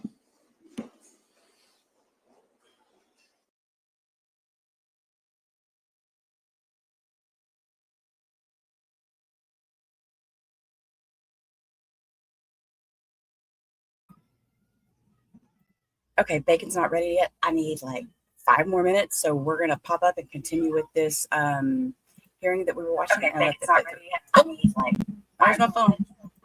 All right, we're gonna hit play. We're up this, and I will come back and tell y'all my little rubber story in just a minute, Crystal. For 23 months, no arrears, okay? And then they said on the 23rd, he was in arrears, but on the 23rd, when he would have made a payment, he was sitting in jail because he'd been arrested 3 days before. So you know that he wasn't in arrears, because if he had been on parole for 23 months and hadn't missed a payment, then he certainly could not make a payment while he was sitting in jail. So again, at the preliminary hearing, I said the same thing I just said to you. Has he been behind? And they said no. I said, so the $104, which you're correct, is not worth addressing, but the reality is it's written in here, so we got to talk about it. The $104 is because he didn't pay while he's been sitting in jail, and he would have paid on the 23rd, but instead he's sitting in jail. They said yes. Yes, ma'am. That's why I didn't really want to talk about it, because it's okay. All right. We see them up here in the thousands of dollars. You know, many exactly. $104. We're not too worried about it. Mr. Ortiz, have you ever been on parole before and gotten revoked? No, sir. Okay, you never had your parole revoked before? No, sir. Okay, and so you've been on parole for how long now? 23, 24 months. Okay, and this is the first incident? Yes, sir. Okay. All right, I don't have any other questions. Was he speeding on the bike? No. No. And let me say this to you. I said when I sent in to the parole board the information that I'm giving to y'all right now about the dismissal and the $104. I said Mr. Ortiz has been in jail now for 120 days. Can y'all just send a reprimand? Because at this, I tried to get that at the hearing, and they said, well, if it's reduced to a misdemeanor, Ms. Brown, we'll do a reprimand on it. But they didn't even reduce it to misdemeanor. They just dismissed it completely after they got the police report in the DA's office. And I don't have any input on the DA's office. Thank you so much. I have no more questions. Okay, no questions here. Okay, I think if we've covered everything, then we're prepared to vote. Mr. Prater is going to vote first. Okay, I'll be the first to vote, and this is not an indication that it was bad police work or whatever the case might be, but my vote is to, I think you've learned your lesson. I think you better slow that bicycle down and also avoid the appearance of impropriety. Yes, sir. You don't understand that term, you can turn around your attorney. You got to stay away from anything that even looks bad. And if the police think, if the police had somehow got the idea that you transporting drugs on a bicycle or something, they might have gotten that somewhere. I'd stay out of that neighborhood and off that bicycle. Oh, yes, sir, without a doubt. My vote is to not deny. Can you sit back? They can't see you on the camera. Oh, I'm sorry. Sit back. There you go. Okay. Very good. Very good. Also, my vote is to do not revoke and stop at those stop signs. Yes, sir. Uh, Do not revoke with my wording. I said do not deny, please. My vote is also to continue on supervision with special conditions that you had previously, and I believe that's, you were required to do NAAA meetings. Yes, ma'am. And I know you went once, but you're supposed to be doing those on a regular basis. Okay, I will. I was trying to. Should I say anything? Go ahead. Wait, ready to stop. You must have been late for the meeting while you ran the stop sign. Yeah. Yes. I was on my way to get a car parked, and that's what happened. Okay, you've not been revoked. Thank you very much. Thank you, ladies and gentlemen. Thank you. Please, our business there at Rapides. The time is now 10:12.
Okay, so trying to get that thing in. All right, let's see. The next one is Catrivion Green. Let's see. Fast forward, zoom. Luxury of all that. Good morning. The Louisiana Committee on Parole is impaneled in Baton Rouge at headquarters. Today on the panel to my left is Mr. Tillis, to my right is Mr. Prater. We are currently at Caddo Correctional Center. With the staff there, please introduce yourself. Captain Gil Rohrback. Deputy Davies. Lieutenant Parker Crockett. Thank you. Before we get started, do y'all have anything to add about Mr. Green? Anything we need to know before we get started? No, ma'am, he has no disciplinaries. He works in our kitchen and he's doing a good job. Okay, thank you very much for the comment. Now, sir, would you please, we can only see you from the nose up. If there's a way you can adjust your seat so that we can maybe push back a little bit so we can see more of. Okay, great. Thank you. That's very good. Would you please introduce yourself with your name and your DOC number? I'm Catrivion Green, cell 56543. Mr. Green, you're before this panel today as a potential parole violator. Do you have a parole violation questionnaire in front of you, or do you Yes, ma'am. recognize your signature? Yes, ma'am. Okay, that indicates that you are not eligible for appointed counsel. Did you hire an attorney for today? No, ma'am. Okay, and we'll go ahead and get started. Mr. Tillis is going to read out some allegations if you'll follow his directions. Yes, ma'am. Good morning. How are you? I'm doing good. How about you? Good. Rule number 1, you admitted that you failed to report as instructed to the Shreveport District Office within 48 hours being released on good time parole supervision. Do you plead guilty, not guilty, or with the statement? Guilty. You're guilty. Okay. Rule number 3, you failed to get permission from the Shreveport District Office of Probations and Parole before moving to your listed resident. How do you plead? Guilty. Number 4, you committed the offense of simple criminal damages to property and battery of a dating partner for which you were arrested by the DeSoto Parish Department on 10/2/24. On March 19, 2025, you pled guilty to simple criminal damage to property under the Soul Parish document number 2435-293, and sentenced to serve 5 months parish jail, with the remaining charges being dismissed at the plea bargaining with the state. How do you plead? I plead not guilty.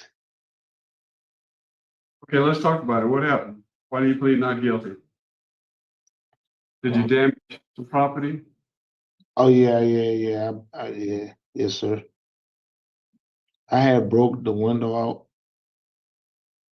but I had did the time for it though. Okay. So you plead guilty to those charges. Yeah. Okay. Go ahead. Yeah, I plead guilty. All right. Number 6, you failed to show the parole officer proof of employment or proof that you were seeking work. How do you plead? I plead not guilty. What happened? I had came down there and I told her I wasn't employed. Were you looking for work? Yes, sir. You were? I ain't have no idea on no social security card though. But I told him when I came down there before I had came in here. Okay, how long have you been out on parole? I want to say like 3 weeks. 3 weeks? Yes, sir. But Okay. at the end of the month, I had reported. I ain't reported in the 3 days, but I came in at the end of the month. Okay, so they gave you a form letting you know what rules and regulations you were to abide by, and it seems like you admitted failure to report, which you just said you were guilty of that. So being out 3 weeks, you didn't go over the rules and regulations, or you didn't talk to your parole officer? I had went over the rules, but I didn't physically talk to my parole officer. I talked to another woman. Okay. All right. You all have any questions? No, I don't have any questions. And so you've only been out 3 weeks on parole. Have you learned anything from that? Or you think you can comply with the rules, regulations? Yes, sir. Are you sure? Yes, sir. Understand them now? Yes, sir. I'm prepared to vote.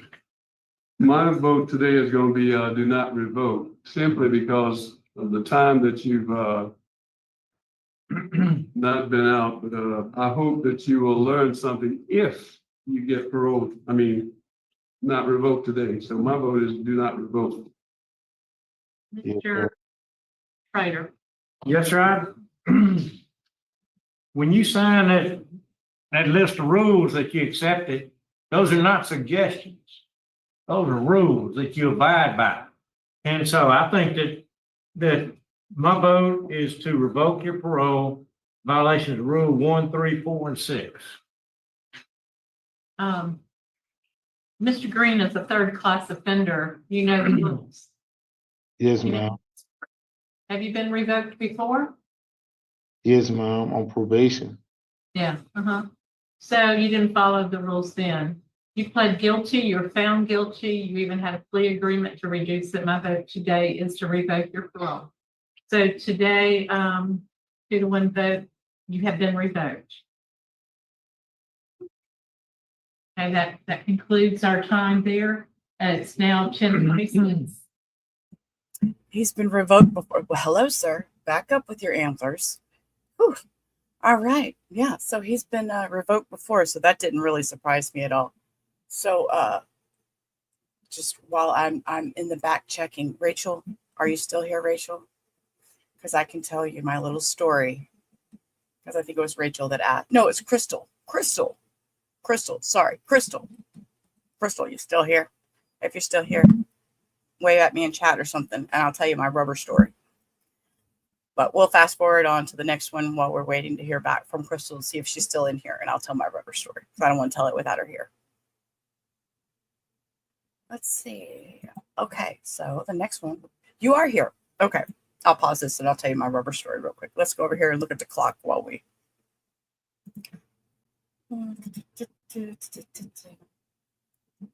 Okay, so let's look at the clock for a minute. Let's rubber away. Okay, Crystal pass. Okay, so back in the early 90s, when the internet started and we were allowed, we were privileged with these new fandangled things that were called the World Wide Web. And Yahoo had a chat area where we could go and have little chat rooms, and we could label the chat room and then invite people, you know, and people would come all into the chat rooms and they'd all chat and everybody, you know, tell their little stories and hang out and whatever, you know, just like we do here, but with no court in the background. Okay, we didn't have all this luxury of watching court and all that stuff. But we did sit and we talked about this, that, and the other. And not gonna lie, everybody knows me. And if you don't know me, this is me. I used to, I still do, have mental health problems.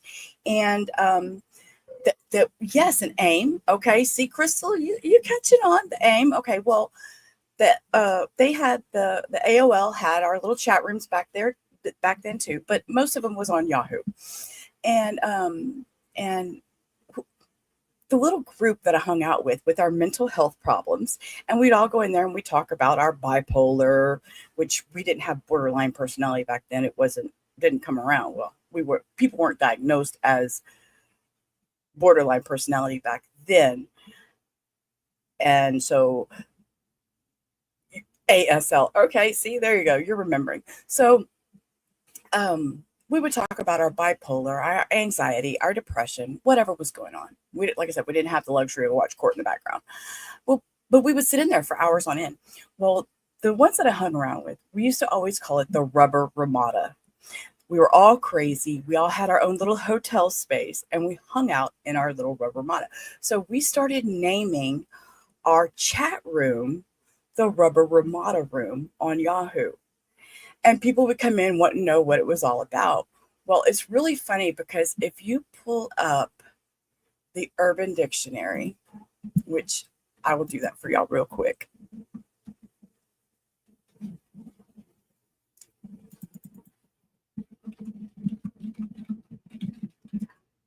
I don't know who did this.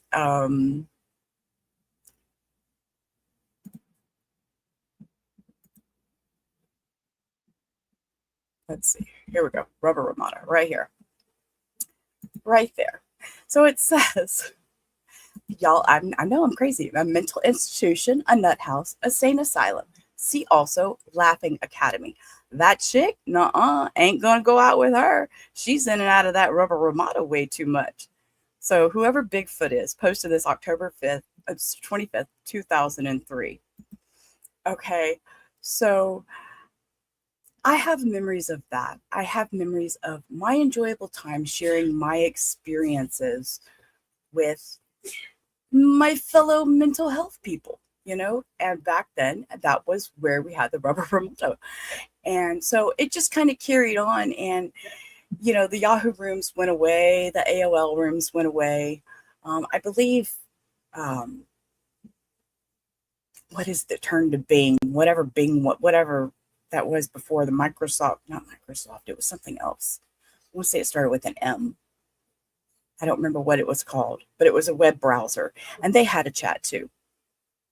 And so it just kind of stuck. So when I came to the point of, I used to, MySpace, there you go. MySpace was also another big one.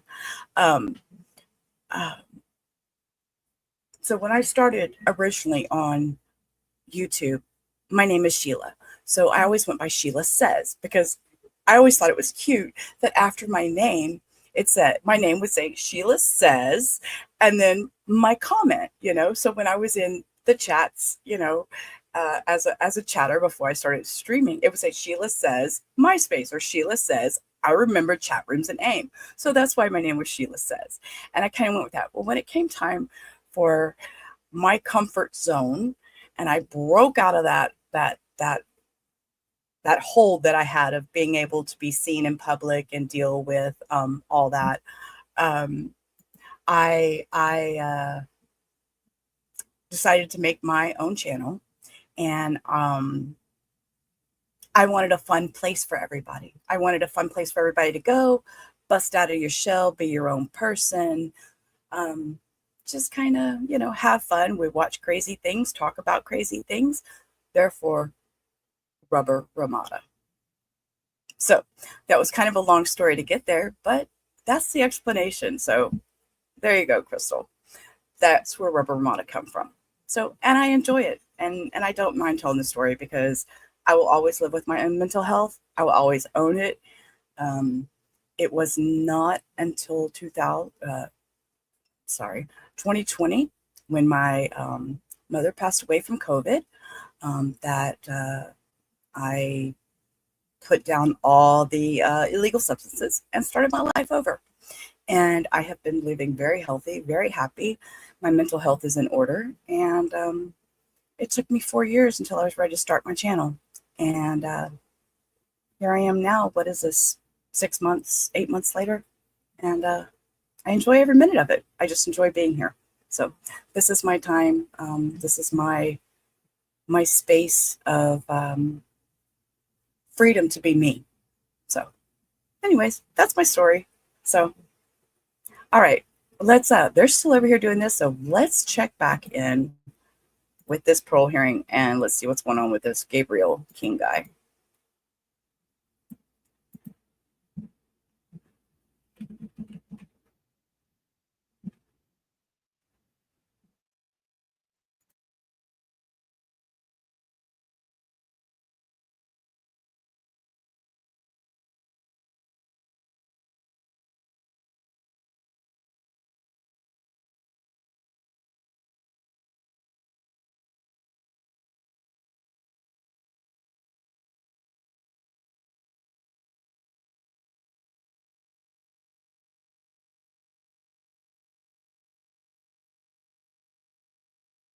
Okay, before we get started, have you had any problems with this offender prior to this hearing while he's been there?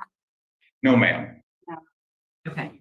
Sir, would you please introduce yourself with your name and your DOC number? Yes, ma'am. It's Gabriel Lamar King, DOC number 555-733. Okay. Mr. King, do you have a parole revocation questionnaire that you've looked at this morning? Yes, ma'am. It's in front of me, ma'am. Okay, great. So your signature to those questions, the answers to those questions indicate that you are not eligible for appointed counsel. Don't see an attorney on our record, so you're going to be speaking for yourself, correct? Yes, ma'am. Okay. I'm going to turn this over to Mr. Tillis, and he's going to be reading some violations, and you will answer his questions. Yes, ma'am. Mr. King, how are you? I'm doing all right, sir. Good. Rule number 4A, you failed to refrain from criminal conduct as evident by your arrest on or about 4/4/25 in St. John Parish for battery of a dating partner and interfering with emergency communications on 5/5/25 under SJB number 2025. The domestic abuse battery charges were null process, state dissolved, stay away order. How do you plead? Guilty, not guilty, or guilty with the statement? As far as for what the judge did, sir, my girlfriend's statement, or you want me to speak on that behalf? I want you to speak on all of it, but are you guilty or are you not guilty? Not guilty, sir. Okay, go ahead. Let's talk about it. What happened? Yes, sir. It was around about 5:30 in the evening. Okay, and my girlfriend came looking for me, and my cousin, like for some apparent reason, don't like my girl, and she took it up on herself to go outside and argue with my girlfriend, Katie Wade, and her brother came in the kitchen and said, "Man, Gabe, man, my sister about to fight your girl, man, go out there and stop him." I said, "Well, why you ain't stop him?" I said, "Man." So I ran outside. When I get outside, they in a tussle. So by me thinking I'm doing the right thing, I ran up to him, I broke him up. My girl was on the ground. As I was about to pick my girl up, and I got my cousin off of my cousin took it up on herself to come around me and kick my girl on side of her face. So I was like, "Man, chill out, what you doing? I ain't even told you to fight my girl." So my girl was crying. My girl got up. I said, "Man, babe, just go home, babe, just go home." Okay, this story is off the rails. I'm sorry. I'm sorry. This is not where I expected this guy to go. I don't know. It's girlfriend and cousin drama. And okay, sorry. Keep going, sir. So she was crying, and she rolled out on a bike. On my way to my girl house, I called my girl phone. She said, "Babe, don't come over here. My mama called the cops. She thinking that me and you had a fight." I said, "You serious?" I said, "Well, why you don't tell the cops that it wasn't me and you?" She said, "My mama already talked to him, babe. Don't come over here. They're gonna lock you up." So that's how it came about with me having a warrant for my arrest, sir, because my girl mother thought it was me had my girl crying. When it wasn't me had a fight with her, it was my female cousin, Narkita Anderson, sir. Mr. King, your girlfriend said that you hit her twice. Nah, she said she made a mistake because she blacked out. She thought I was taking up for my cousin, but in a statement, she cleaned it up. She wrote the affidavit. She went and got it notarized for $100. They told her go to a class. I think that was on Bear Terre. She went to a 4-hour class for domestic abuse or whatever or whatnot. And she showed up for my court date and got on the stand and raised her right hand and let them know it was a big misunderstanding. Okay. I can hear you clearly when you're talking like you are now, but you didn't hit her. No, sir. No, sir. I was breaking them up. And my little cousin, my female cousin, came around. Stop. He said he can hear you when you're standing straight up, sir. He just said I can hear you when you're standing up. Quit leaning into the mic. Hey, OnlyFan. Glad you're here. Me when my girl said she blacked out and she kicked on side of her face. So I pushed my little cousin to the side. I said, "Man, you tripping, man. Chill out, man. I'm on papers," because I was letting them know I can't be in the midst of all this because I'm on papers. I'm on parole already. And I still wind up getting the bad end of the stick by breaking up the fight. Okay. Violation number 4B. Yes, sir. Oh, that was only one Further, explanation. you Hold failed up. to refrain from the illegal use of drugs when you were tested positive in May 2024 for methamphetamines and others, in which you admitted to smoking. Yes, sir. Yes, I did. Yes, I did, sir. I told them I was going through a little something. They shot my baby mama car, but my mistaken identity in a little neighborhood where I was at, man. And my baby mother, she had got killed in a mistaken identity little situation, and I was distressing hard. So Miss Monica Riggs asked me, she said, "Mr. King, is you clean? Because I want a drug test. You know, just doing a little money thing." And I was honest with her. Okay, I have no more questions. Okay, Mr. King, I want to inform you that we have the body cam. Yes, sir. Yes, ma'am. Yes, ma'am. Okay.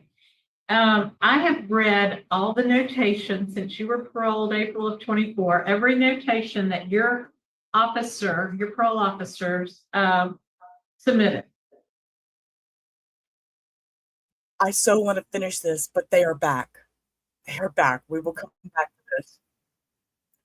Jurors, counsel, and parties present. So, ladies and gentlemen, disregard what I told you right before the break about how we're going to proceed. Disregard what? Nobody's fault for this except possibly mine. I jumped the gun a little bit. I think the defendant has some surrebuttal evidence that they would like to offer.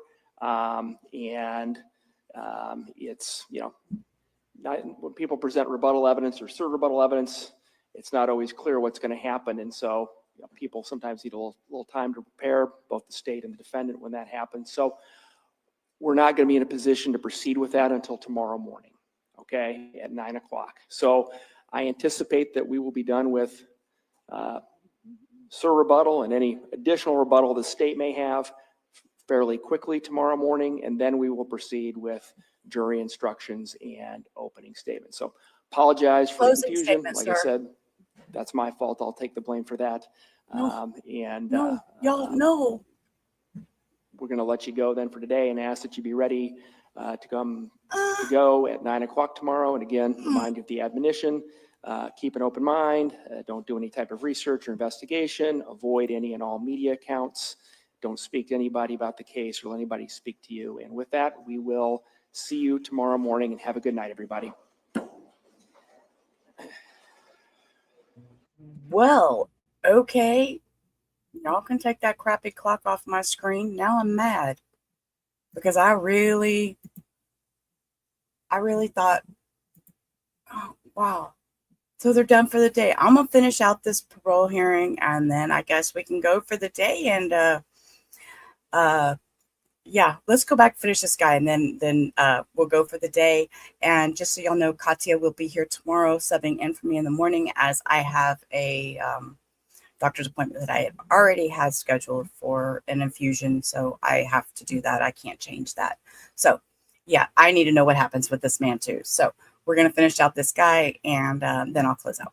And I'm really surprised that. Wait, now he's talking again. Dude. Additional record they wish to make at this point. No, Judge. No, Your Honor. All right, so what I expect will happen then is Ms. Watt, Mr. Hawbaker, you'll get your rebuttal evidence in order. I understand it's part of it consists of a possible exhibit. Expect you to review that with the state. And ahead of time, since we all know, or at least you all know, I don't, what it may consist of, and then you discuss that so that they then can be prepared possibly to decide if they need any additional, I don't know what you even call a rebuttal to a serve rebuttal, but if they want to present any evidence in response, so we can proceed expeditiously tomorrow morning. Yes, Your Honor. All right. All right. Have a good night, everybody. Thank you, Judge. Well, all righty then. Okay. A re-serve rebuttal, because this is a rebuttal. I don't know. Okay, I'm gonna rewind this one just for a second. Then you just end up with a but. Holy man, that just made my day. I have to put that up there so anybody who's not watching chat, they can at least see that. That's a good one. I like that. Okay, I'm gonna rewind this guy just a couple steps because share this tab instead. Okay, let's rewind just a second because he was going off the rails so much that I felt I need to go back. 24, every notation that your parole officers submitted. And I'm really surprised that you don't have more violations against you, because I don't think that you kept the curfew. I know you didn't. You admitted it multiple times. Yes, ma'am. Yes, I have, ma'am.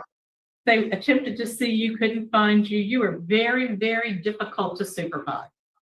To supervise, well, I beg your pardon. I beg to differ on that, ma'am. I came inside like 2-3 times, 30-40 minutes late. That's why I felt like it was a conflict thing between me and my parole officer. I was like, I come inside 30-40 minutes late and you still on my trail and things in that nature. I was like, I wanted another parole officer because I felt like she was being a little too hard on me, even though that's the law. I'm supposed to be in at a time. So she gave me 5 days, or she gave me a 5-day tech where I had to come here and do 5 days. and she haven't had no problems with me after that. So she wanted to get me off of the curfew thing. She said, Mr. King, you've been doing good. I'm gonna let you get off the curfew thing. And I told her, nah, you can keep me on it because it keep me aware of coming inside early. You know, like it just keep me informed that doing the right thing and coming inside early. So I told her, don't take me off. Mr. Prater, do you have any questions? Let's go over the drugs again. He had 2 positive drug screens, at least, that And I then- can find. Right. And possession of, was it methamphetamine? No, sir, not possession. I was dirty. I took a ibuprofen 800 and I was smoking weed and I drank a little beer and I was honest about it. And I don't know. She just give me another chance. So I don't see where she pushed the issue on that because she said, well, at least you're being honest with me. And I thought it was that. And I never failed no more drug tests. I never was dirty again. And I've just been doing good. I've been staying out the streets. The only hard thing was, it's hard to get a job when you're a convicted felony. Everywhere she told me to go, I volunteered to go there. And the people told me the reason why I'm not giving you a job because of your background. Okay, have you ever been on probation or parole before? Yes, sir. Yes, sir. Have you ever been violated before? No, sir. Not unless I violate myself to finish my time. That's the only time. I never been violated. No, sir. Violating yourself, explain that. Or it's like as if you catch a new charge and you come to jail and they come with the papers and they be like, well, Mr. King, you want to violate yourself? And I sign it and agree to it. Yes, ma'am. Yes, I know these things. I'm just wanting to hear them out of your mouth. Yes, sir. So twice before you've been on parole. Yes, sir. And violated yourself because you broke the law. Yes, sir. Yes, sir. And now here we are again. We're thinking about violating you because you broke the law again. So I don't think I have any other questions. Yes, sir. Is the panel prepared to vote? Yes. Yeah. Today, my vote is going to be to revoke. Yes, sir. Mr. Prater? Vote is the same to revoke violations of Rule 4A and B. And I concur, my vote is to revoke. Based on unanimous vote, your parole has been revoked. It's now 10:46 and we're going to be closing out our time there. Thank you to the staff. We appreciate your help and Right, Rachel, he this is tried. the first time I've seen y'all at He that tried. He facility. told his Did a good story. job. He Thank was you. really adamant about how Have a nice day. it all went down. You know, he wanted everybody to know. So it all worked out, you know. Do y'all want to roll through? There's one more on here. Do y'all want to roll through that one before we go? And this will end out July 9th's parole hearings just for fun. He had the whole story, right, Rachel? He had everything going with that story. He had everything. Let's see. I'm saying, but if you, here we go. Yeah, laced.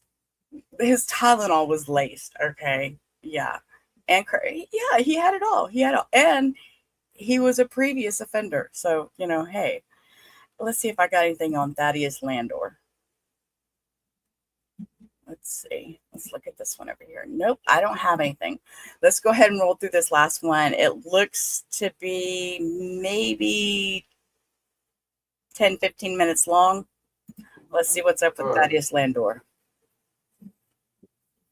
Good morning. The Louisiana Committee on Parole held in Baton Rouge at headquarters. Our remote site today is St. Martin Correctional Center. Is there any staff there at St. Martin? Yes, ma'am. That's okay if they're not in the room. That's okay. They're not in the room. It's so funny to watch. Look at him. He's like trying to get him to come in there.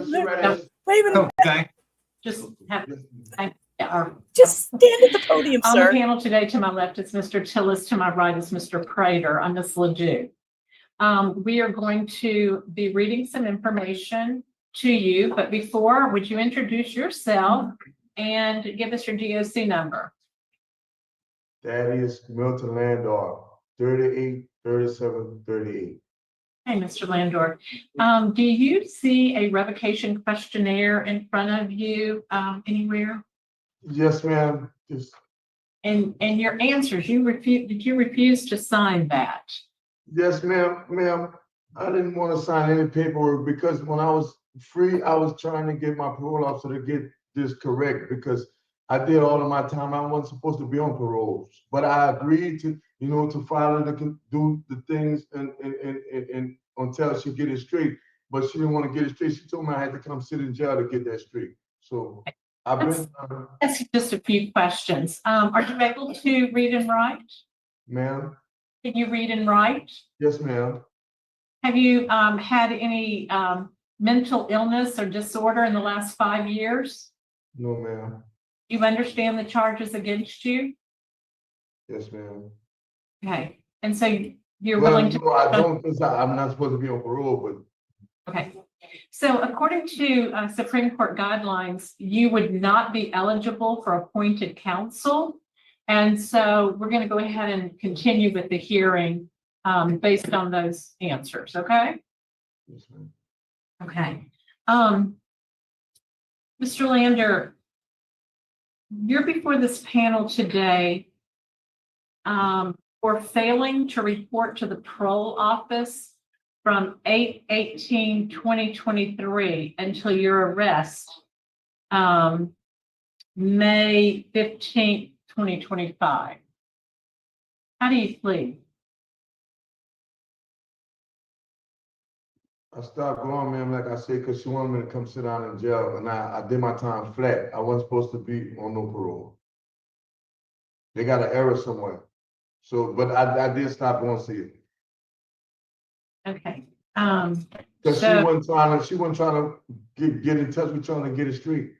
She wanted me to come sit in there, and I didn't want to come back to jail, man. I have that you were released on 6/8/2023 with a full term date of 1/3/2025. You had a 4-year, 9-month sentence. So your full term date was January 2025. No, ma'am, 4 years, 9 months. No. So they ran my time together with Lafayette. I did like.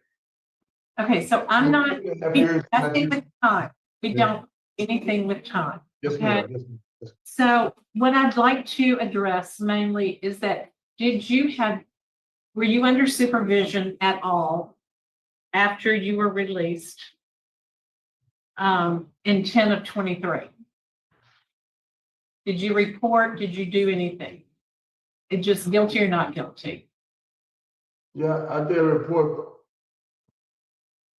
You reported. Yes, ma'am. And then I stopped going. When she told me I had to come sit in jail to get it straight. So, but yes, I did report, but I stopped going.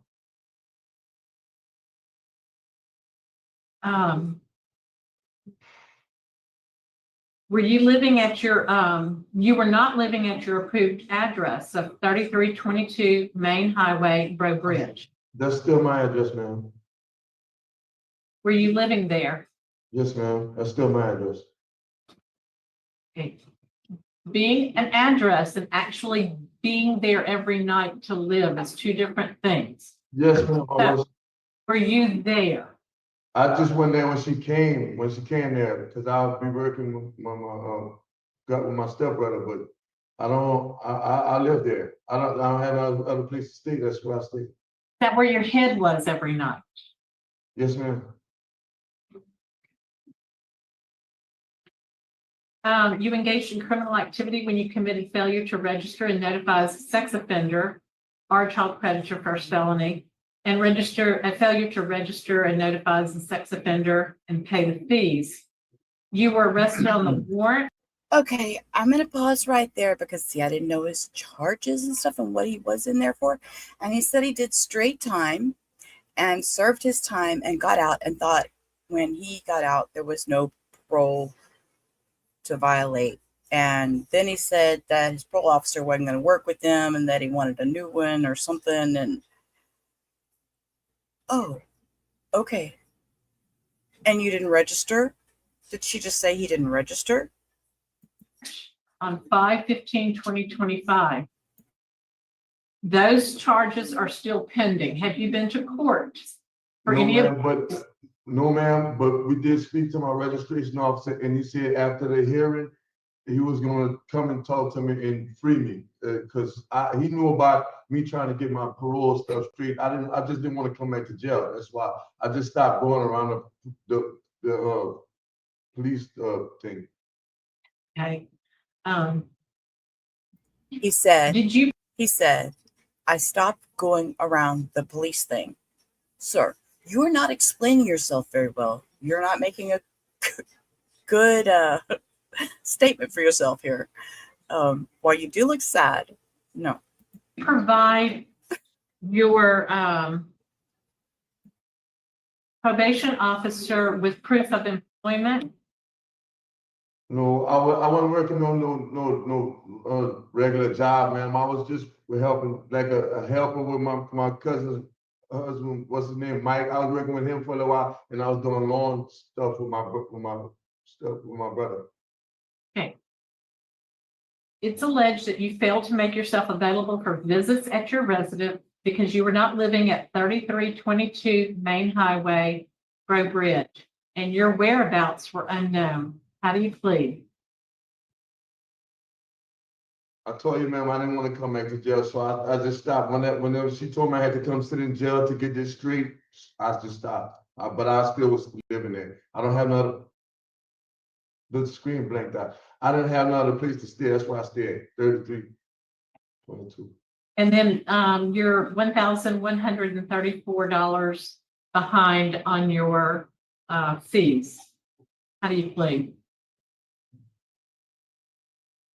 I just, like I say, ma'am, I stopped whenever I tried to get it straight because I wasn't supposed to be paying it. I did my time, all my time.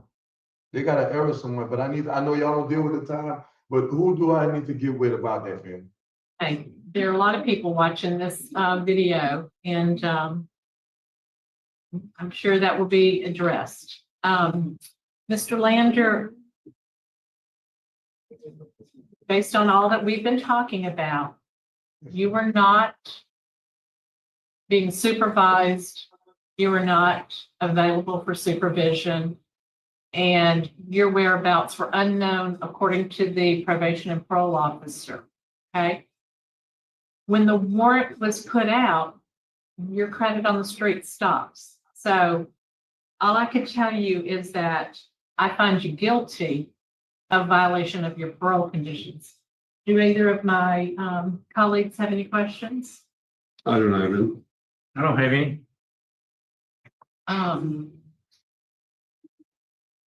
My vote today, Mr. Lander, is to revoke your parole, and some of these things will be addressed then. Okay, Mr. Tiller? My vote is to revoke also. Mr. Prater? Yes, ma'am. My vote is to revoke for violations of Rule 3, 4, 6, 9, and 10. Breaking all the rules. So today, unanimously, you have been revoked. The time is now 11:02, and that concludes our business at St. Martin and for the day, so we adjourn. All right. Sorry, sir. It was revoked. All right. I want you all to take time and hug your loved ones today and spend an extra little minute outside, get some sunshine because it's actually shining here in Houston today. So, well, I'm outside of Houston, but yeah, it's sunshine. It's sunshine, and we've had rain for days. So I am going to go outside, touch grass, and enjoy my honey before he leaves for work in about 30 minutes. And you all have a blessed day, and I will see y'all tomorrow when I come in. Katya's going to start the stream for me, and I guess we'll just see what happens tomorrow with the rebuttal. See how many backwards butts we can go. I don't know. Anyways, till tomorrow, y'all have a great day. Peace. Rubber out. And I'm a real-time crime professional.